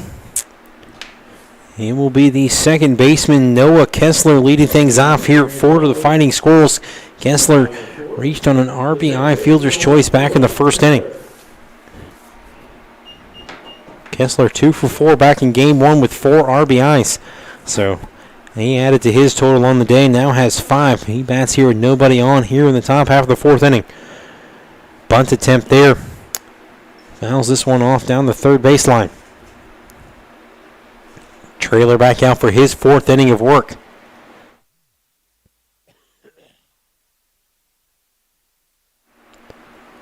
So Kessler down in the count here, 0-1, facing Traylor. Check swing. Misses, says home plate umpire. That evens the count here at 1-1. Looks like from my vantage point, Kessler did hold up on that one. Thought it might have had a chance to grab the corner, but instead it missed in. So this is going to be a chopper hit out to shortstop. Fielded by Hatcher. Long throw.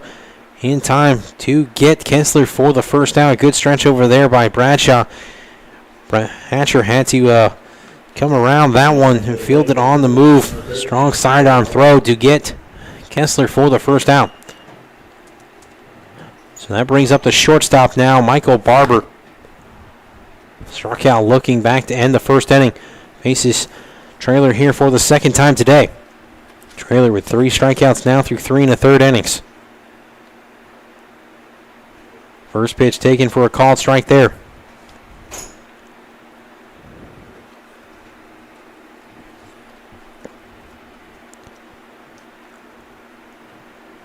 Second pitch is going to be fouled off by Barber. Looked like a breaking ball there from Traylor. Barber was able to extend the hands and get a piece of that one. Finds himself down here in the count, 0-2. Traylor trying to get Barber for the second time. 50th pitch of the day on its way here from the senior right-hander. Fastball just missed off the outer part of the plate. Don't quite know where that one missed. I thought Hawk did a good job framing that one. But the home plate umpire disagreeing with my opinion. So 1-2 offering here from Traylor. Barber hanging tough on that one. Not quite sure how he managed to fight that one off, but good effort there from the freshman.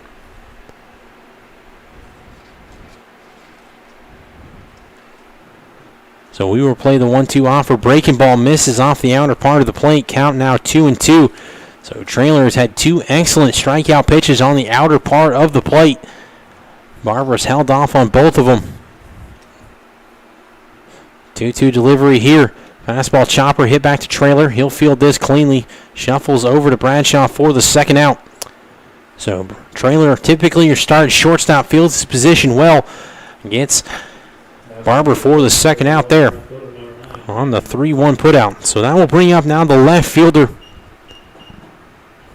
number 9, Cameron Genus. Cameron Genus 0-for-1 on the day. Struck out swinging back to open the second inning. 1 of 3 strikeouts today for Traylor as he's looking to retire the Fighting Squirrels in order. Chopper hit over to Tuck. Fires on to Bradshaw for the third out. Traylor retires this side in order.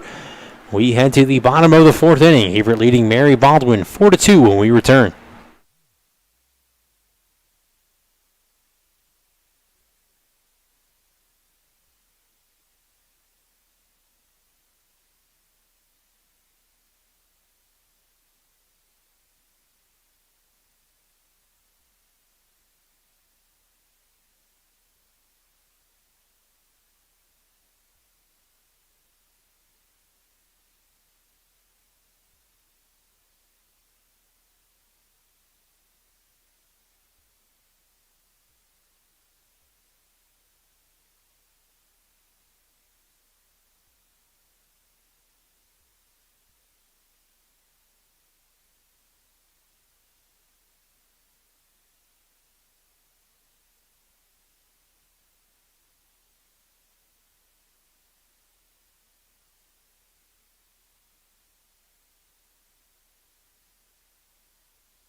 So we head to the bottom of the 4th inning. Dawson Hawk will lead things off here for the Cougars. Hawk 0-for-1 on the day.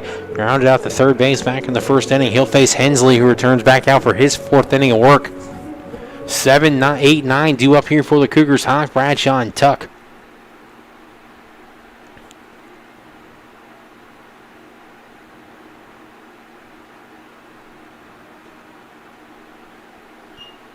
So first pitch here to Tuck, to Hawk on the way. That misses low in the zone.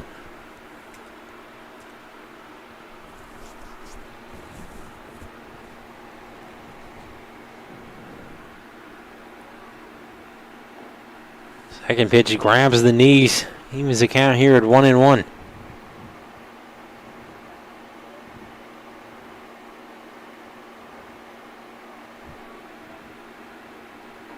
Hawk swings through the 1-1 offering. Finds himself down now here 1-2. Good pitch there by Hensley, able to elevate the fastball. See if he goes back to that in this situation. Taking call, strike 3, outside corner for the first out to retire Hawk.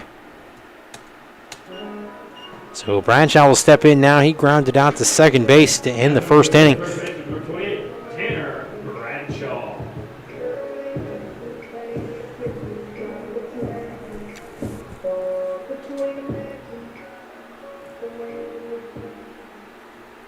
So Bradshaw steps in here for his second plate appearance. Hensley's first pitch on the way to Bradshaw, fouled straight back into the screen. So Bradshaw all over that one. But down in the hole here, 0-1.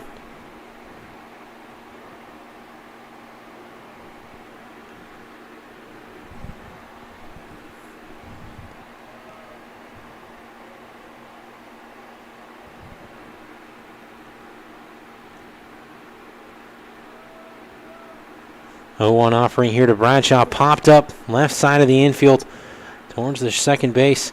Called off by Barber, and he'll squeeze that for the second out. So that will bring up Nate Tuck. He was hit by a pitch to start the second inning. Stranded at second following the stolen base, and he bats here for second time. First official plate appearance on its way. Hensley trying to retire the Cougars in order here for the second time, after he was able to do so in the bottom half of the third. Pitches here with 2 outs. Chopper hit over to Kessler at second. That's going to get under the glove of Kessler. Tuck will round first, but he'll slow up as he probably would have been out on the play at second, as it didn't get away very far out into the outfield. So that will go down as an error on Kessler, allowing Tuck to reach here to extend the inning. Now comes the plate, the center fielder, number 9, Nolan McCabe. So that will bring up the center fielder now, number 9, Nolan McCabe. 1 for 2 on the day. Singled back in the first, came around to Storr. Lined out back in the second inning as he crushed one. But a good play out there by Genus. Was able to retire McCabe for the leadoff out. So pickoff attempt sent Tuck back to first. He is a threat to run. 1 stolen base on the day. McCabe steps in, 278 average. Looking to get back over 280 here if he can connect on one. Tuck takes off on the pitch. Throw down. Not going to be in time, or throw was in time. Bobbled by Kessler as Tuck dove in ahead of, or just under the tag on the stolen base. So his second of the afternoon. Pitch was a ball. 50th of the day for Hensley. Tuck moves up into scoring position here, similar to very similar to the situation back in the second inning, as Tuck was able to steal second. McCabe lined out. So we'll see if McCabe can get a different result here on the 1-0 offering here from Hensley. Tuck leads off second. Pitch misses low and in. 2-0 here to the sophomore center fielder.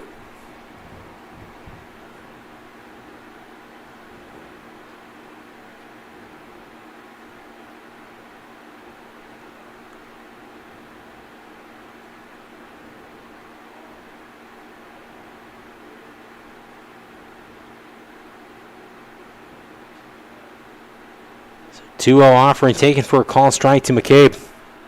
Count 2-1 here. McCabe still in a hitter's count with just 1 strike in the at-bat.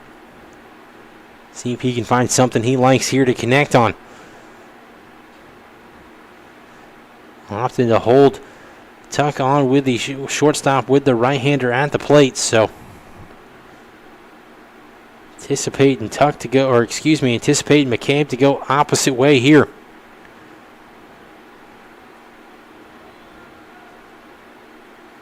Swings through this one. Actually, they're going to say that one was fouled off. Count even here at 2-2.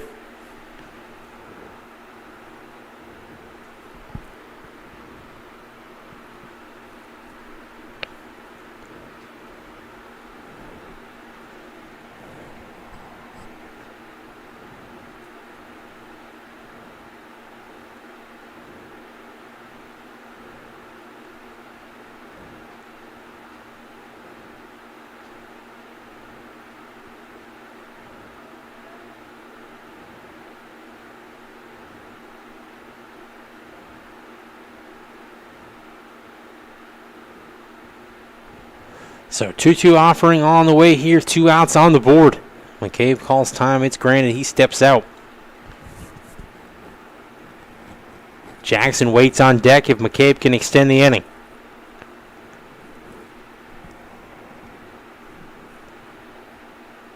Tuck takes off. Hit over to shortstop by Barber. Not to be a strong throw, but in time to get McCabe for the final out. So Averett puts a runner on second, unable to push anything across. We head to the top of the 5th inning. Averett leading Mary Baldwin 4-2 when we return.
So Traylor returns back out for his 5th inning of work.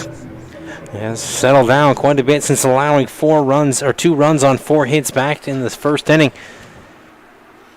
He comes out here. Will face the 9-hole hitter and Ty Webster to lead things off. 9-2-1 or 9-1-2 due up here for Mary Baldwin. Webster, Robertson, and King due up here in the top half of the 5th inning.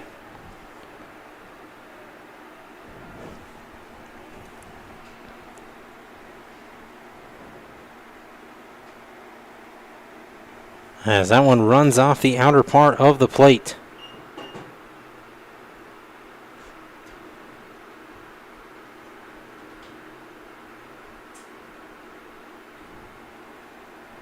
Misses low as well, so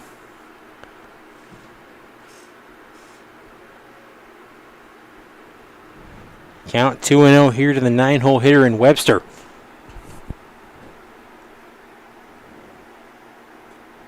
And that one's going to be taken for a called strike.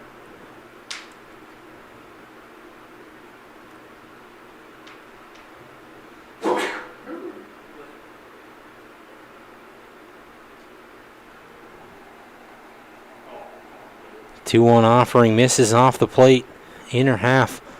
Runs the count here to 3-1. So hitters count here for the 9-hole hitter in Webster.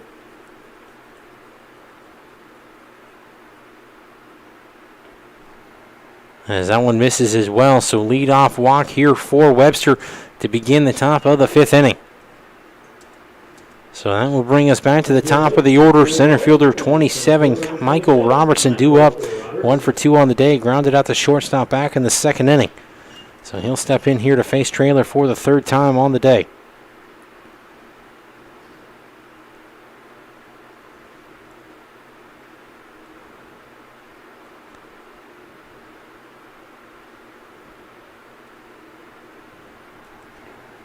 First pitch misses off the outer part.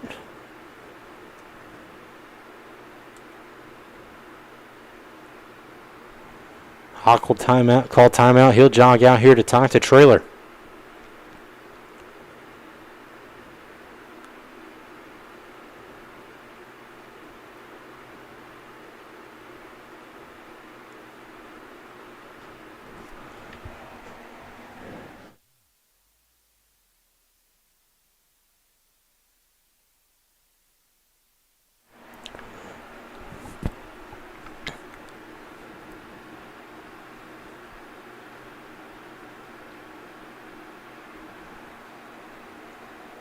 One offering evens the count here at 2-1 now. Or 1-1, excuse me. 63rd pitch of the day on its way here for Traylor. Pickoff attempt sends Webster diving back into first, but not in time.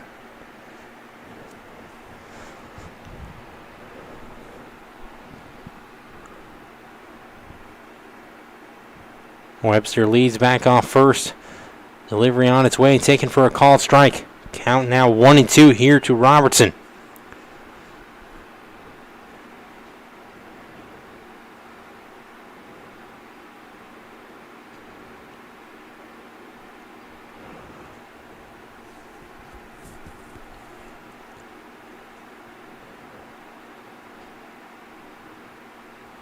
Breaking ball misses outside.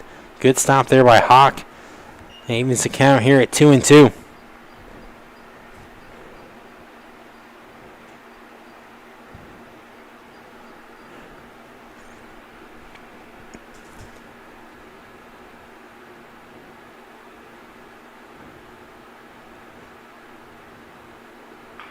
Swung on, hit over to third, gets under the glove of Tuck. That will go down as a single. Webster had a hold up at second. So Mary Baldwin will have runners on first and second here. No outs in the top half of the fifth inning.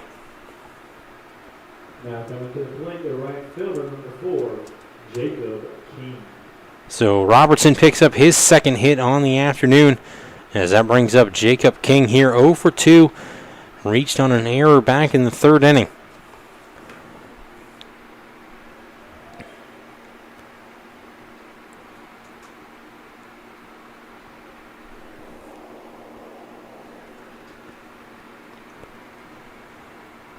Squares around a bunt here. Pushes this down, fielded by Bradshaw. Have to shuffle quickly to Trailer. And they're going to say he didn't get the tag on King. And that will go down as a single for King on the first and second bunt. Fleming's going to get up and out of the dugout. He's going to ask to appeal the home plate here. Home plate umpires are going to converge here to discuss this one. Hard to tell from our vantage point, but Trailer with lots of emotion definitely showed that he put the tag on the back of King there. We'll see if the umpires agree with him here.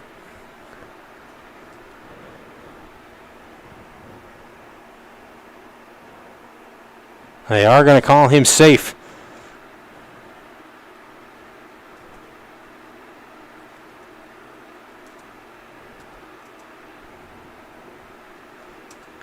Kind of an unlucky break there. Nobody covering first. But Mary Baldwin will now have bases loaded here. No outs, top of the fifth inning with the dangerous hitter in Rankin at the plate.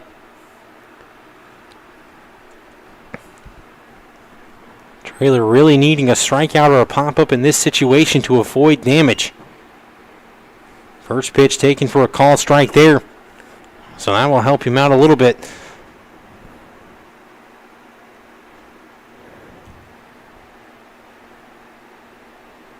Cougars do have an arm loosening down in the bullpen. Looks like Avery Spicer has grabbed the ball. He'll start to loosen.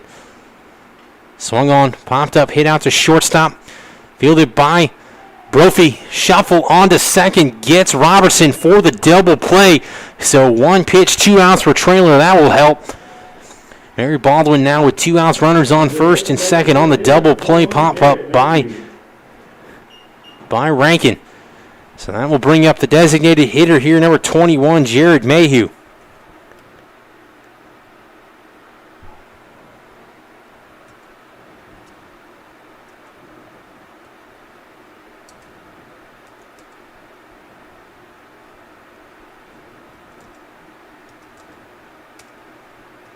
So Mayhew steps in here. 1 for 2 on the day. RBI single back in the first inning. Struck out looking back in the third. So he steps in here to face Trailer for the third time. 2 outs here in the inning. RBI spot if he can connect on a base hit here.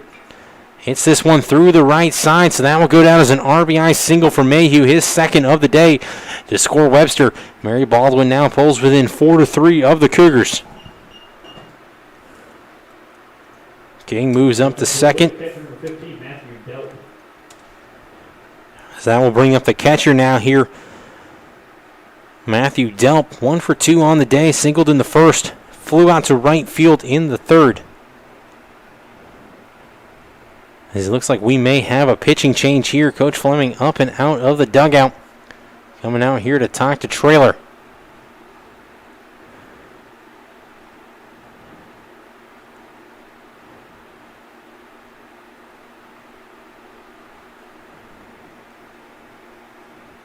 Be interesting to see what happens here with Traylor. If he pulls him out or moves him back to third or moves him back to shortstop.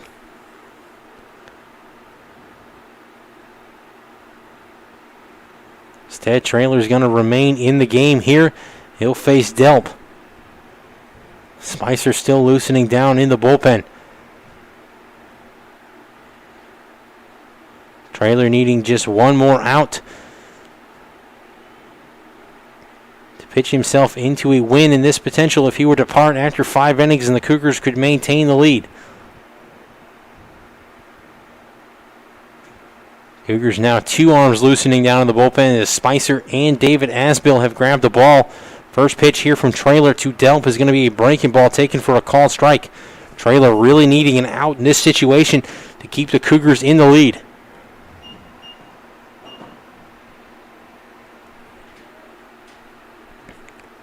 Hawk sets off up on the outer half of the plate. Breaking ball again taken just at the top of the belt where he calls strike. 0-2 here to the 5-hole hitter in Delp. Traylor really needing an out here.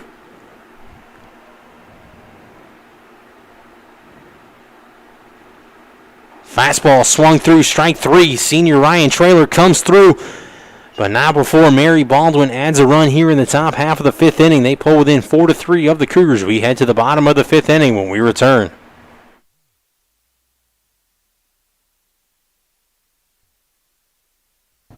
Being a student athlete and an aviation major was actually a huge plus for me in deciding to come to Averett. I looked into multiple schools, hundreds of schools actually, and Averett just felt like home to me as soon as I stepped foot on campus.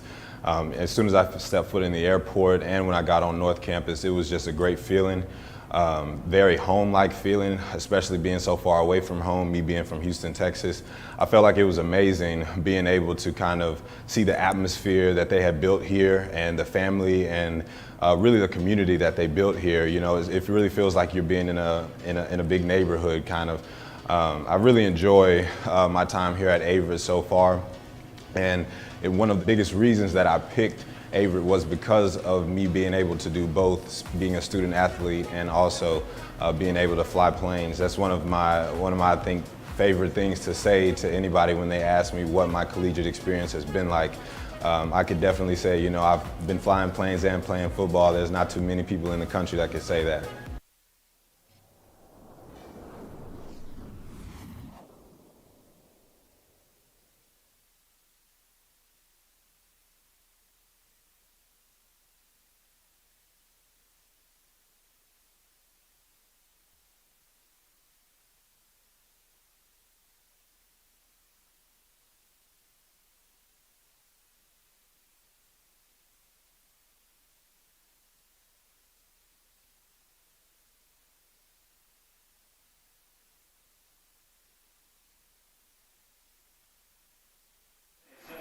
So we head here to the bottom half of the 5th inning.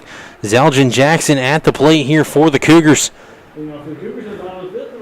Jackson 0 for 1 on the afternoon, grounded out to the pitcher back in the 2nd inning, walked in the 1st. So he steps in here to face Hensley back out for his 5th inning. It's work. Fouls this one back into the screen. Cougars will have 2, 3, 4 due up here in the bottom half of the 5th. Jackson, Hatcher, and Scheider all expected to bat. As this one's going to be fouled off into the screen. Looks like Ryan Scheider has begun to loosen down in the bullpen for the Cougars. He's the DH, so we'll see. A correction, he's out and bat. It is Avery Spicer as Jackson swings on the 2nd pitch. Called off by the right fielder King for the first out, though.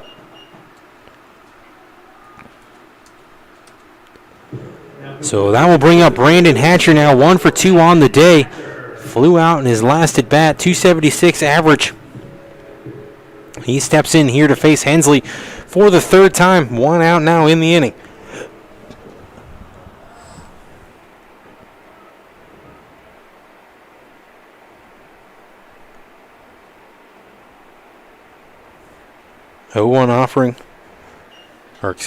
First pitch misses off the outer part of the plate. 1-0 here.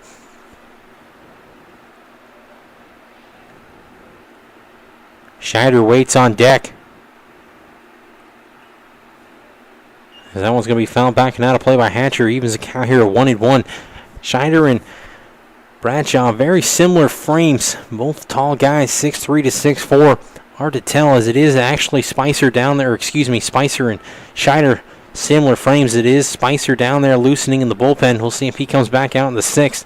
As that one's going to miss up above the belt here to Hatcher. Scheider is on deck. So interesting to see what Coach Fleming will do here in the top half of the 6th if he moves trailer front pitcher to the plate to replace the DH and Scheider. So we'll see what happens. This is going to be hit back out to shortstop. That's going to get under Barber. That will go down probably as a hit, as Barber didn't get a glove on that one. So Hatcher will reach with the 1-out single. So that will bring up the designated hitter now, Ryan Scheider. 0 for 1 on the afternoon, grounded out in his last at bat after getting hit by a pitch back in the first inning. So we'll see if Hatcher is on the move here. 6 for 8 on the year in stolen bases. Cougars trying to answer Mary Baldwin's run in the top half of the inning with a run here if they can. Albertson waits on deck, pickoff attempt. Hatcher back in plenty of time though.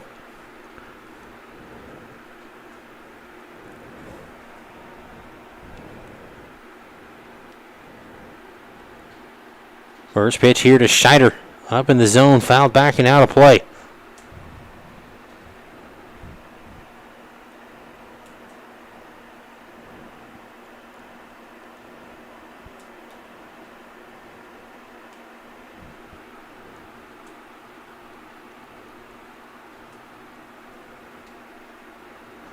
So 0-1 offering on the way here to the full hitter and Scheider. Hatcher takes off, swung through and missed.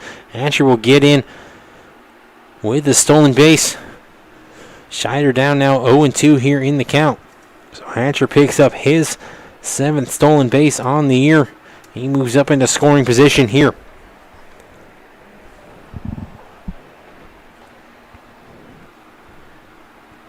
So 0-2 offering on the way here to Scheider.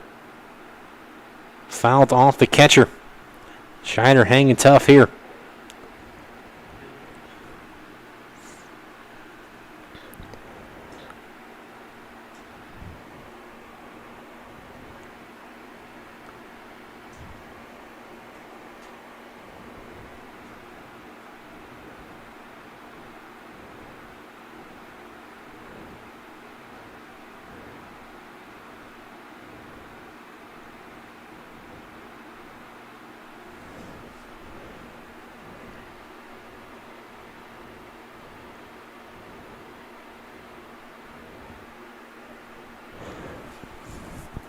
So count will remain here at 0-2.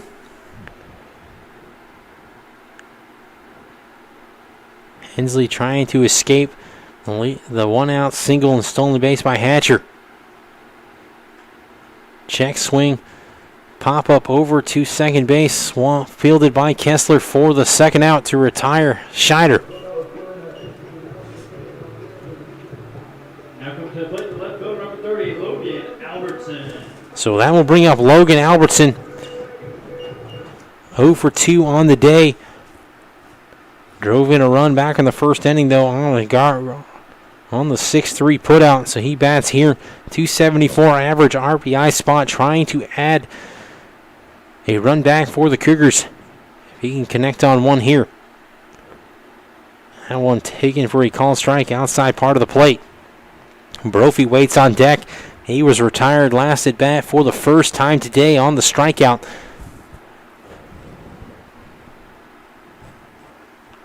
Hatcher leads off second, held on by Barber. Dances off, messing with Hensley a little bit. Hit back up the middle, off the glove of Hensley, fielded by Barber. They're going to get Hatcher, who rounded on the play. Hatcher, though, quickly back into third base. Heads up play there.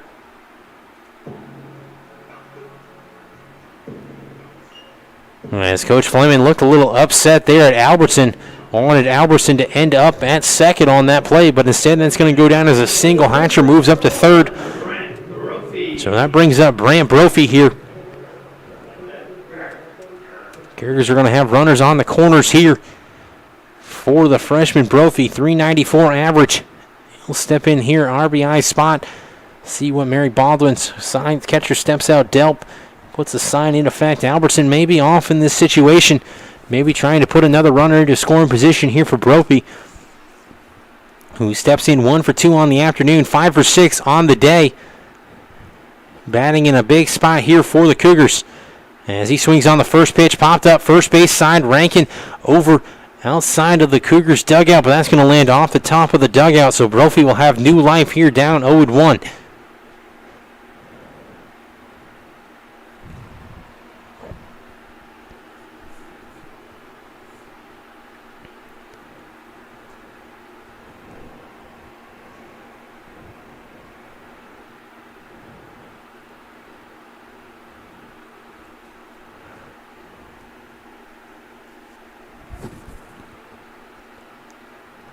So Brophy steps back in here. Runners first and third.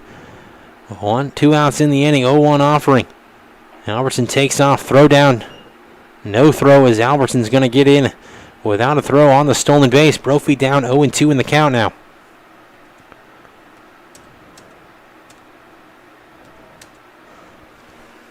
Single here could potentially score 2 runs for the Cougars. 2 outs in the inning. Runners will be off on the crack of the bat. So ball gets down in the outfield. Albertson probably will round third and head home if Brophy can connect on one here. And if you're Hensley, love a strikeout again for Brophy. And you got him last time up. This would be a big out here. Does get him looking here for the final out. So Averett strands runners on second and third. We head to the top half of the 6th inning. Averett leading Mary Baldwin 4-3 when we return.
And we head to the top of the 6th inning. It'll be second baseman Noah Kessler leading things off here for the Fighting Squirrels.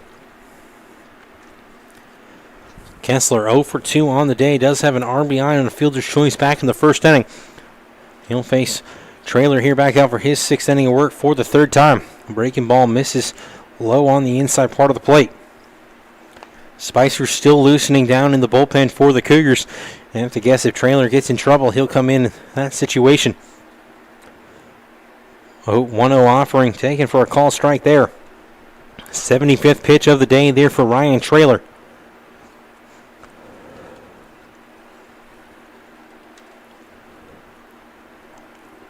As that one's going to miss off the outer part of the plate there. Trailer shaking his head, wondering where that one missed.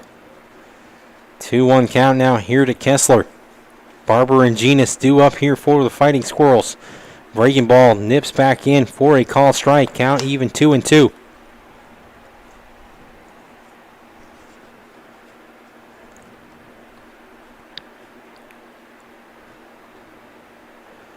Fastball runs down below the knees. Runs the count here to full.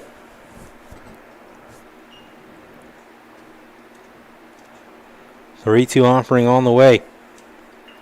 Swung on, hit out to second base. Good play there by Hatcher. Fires on to get Kessler for the first out. Good play there by the junior. Hatcher had to go a long ways to field that one. Had to quickly shuffle his feet to get back to get Kessler, who ran well down the line. So that will bring up the shortstop now, number 13, Michael Barber. So Kessler able to retired on back-to-back ground outs to the second baseman. Barber up now over 2 on the day. Grounded out to the pitcher last time up. Hits a chopper over to third. Fielded cleanly by Tuck. Quick throw. In time to Bradshaw for the second out. Good play there by Tuck. Played the hop well. And a quick sidearm throw right on the line to Bradshaw. Retired Barber. So the 5-3 put out becomes the second out of the inning, as that brings up the left fielder now, number 9, Cameron Genus. Genus 0 for 2 on the day. Grounded out to Tuck back in the 4th inning. So Trailer to retire, looking to retire the side in order here. Gets a first pitch for the strike there.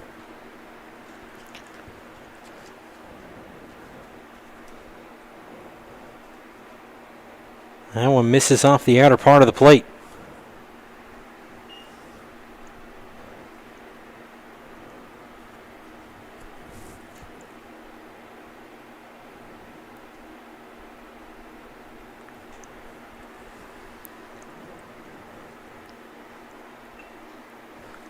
That one's going to be fouled back and over the third base dugout. Gene is now down in the hole, 1-2 here to Trailer. Trailer looking for the strikeout to end the inning here. Trying to retire the Fighting Squirrels in order. Fastball misses up in the zone. Good waste pitch there for Trailer, trying to get Genus to offer. But Genus holding up. Evens the count now at 2-2. See what Trailer goes to in this situation. Would be surprised to see him come back to the breaking ball. It is the fastball, though. Swung through for strike 3. So Trailer gets Mary Baldwin in order. We head to the bottom of the 6th inning. Averett leading the Fighting Squirrels 4-3 when we return.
So Dawson Hawk will lead things off here for the Cougars in the bottom of the 6th inning. 0 for 2 on the day.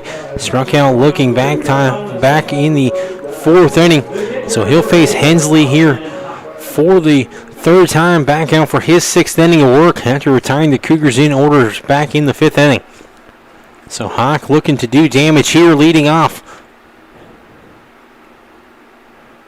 Swings on the first pitch, liner out over the second baseman's head, just over the jump of Kessler for the leadoff single there. So Hawk comes through for the Cougars on the leadoff hit. Single out into right field. Brings up the first baseman now, Tanner Bradshaw. 0 for 2 on the day, popped out to the shortstop last time up. So he steps in here to face Hensley for the 3rd time on the day as well. Cougars have 7, 8, 9 due up here in the half inning. Hawk, Bradshaw, and Tuck. With the potential of McCabe to bat now. As that one runs off the outer part.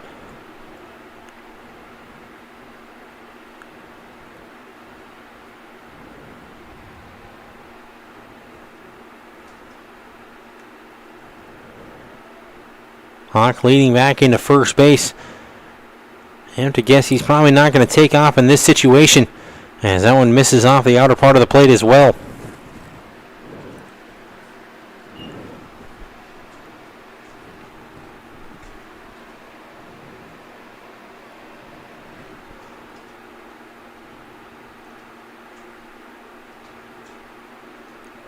So 2-0 offering here to Bradshaw. Breaking ball up in the zone. 3-0 here to the 8-hole hitter in Bradshaw.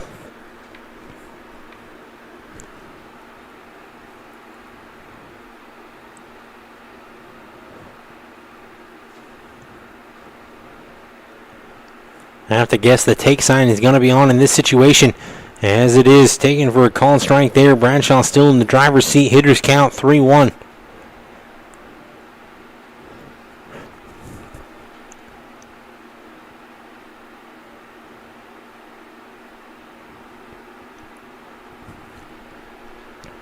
The 3-1 offering here to Bradshaw, fouled back into the home plate net. Runs the count here to full. Cole Spain beginning to loosen down in the bullpen for the Cougars. He did appear in game 1. I have to check my official stats, but I was told between games that he is, I believe, 1 strikeout away for career number 100. So wouldn't be surprised to potentially see him come in late in this one to help preserve the win. As that one hits Bradshaw, he'll head down to first. Hawk will move up to second. Cougars are now going to have runners on first and second with no outs here with Tuck at the plate. Tuck steps in 0 for 1 on the day. Reached on an error, though, back in the 4th inning. He's reached base twice today. As we're going to have time called here as Scott Hearn's going to be up and out of the dugout. He'll come out here to talk to Hensley. Right-hander here trying to settle him down probably. Right-hander has pitched well today. That went 4 runs on 6 hits. Mary Baldwin, though, within striking distance of the Cougars at 4-3. They threaten here with 2 runners on in the bottom of the 6th inning. 9-hole hitter and Tuck at the plate. Tuck trying to do his job if he can reach here. Give way for the top of the lineup with the Red Hot McCabe due up next.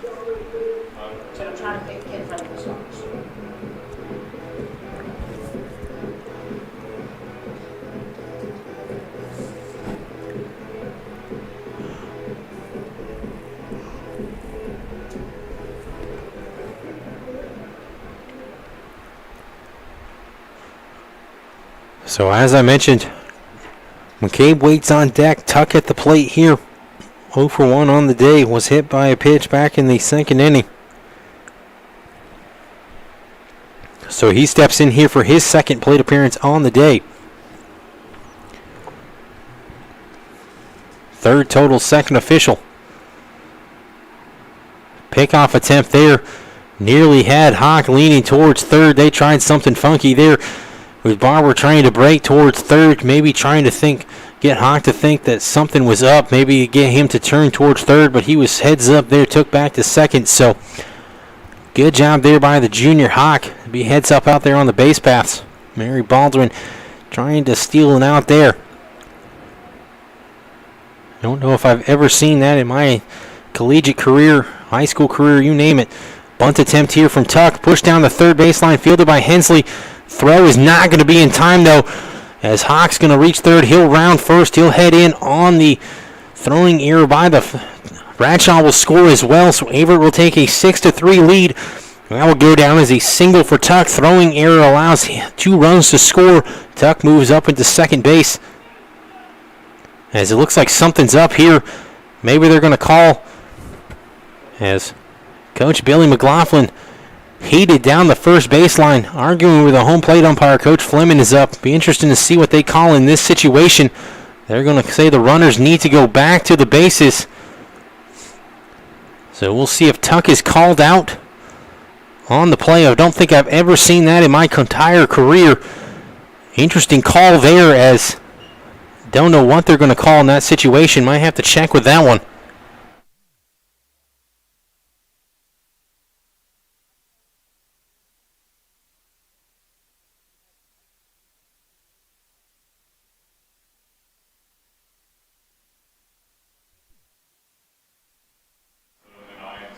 So I guess that's going to go down as a 3U putout for Tuck as they called interference on the play. Bradshaw and Hawk had to return back to the bases. Can't quite figure out what happened in that situation, but either way, 1 out now here in the inning with the leadoff hitter Nolan McCabe at the plate. 1 for 3 on the day. Batting in a big spot here for the Cougars, trying to put them ahead further. Jackson waits on deck. Runners take off, swung on by McCabe, lined hit out into center field, squeezed by Robertson for the second out. Runners will have to retreat on the hit and run. And Hensley's able to get McCabe for the second time, or for the second out of the inning. As that brings up Jackson now.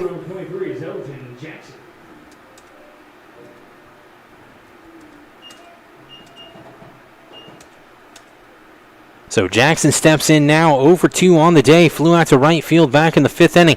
Steps in here, RBI spot with Hawk at second. If he can connect on one here. Hatcher waits on deck if Jackson can extend the inning. Takes that one off the outside corner for a called strike.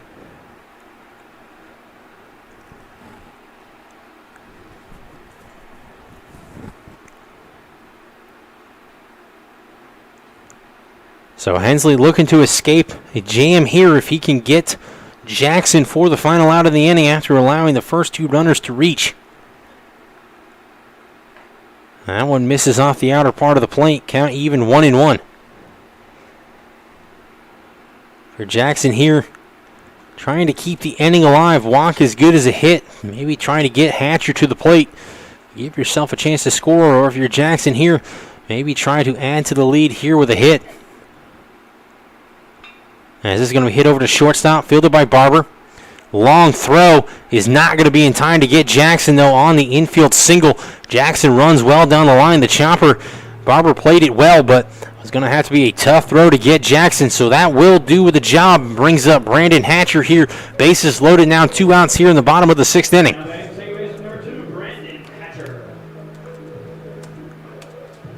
So Hatcher steps in.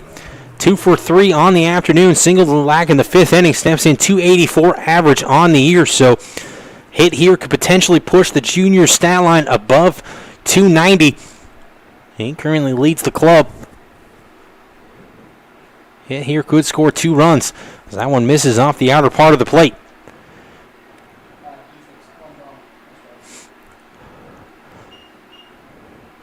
Big spot here for the 3-hole hitter in Hatcher. But if you're Coach Fleming, this is a guy you want at the plate. Hatcher leads the team with 14 RBIs on the year, trying to increase that team lead here. As he swings on the second pitch, foul back and out of play. Cougars' arms have stopped loosening down in the bullpen, so you'd have to guess Traylor will return back out for the 7th inning. Right now, Averett threatening, trying to increase the lead for their starter if they can add another insurance run here.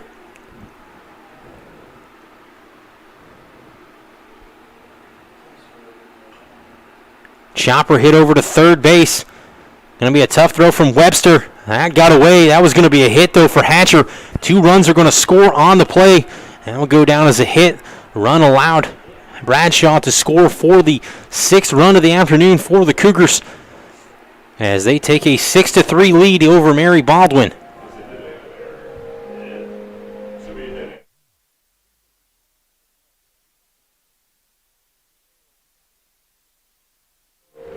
So as I mentioned, that goes down as a hit for Hatcher.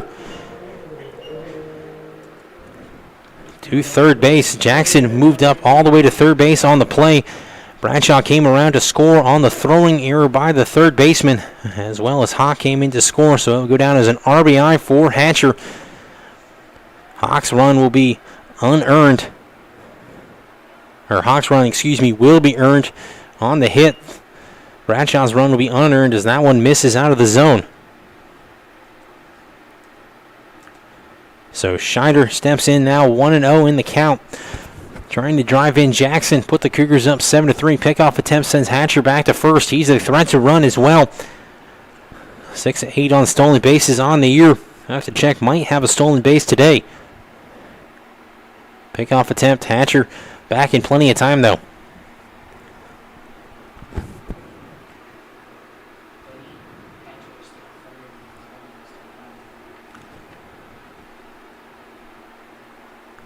Hatcher increases his lead off first. Takes off towards second, swinging on the pitch with Scheider. But Delp holding up, electing to hold the ball, keeping Jackson at third. Hatcher moving up into second. So count 1-1 here to Scheider. Runners on second and third now. It could potentially score 2 runs.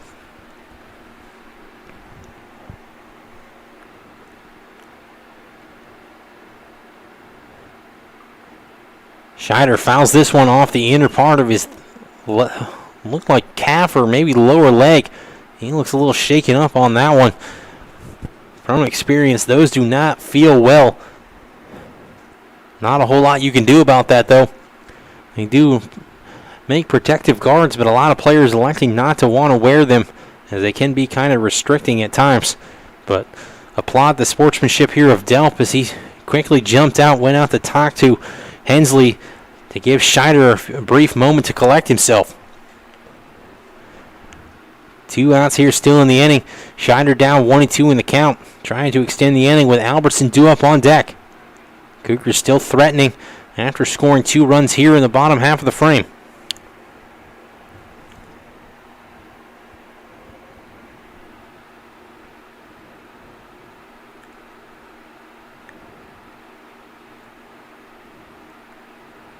Scheider fouls this one off. Coach Fleming gave it a look, almost pulled it down, but up over the head of the third base coach. So that was the 90th pitch of the afternoon there for Hensley. He's battling here after allowing 2 runs in here in the 6th inning.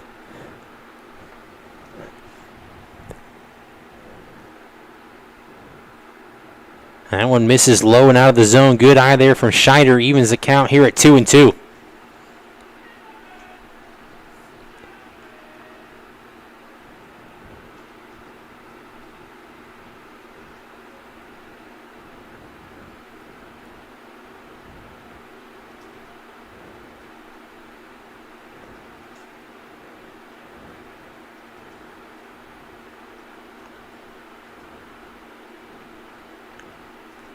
So 2-2 delivery on its way. Misses out of the zone again. So runs the count here to full. Scheider really working the count here. Good job by the freshman out of the 4 spot. Has run the count to full. Trying to extend the inning here. Mentioned it numerous times, but walks as good of a hit in this situation. Want to try to keep the inning going as long as possible. 3-2 pitch misses up in the zone. Scheider will move down to first base on the 2-out walk. Averett will now have bases loaded for Logan Albertson at the plate. Albertson 1 for 3 on the day, single back in the 5th inning. He steps in, 284 average on the year, as we're going to have a time called as Scott Hearn is going to get up and out of the dugout. See if he goes to the bullpen here. Mary Baldwin did have an arm loosening down in the pen. Looks like he is going to go to the bullpen. Talking to Hensley here, plotting the effort of his starter. Hensley has pitched effective today. So that will do it for Hensley. He departs after 5 2/3 innings, allowing 8 hits, 6 runs, 5 earned, walked 2, struck out 3. Currently in line for the loss, as we'll have a new pitcher here from Owen Fulton Field. We're going to take a brief break. When we come back, we'll tell you who that's going to be when we return.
So we'll have a new pitcher on the mound here for Mary Baldwin.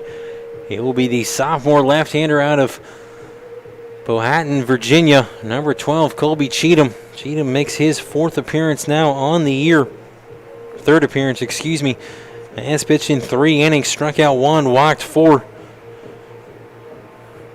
Has allowed 8 runs, 7 earned. So he steps in here in a big situation. 2 outs here, bottom of the 6th inning. Bases loaded, needing just 1 out to get out of this jam. Albertson will bat here for the Cougars. As I mentioned, 1 hit on the day, 1 hit on the game. Albertson finished 3 for 4 back in game, or 3 for 5 back in game 1. Did score 3 runs, so he steps up here in an RBI spot. Does have an RBI on the day back in the 1st inning, so looking to add to his RBI total. If he can connect on a pitch here, he'll face the lefty Cheatham.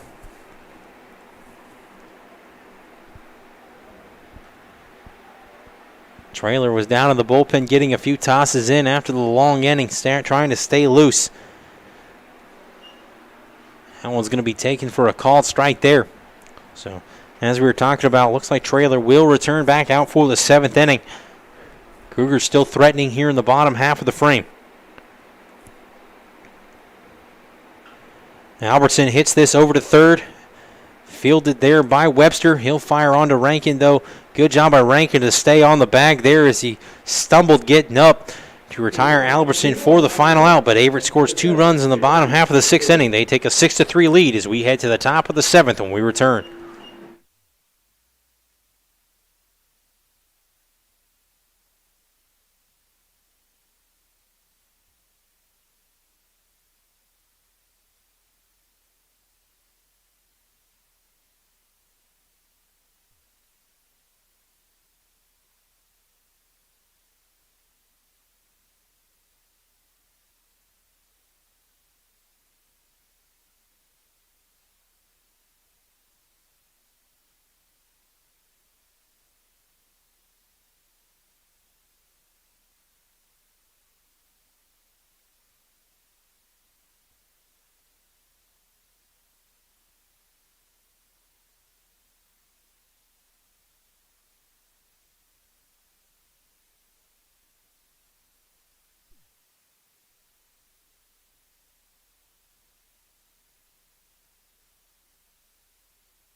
So Ryan Trailer returns back out for his 7th inning of work. He'll face the 9-hole hitter in Ty Webster to lead things off.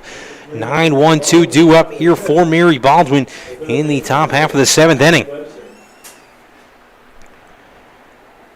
Trailer looking to retire the side in order again after getting Fighting Squirrels to go down 1-2-3 in the top of the 6th. First pitch, breaking ball, call strike there. Good start to the inning for Trailer.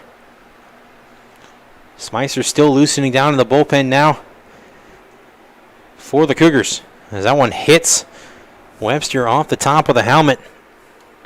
Trailer knows he didn't want to do that, so that will put the leadoff runner on here and give way for the top of the lineup as Michael Robertson will step in now. 2 for 3 on the afternoon.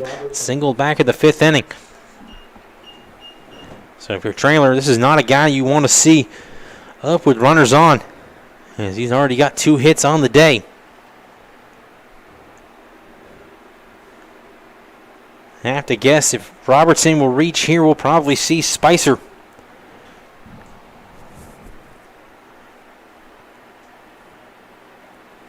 Breaking ball misses up above the belt, says home plate umpire.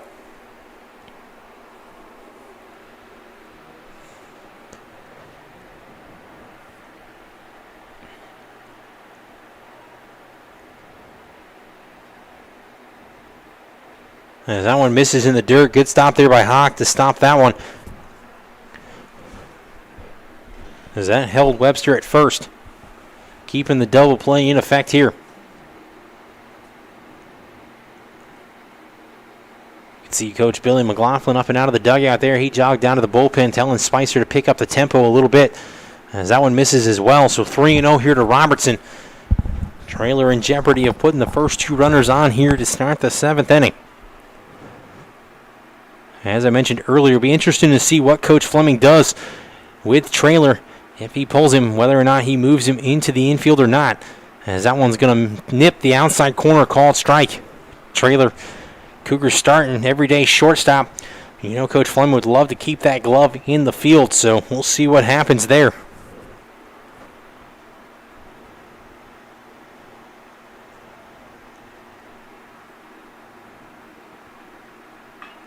Robertson connects on this one, hit down the left field line. That's back, and that's going to get out of here for a 2-run home run on the bat of Michael Robertson. That will go down as his first collegiate home run. Freshman connects on that one. They pull within 6-5 of Averett now.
So welcome back. Right-hander Avery Spicer takes over on the mound here for the Cougars. He was the starter back in Game 1 of the series. He takes over. No runners on, no outs here. Situation here.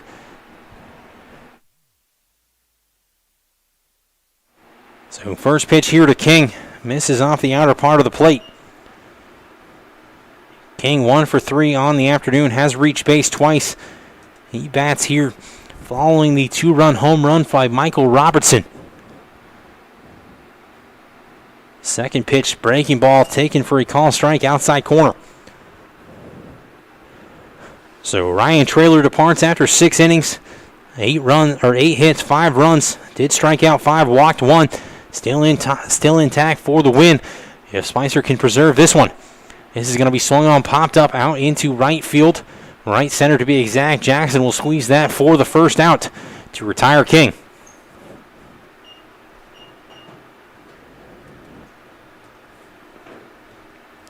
Now batting first baseman, number 6, Dylan Rankin. So that will bring up the first baseman here, Dylan Rankin. 1 for 3 on the day, popped out in his last at bat. He'll face Spicer now for the first time.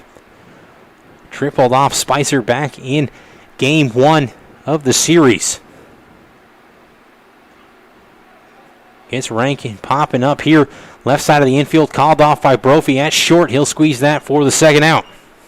So 2 quick outs for Spicer since coming in. 4 pitches, 2 strikes, or 2 outs. Now comes to the plate, designated hitter number 21, Jared. So that brings up Jared Mayhew. Dangerous hitter, 2 for 3 on the day, 2 RBIs. He bats here with nobody on, 2 outs in the inning. So if you're the Cougars, this is the spot you want Mayhew up with nobody on, facing Spicer. In the dirt, good stop there by Hawk, nobody on though. Lamantia stretching down in the bullpen. I have to guess if Spicer can get through the top half of the 7th, Lamantia will take over in the 8th. Taken for a called strike. Spicer showing the versatility here. Pitching on Friday, coming back out of the bullpen here on Sunday. Giving Coach Fleming that option. Potentially go back to your ace. And a clutch situation here with Averett leading just 6-5 in the 7th inning. Misses off the outer part of the plate there. Spicer wanted that one. 2-1 now.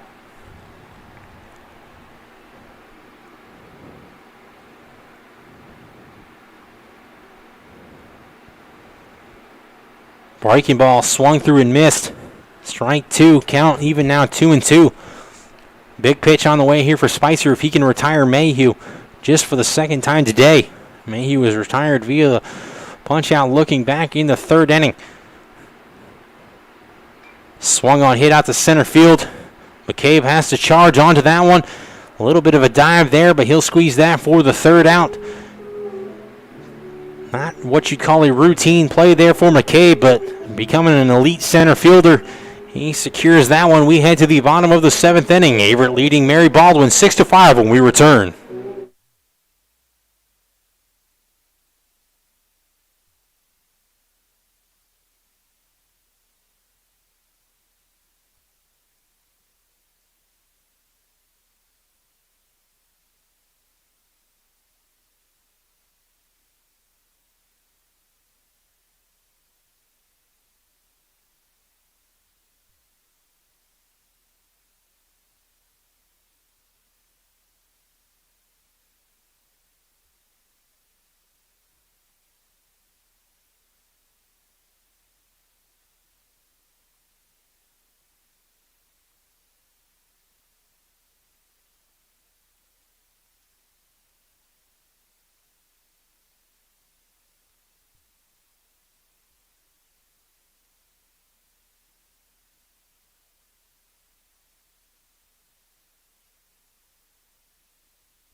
So Cheatham will return back out for his 2nd inning of work. Came in to get the final out of the bottom half of the 6th inning.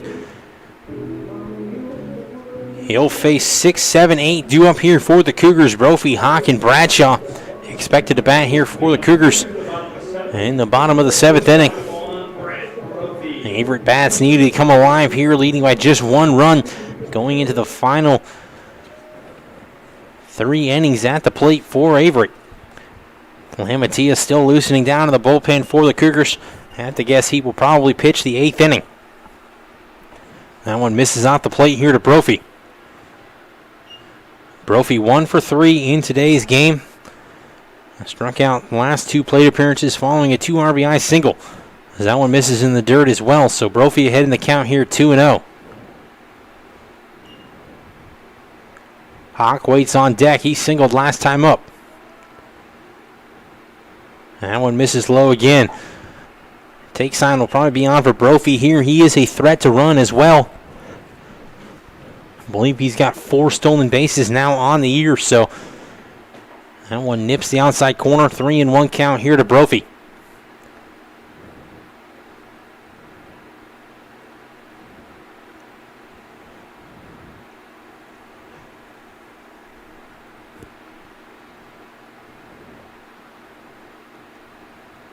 So Cheatham's 3-1 offering on the way.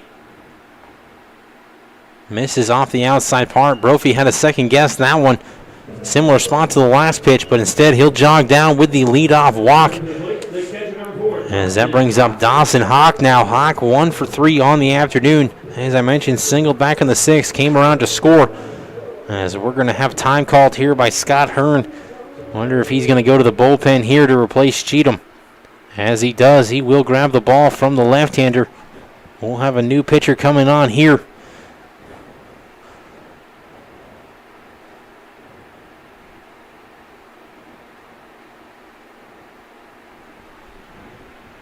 As it will be Matthew Plotner. Plotner appeared back in game 1. So he'll take over on the mound here for Cheatham.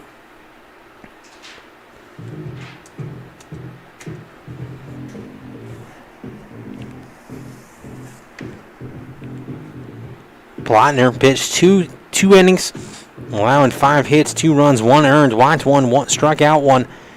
After Dylan Weatherly was replaced in the 4th or in the top of the 5th inning. So he steps in here after the leadoff walk surrendered by Cheatham. Puts Brophy on first. Hawk waits on deck. Bradshaw to follow him.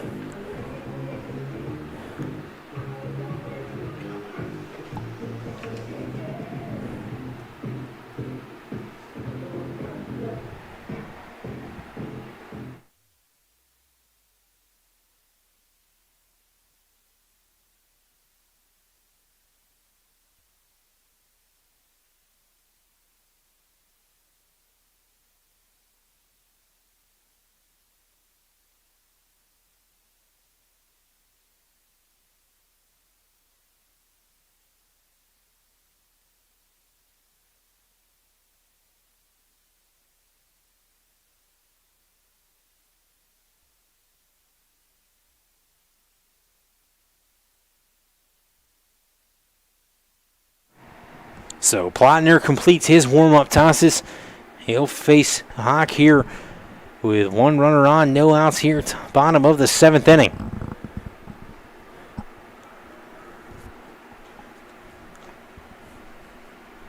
As I mentioned, Bradshaw waits on deck for the Cougars. He'll be followed up by Tuck. Averett needing to extend the lead here, only leading 6-5. Hawk swings through the first pitch for a strike. Down in the count now, 0-1. Don't be surprised to potentially see Brophy take off in this situation, as Coach Fleming has kept the Cougars active on the base paths today. 7 stolen bases back in game 1, 9 on Friday, so 16 stolen bases in 2 games. Have to check the total as Brophy does take off. Pitch is going to be low. He'll get ahead of the tag. So 1-1 here to Hawk. Runner in scoring position now in Brophy.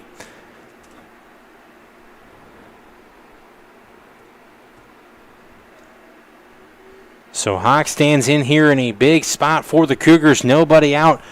Runner on second. If he can connect on a pitch here, it'd probably score Brophy, who runs well. Brophy held on by Barber. Shortstop.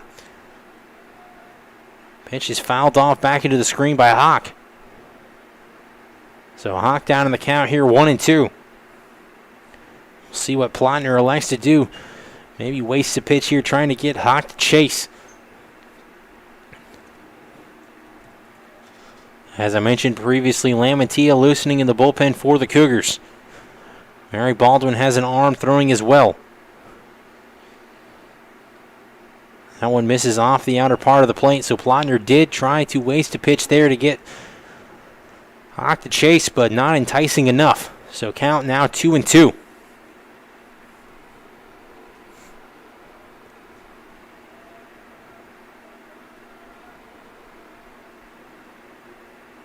Two-two delivery here from the right-hander Plotner. Swung on by Hawk, foul back and behind the press box.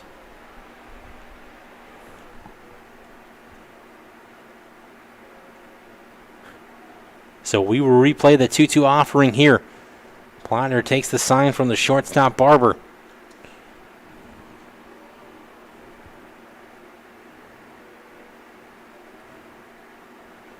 Swung on by Hawk, foul back into the screen again. So Hawk hanging tough here with 2 strikes. trying to do a job out of the 7th hole today. Already with 1 hit on the afternoon.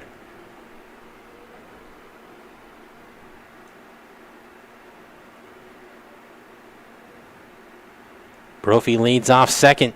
Pitch on the way, swung through and missed by Hawk for the first out.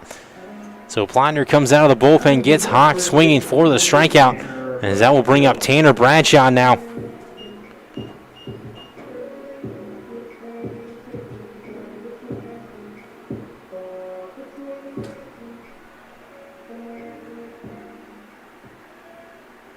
So Bradshaw stands in here, RBI spot, 12 RBIs on the year.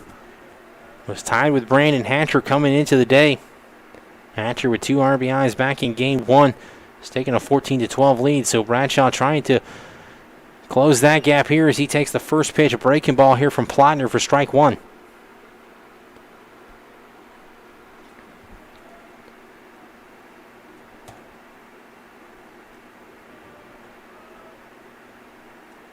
Plotner working ahead in the count here to Bradshaw. 0-1 offering on the way. Popped up by Bradshaw, third base side of the field. Webster in foul territory will squeeze that for the second out to retire Bradshaw. Now comes to the plate, the third baseman. So that will bring up the 9-hole hitter, third baseman Nate Tuck. Tuck grounded out to first base last time up. Steps in a big situation here for the Cougars down to their final out here in the bottom of the 7th inning. Runner in scoring position. Big run for the Cougars if you can push it across the plate. 2 runs always better than 1 late in games. So we'll see if Tuck can come through here for Averett. Looking to extend the inning, give way for McCabe. Due up next. Tuck swings on the first pitch, pops that one back up, but that's going to get back in behind the press box.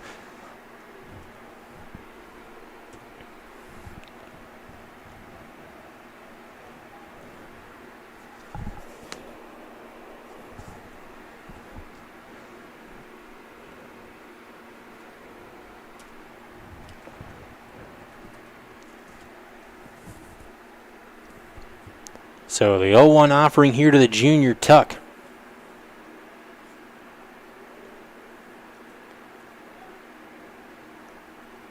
Breaking ball taken for a call strike. Good pitch there from Plotner. Works ahead in the count here, 0-2. Trying to make quick work of the Cougars since coming out of the bullpen.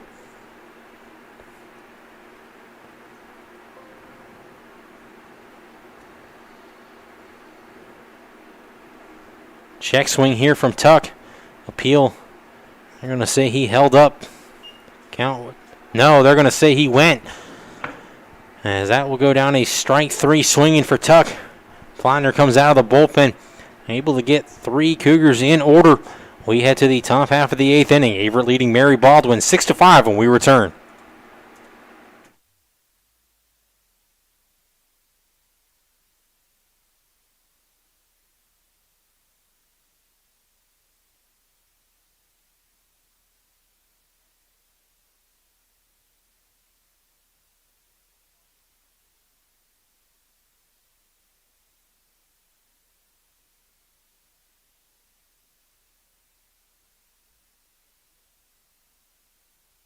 It's really allowed me to make the most of my experience at Averett. I don't think I would have had as good a time if I didn't get involved in the organizations and sport and everything else along with it.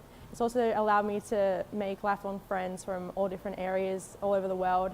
I couldn't ask for anything better.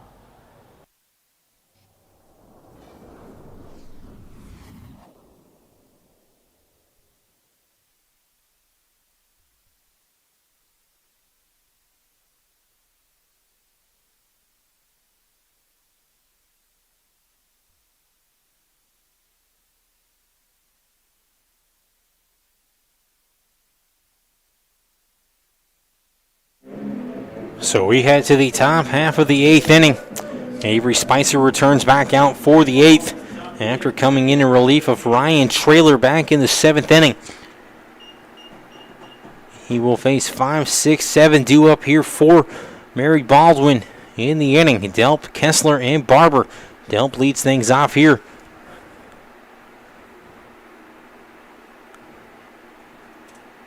Delp with a hit on the day. Faces Spicer for the first time. Lamantia still throwing down in the bullpen. Mary Baldwin, a couple arms loosening. It looks like a righty and a lefty. As that one misses off the plate as well. So 2-0 here to Delp to begin the inning.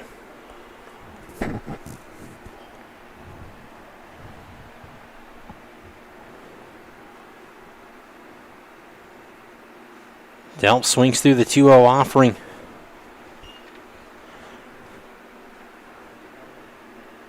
Potentially, I think that was a foul ball, but it looks like they are going to call it just a strike. Dawson Hawk dropped it on the transfer. Spicer trying to send this one to the bottom half of the 8th. Breaking ball there, swung through and missed as well. Evens the count now at 2-2.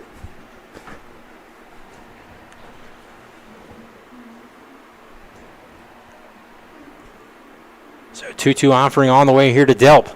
Swung through and missed. Strike 3 for the first out here in the 8th inning. Spicer picks up his first strikeout. As he'll face the second baseman here, Noah Kessler.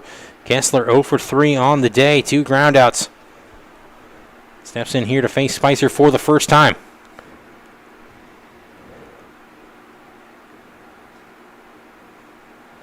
Squares around a bunt. That one misses on the inner part of the plate.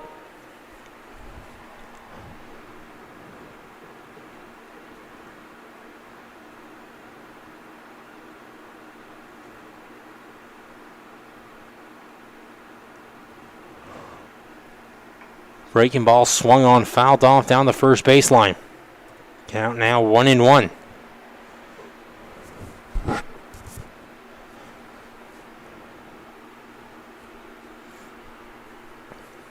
Coach Fleming, you really need Spicer to retire the Fighting Squirrels in order here in the 8th. Give way to your offense. Hopefully they can put something else up on the board. Top of the lineup, due up.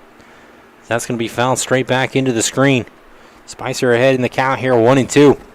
We'll see what the righty elects to do in this situation.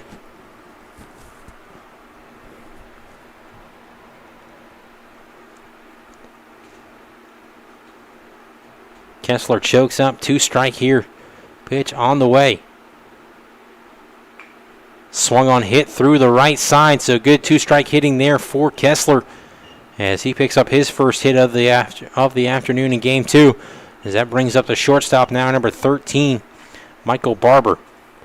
Now batting the shortstop, number 13, Michael Barber. So Barber steps in 0 for 3 on the day. Struck out looking back in the first inning and grounded out back in the 6th. His last time up. So he steps in here, 1 out in the inning. Spicer needing a ground ball potentially to end the inning here.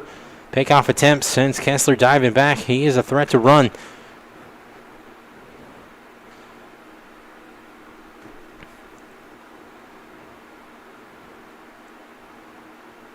Pitch on the way here from Spicer. Fouled back. Hawk will give it a look though. But that's going to get back and out of play. So Spicer ahead in the count here, 0-1.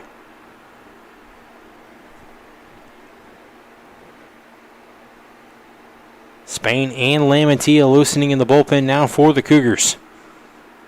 2 seniors. Both appeared back in game 1.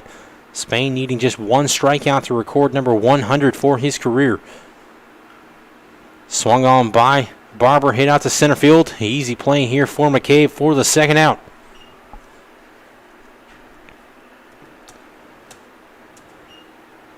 So that will bring up the left fielder now, Cameron Genus. Genus 0 for 3 on the day, struck out swinging his last plate appearance. So he steps in here to face Spicer for the first time today. 2 outs here in the inning. Spicer looking to avoid any damage following the single to Kessler. Breaking pitch there, comes back and grabs the outside corner for a called strike.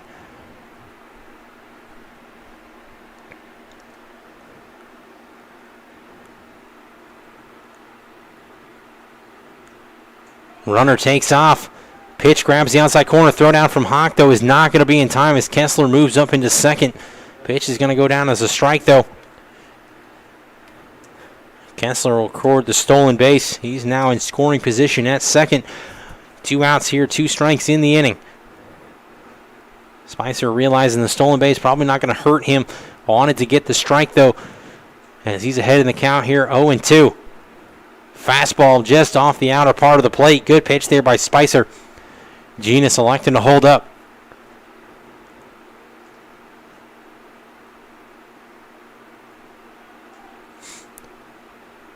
Scott Hearn checking the count with the home plate umpire.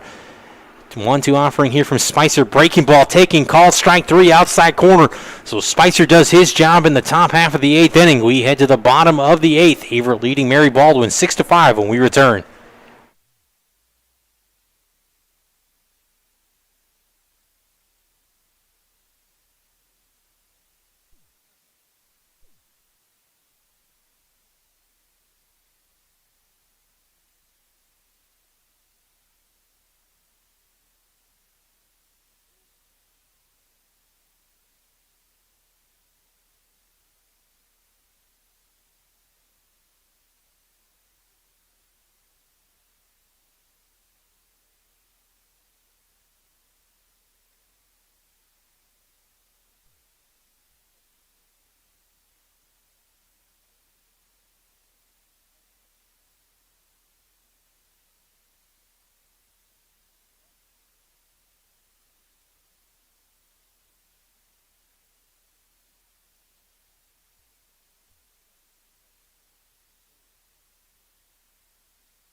So we head to the bottom half of the 8th inning.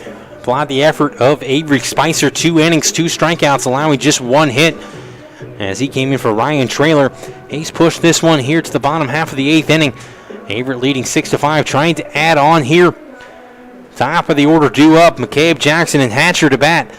Spain loosening now more aggressively down to the bullpen, as we just saw between innings, just out of your camera slate or camera screen. First base coach Billy McLaughlin signaling to Spain that it will be his game in the 9th inning. So Averett trying to add a couple insurance runs here. They'll turn it over to the closer in the top half of the 9th inning, leading 6-5. But in the meantime, McCabe will step in here to face Plotner. McCabe 1 for 4 on the day. Singled back in the 1st inning, flew out back in the 6th. So looking to get the bat going again in this one. He'll face Plotner. Swung on first pitch by McCabe, hit out to right field. King, though, will squeeze that for the first out to retire McCabe. So McCabe goes down on the first pitch, as that brings up the right fielder now, Zelgin Jackson. Jackson singled last time up. His first hit of the afternoon, so trying to make it 2 hits in a row if he can connect on a pitch here. Infield shifting towards the right side of the field, anticipating Jackson to pull. That one nearly hit Jackson up in the zone towards the hands. Hatcher waits on deck for the Cougars.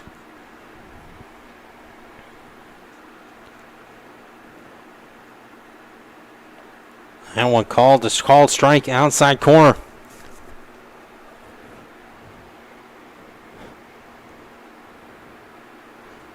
One delivery here to Jackson.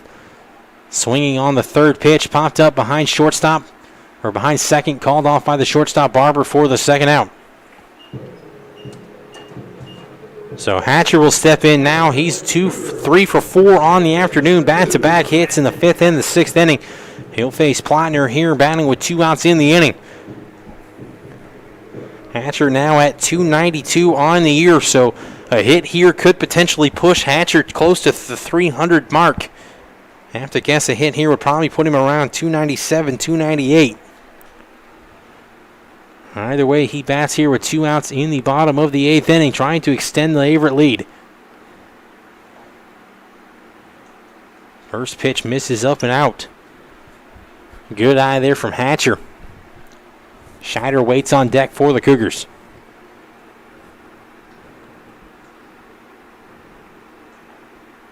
Taken for a called strike on the inside corner. Hatcher didn't like that one.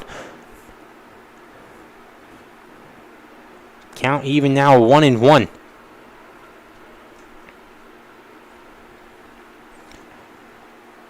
Looked like a similar spot to the last pitch, but that one's going to miss in. 2-1 here to Hatcher.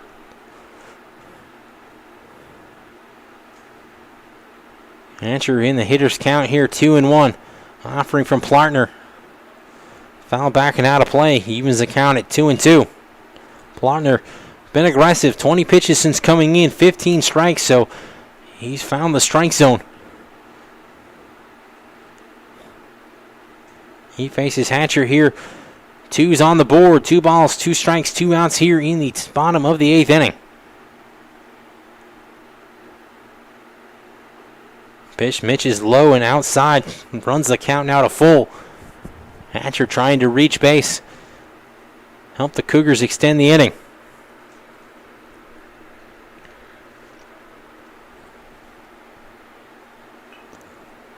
Hatcher swinging on the 3-2 offering. Stays alive, fouling this one out of play.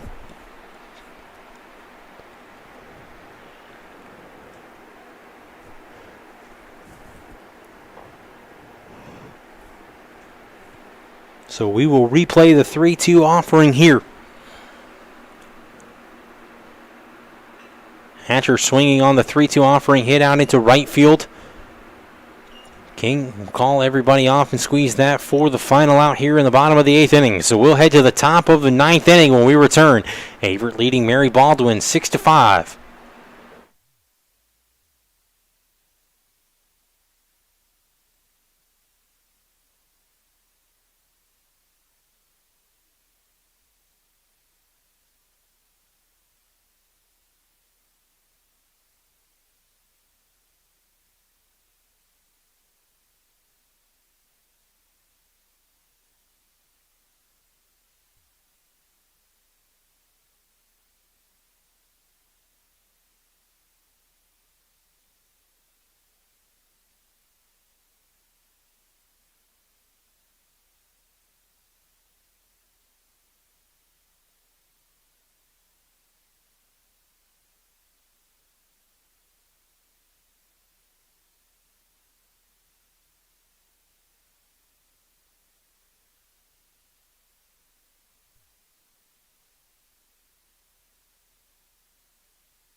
So we head to the top half of the 9th inning.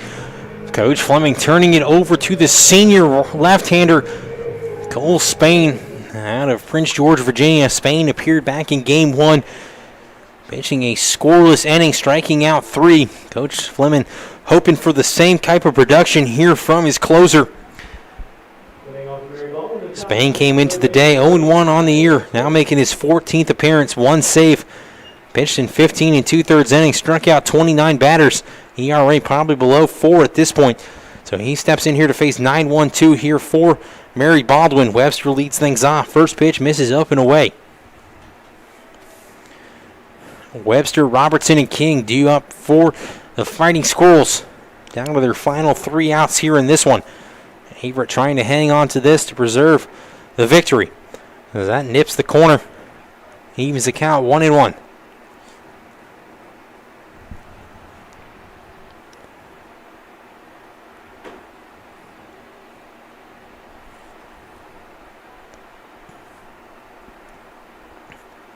Spain's 1-1 offering. Misses up in the zone. 2-1 here.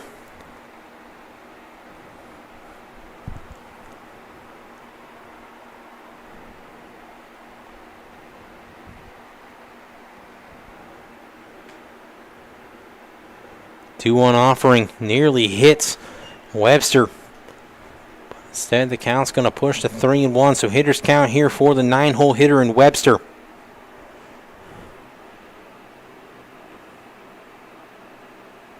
Trying to do his job out of the 9th spot. Mary Baldwin needing runners here late in this one. Called strike 2. Inside corner runs the count to full.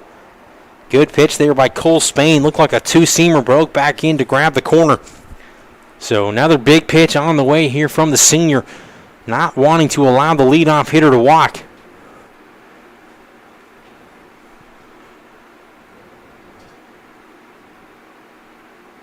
Swung through, strike 3, so that's number 100 for Cole Spain in his career.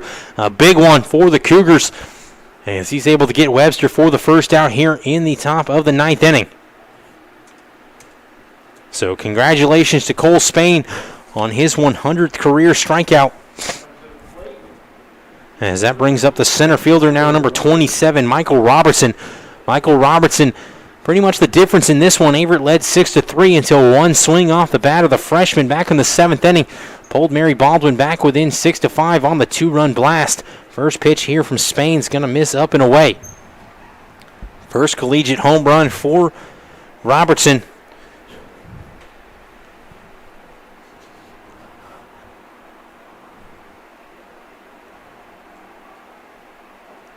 As that one misses out of the zone as well. So 2-0 here to the leadoff hitter in Robertson. Robertson runs well, so if you're Spain, you don't really want to put the leadoff hitter on here, even though there's one out in the inning.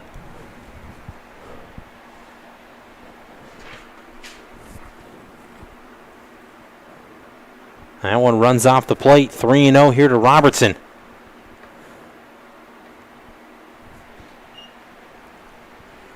Lamantia throwing in the bullpen for the Cougars. You have to guess if Spain gets into trouble, Fleming will waste no time going to the senior right-hander. As that one misses off the outer part of the plate, Robertson will jog down to first on the one-out walk. So the tying run will now be at first base with Jacob King at the plate. And it looks like we are going to have a mound visit here. Coach Fleming's going to get up and out. He'll run out here to talk to the senior left-hander.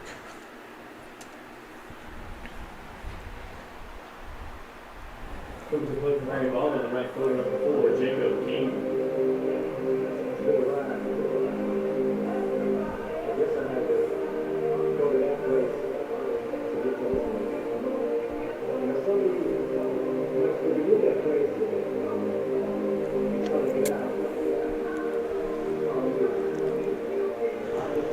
So Fleming came out to talk to Spain, probably just to settle him down a little bit, telling the senior to rely on his stuff.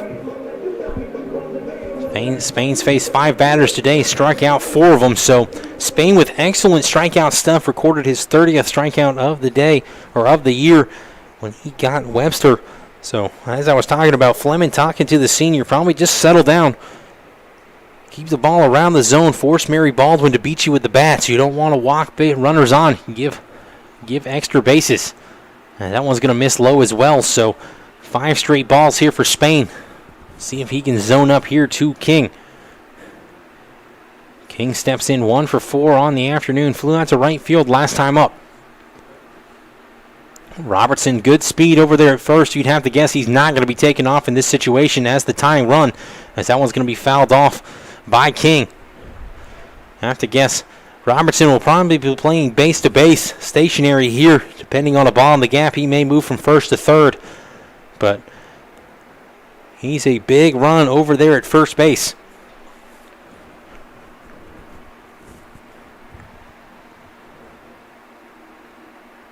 As that one misses off the plate. 2-1 here to King. Rankin waits on deck.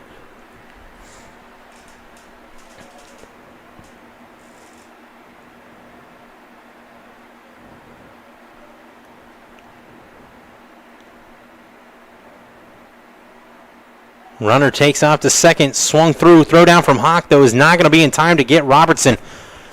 As I was wrong on that one, electing to move the go-ahead runner up 90 feet into scoring position now at second, count here at 2-2. Big play there by Coach Scott Hearn, electing to move Robertson as if he would have got thrown out, that would have been the second out of the inning. But instead, tying run now 180 feet away at second. Hit through the right side into Jackson. He'll range over, cut this off. They're going to send Robertson. Throw in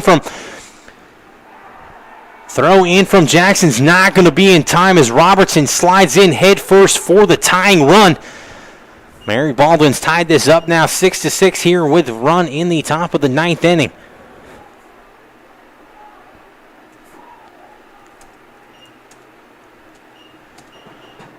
So King came up big here for Mary Baldwin on the RBI single to score Robertson. So the walk comes back to hurt Spain. Following the stolen bases, Mary Baldwin ties this up 6-6. And they now have the potential go-ahead run at first base. First pitch here to Rankin's going to be taken for a called strike.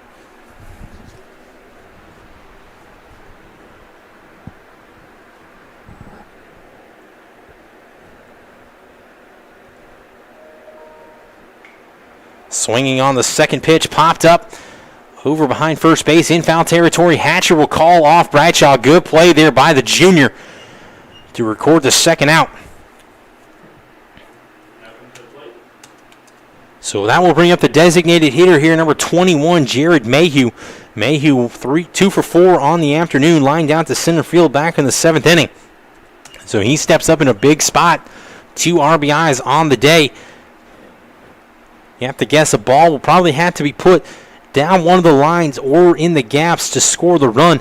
Averett does run well in the outfield, throws well as well, so it's going to be difficult to score the run from first here, as that's going to be taken for a called strike. If you're Spain, you'd love to get the strikeout here in this situation, but I know for the senior, you'll take an out any way you can get it.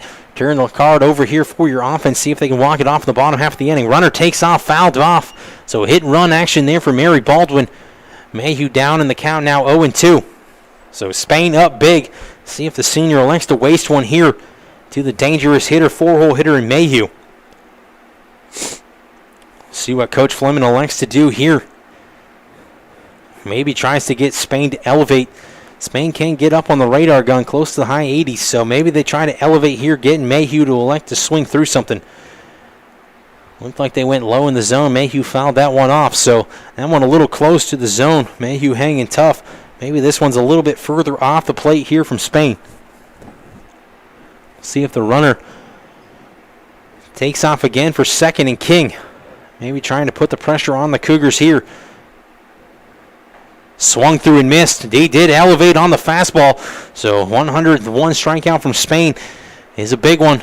Keeps the game tied at 6-6, but Mary Baldwin adds a run here in the top of the ninth inning. They tie it 6-6. We head to the bottom half of the ninth. Averett looking to walk this off when we return.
So we'll head to the bottom half of the ninth inning. We'll have a new pitcher on the mound here for Mary Baldwin. Zach King takes over. Left-hander out of Fairfax Station, Virginia. Appeared back in game one, pitching a solid inning, allowing just one hit. So he'll come in here to face 4, 5, 6 due up here for the Cougars. Scheider, Albertson, and Brophy expected to bat here in the inning. Looks like Wilson has grabbed a helmet. He will probably hit for Hawk in the 7th spot if the Cougars can put a runner on.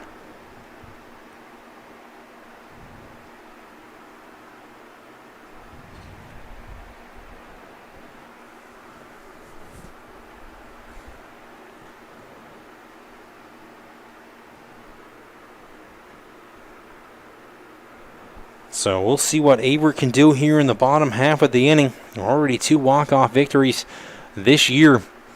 Walked off against Ferrum early in the year.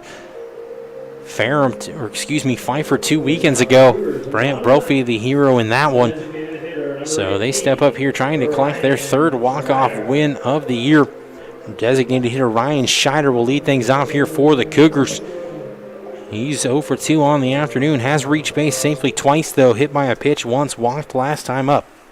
So base runner's a premium here. Coach Fleming preaching to his team probably between innings that we need guys on base as that one runs off the inside part of the plate. Scheider does run well. So if he can reach here, he is a threat to score on a ball in the gap. Albertson, an excellent hitter for the Cougars. As that one's going to be taken for a called strike, evens the count now at 1-1. For King, this is a big spot for the freshman. Coming in a big situation here. Potential to send the game to the top half of the 10th inning as Scheider connects on this one. Hit into the left center field gap. He'll round first and hold up. Good play out there by Genus to get over to cut that one off to hold Scheider to a leadoff single. Good job, though, there by the freshman Scheider to connect on that one and give the Cougars a base runner. So that will bring up Logan Albertson now.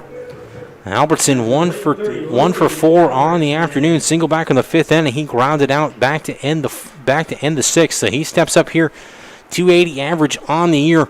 Big situation here, trying to avoid the double play. Scheider leads off first. No runners have been thrown out on the weekend for either team. Albertson bunts, lays this down the first baseline. Great bunt there by the freshman as he'll beat that out for a single. Good job there. Heads up play. Caught the Fighting Squirrels napping, as you'd call it there. So Cougars with back-to-back hits to open the inning here with Brophy at the plate. Now coming to the plate, the shortstop, number 1, Brant Brophy.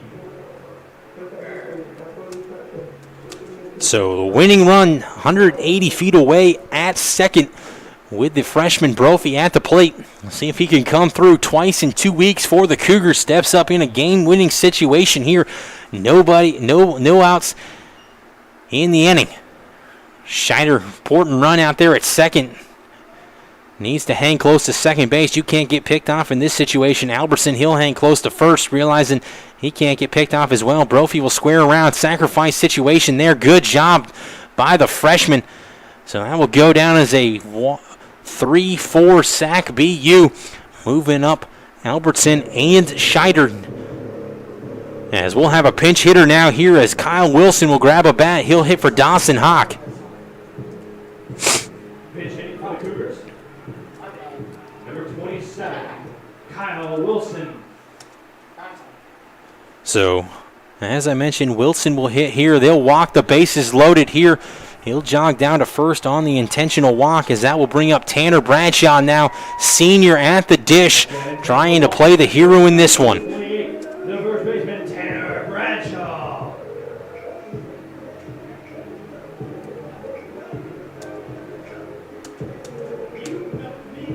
So Bradshaw steps in here. 0 for 3 on the afternoon. Did walk back in the, or hit by a pitch back in the 6th inning. So he steps up here in a big situation. Infield in for Mary Baldwin. 1 out here in the inning. Bradshaw fouls this one back off the catcher, swinging on the first pitch. So Bradshaw looking to be aggressive. Following Bradshaw, Tuck will be up next.